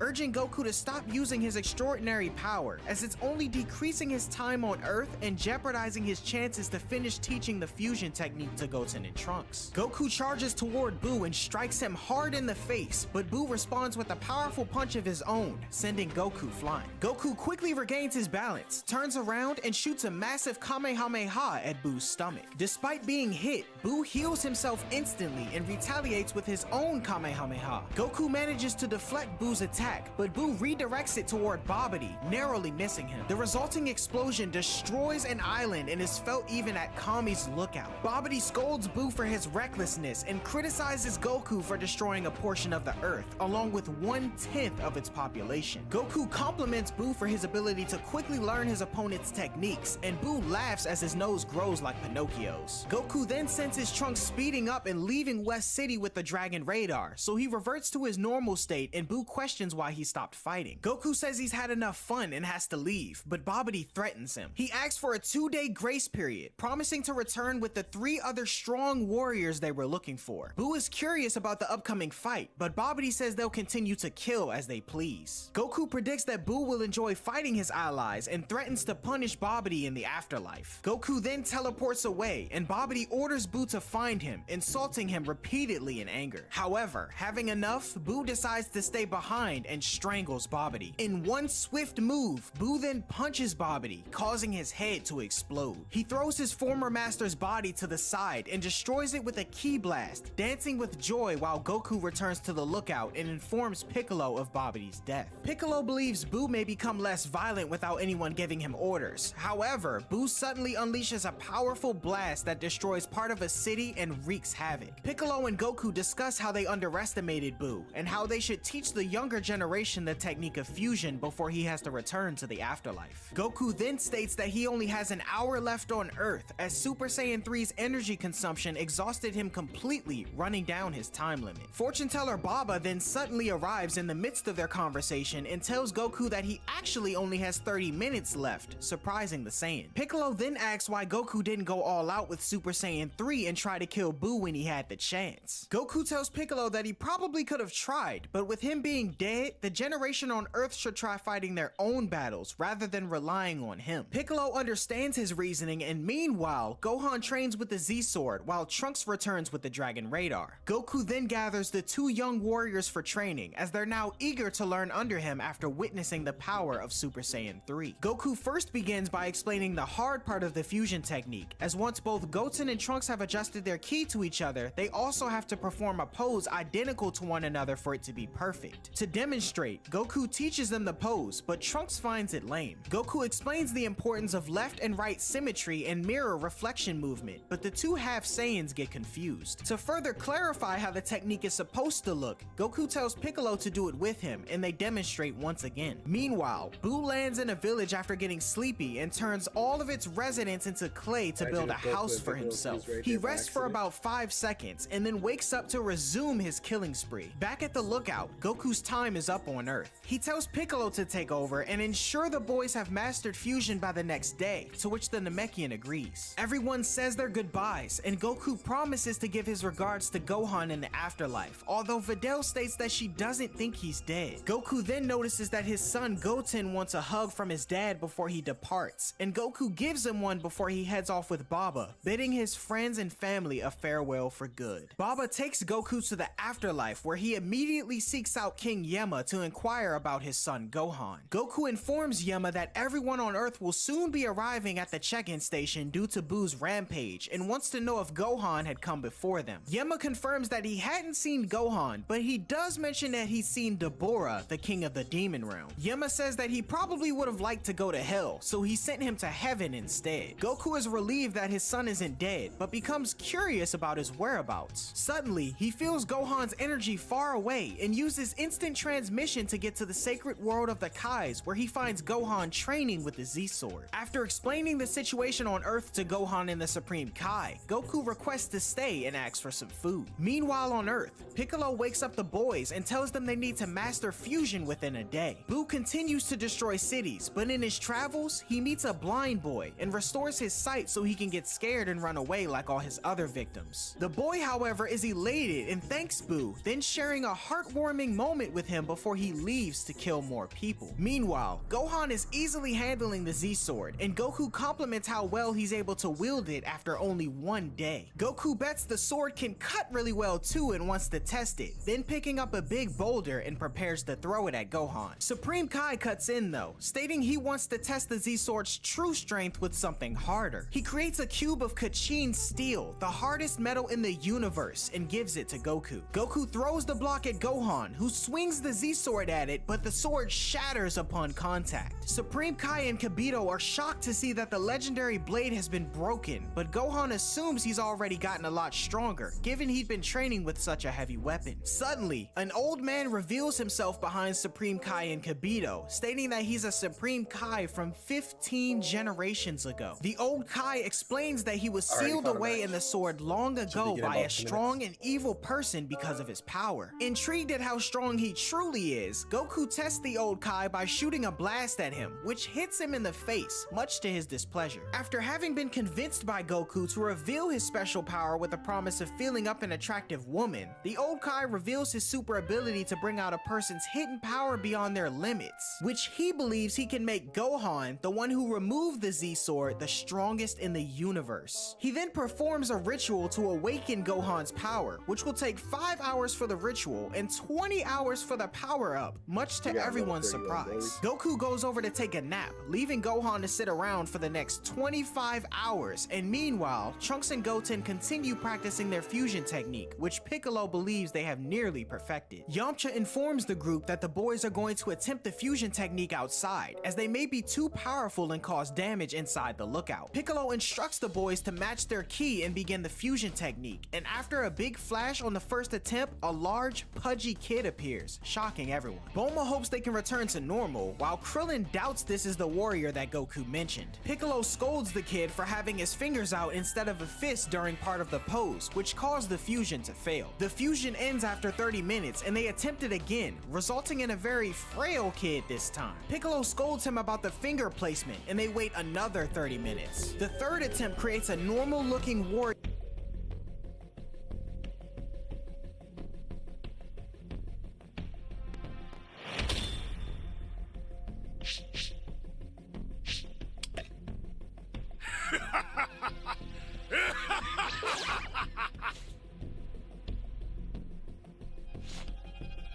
What was that? Step forward, and I will send you to your grave. Here's a little something for you. Finished already? Step forward, and I will send you to your grave.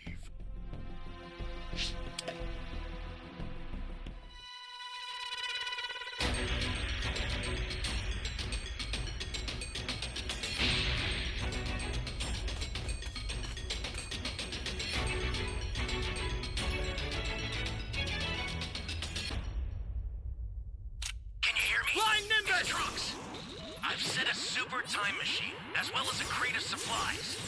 Here's how to launch. Find the power keys, then place them in the right spots.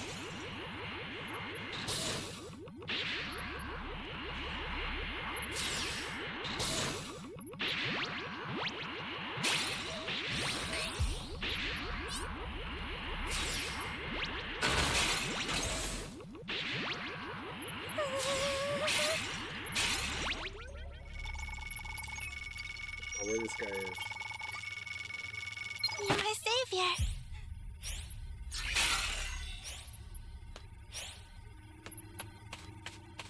I'm scared. You found a power key. Go slot it. Anyone, please.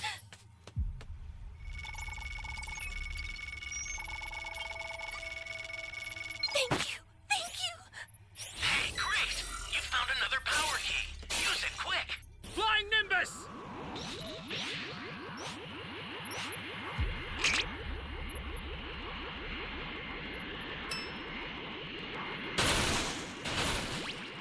This is bad. Somebody's down.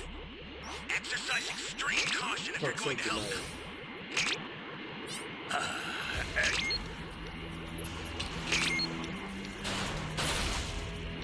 Great.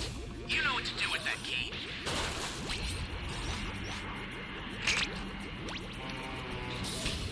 Gotta get the hell out of here! Give me a freaking break. Correct.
Man.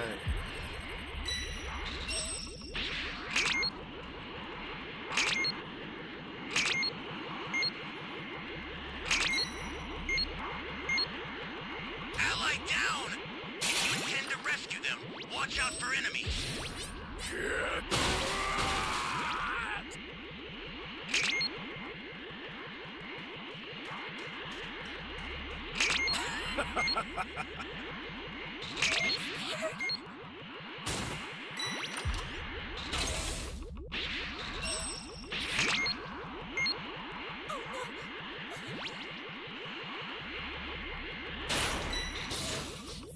An ally needs your help.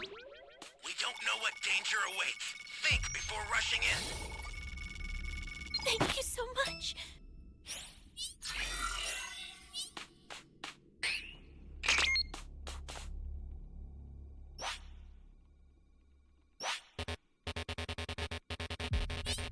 Flying Nimbus!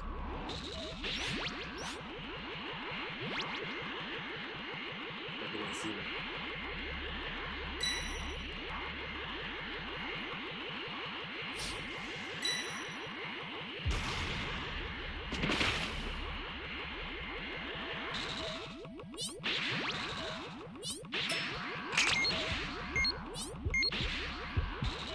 Stay calm.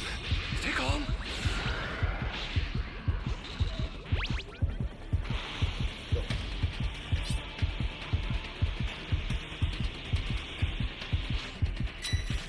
Here comes a pain!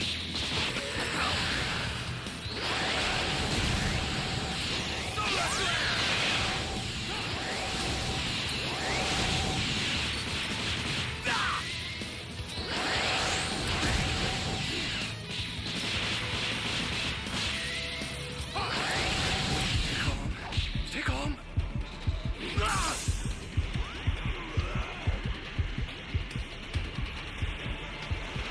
Oh man. Ooh, got away.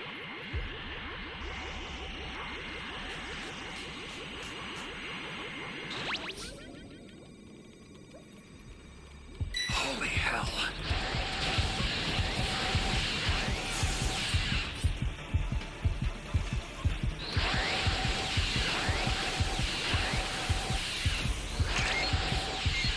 Now I'm thinking of Dragon Ball.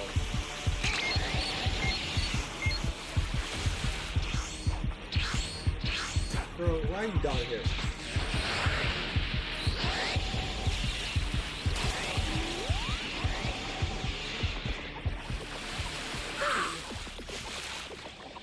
Access the startup system from the central area. Flying Just a Nimbus! little more to go, then you're done.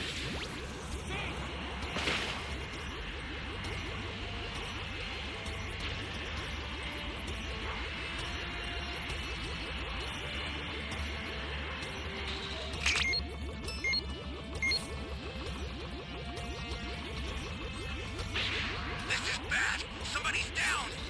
I need Exercise help! extreme caution if you're going to help them. Thanks!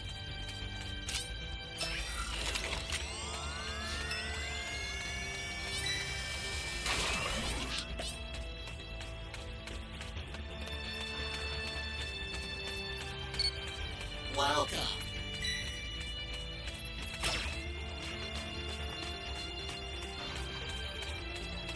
The startup system is under attack. Stop it if you can. Here comes a Repair pain! You need to. Got it?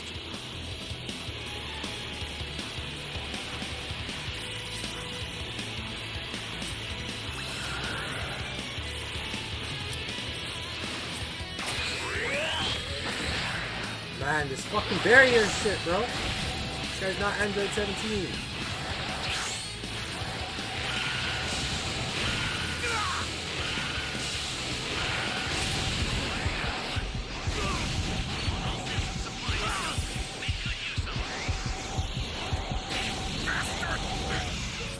Teammates are trash. Bro, I was the only one who had Dragon Chains, bro. You serious?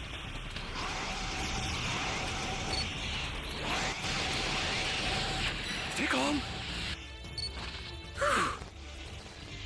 That's Stay calm. Stay calm. You're done. Fucking game, bro. Fucking shit.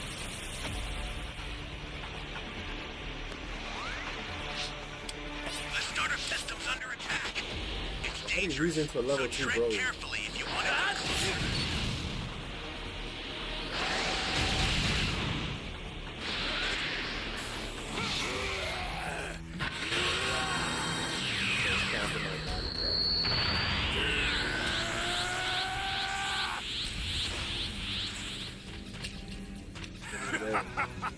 A super transfer is headed your way. Take it now.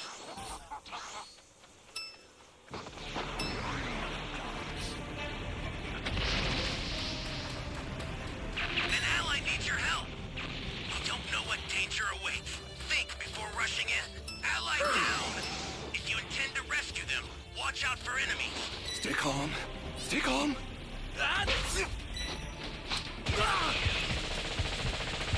I owe you one.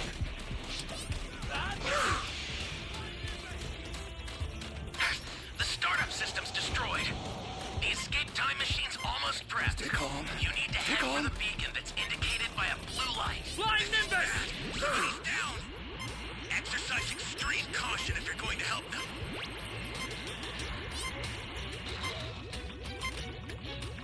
I've sent the escape time machine. Use it to get out of there.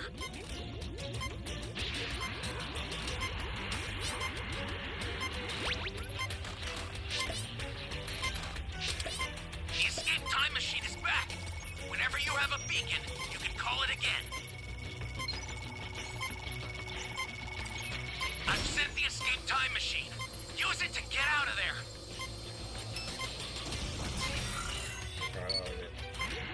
Jeez. I'm actually some bullshit, guys. Here's a little something for you. Change!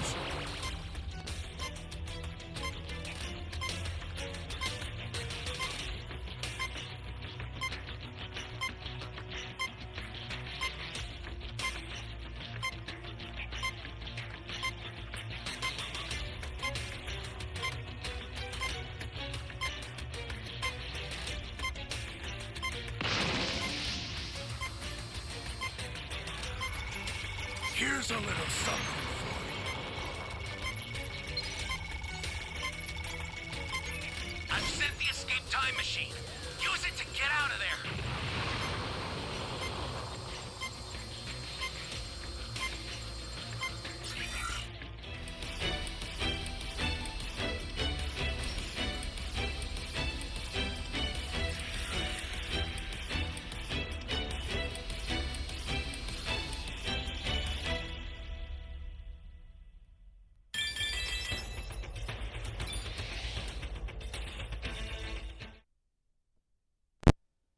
Alright guys, I'm going to end the stream now. If you stayed this long, I'd like to say thank you. Please give the video a thumbs up, subscribe, and I'll be streaming again tomorrow. Have a good night. Peace.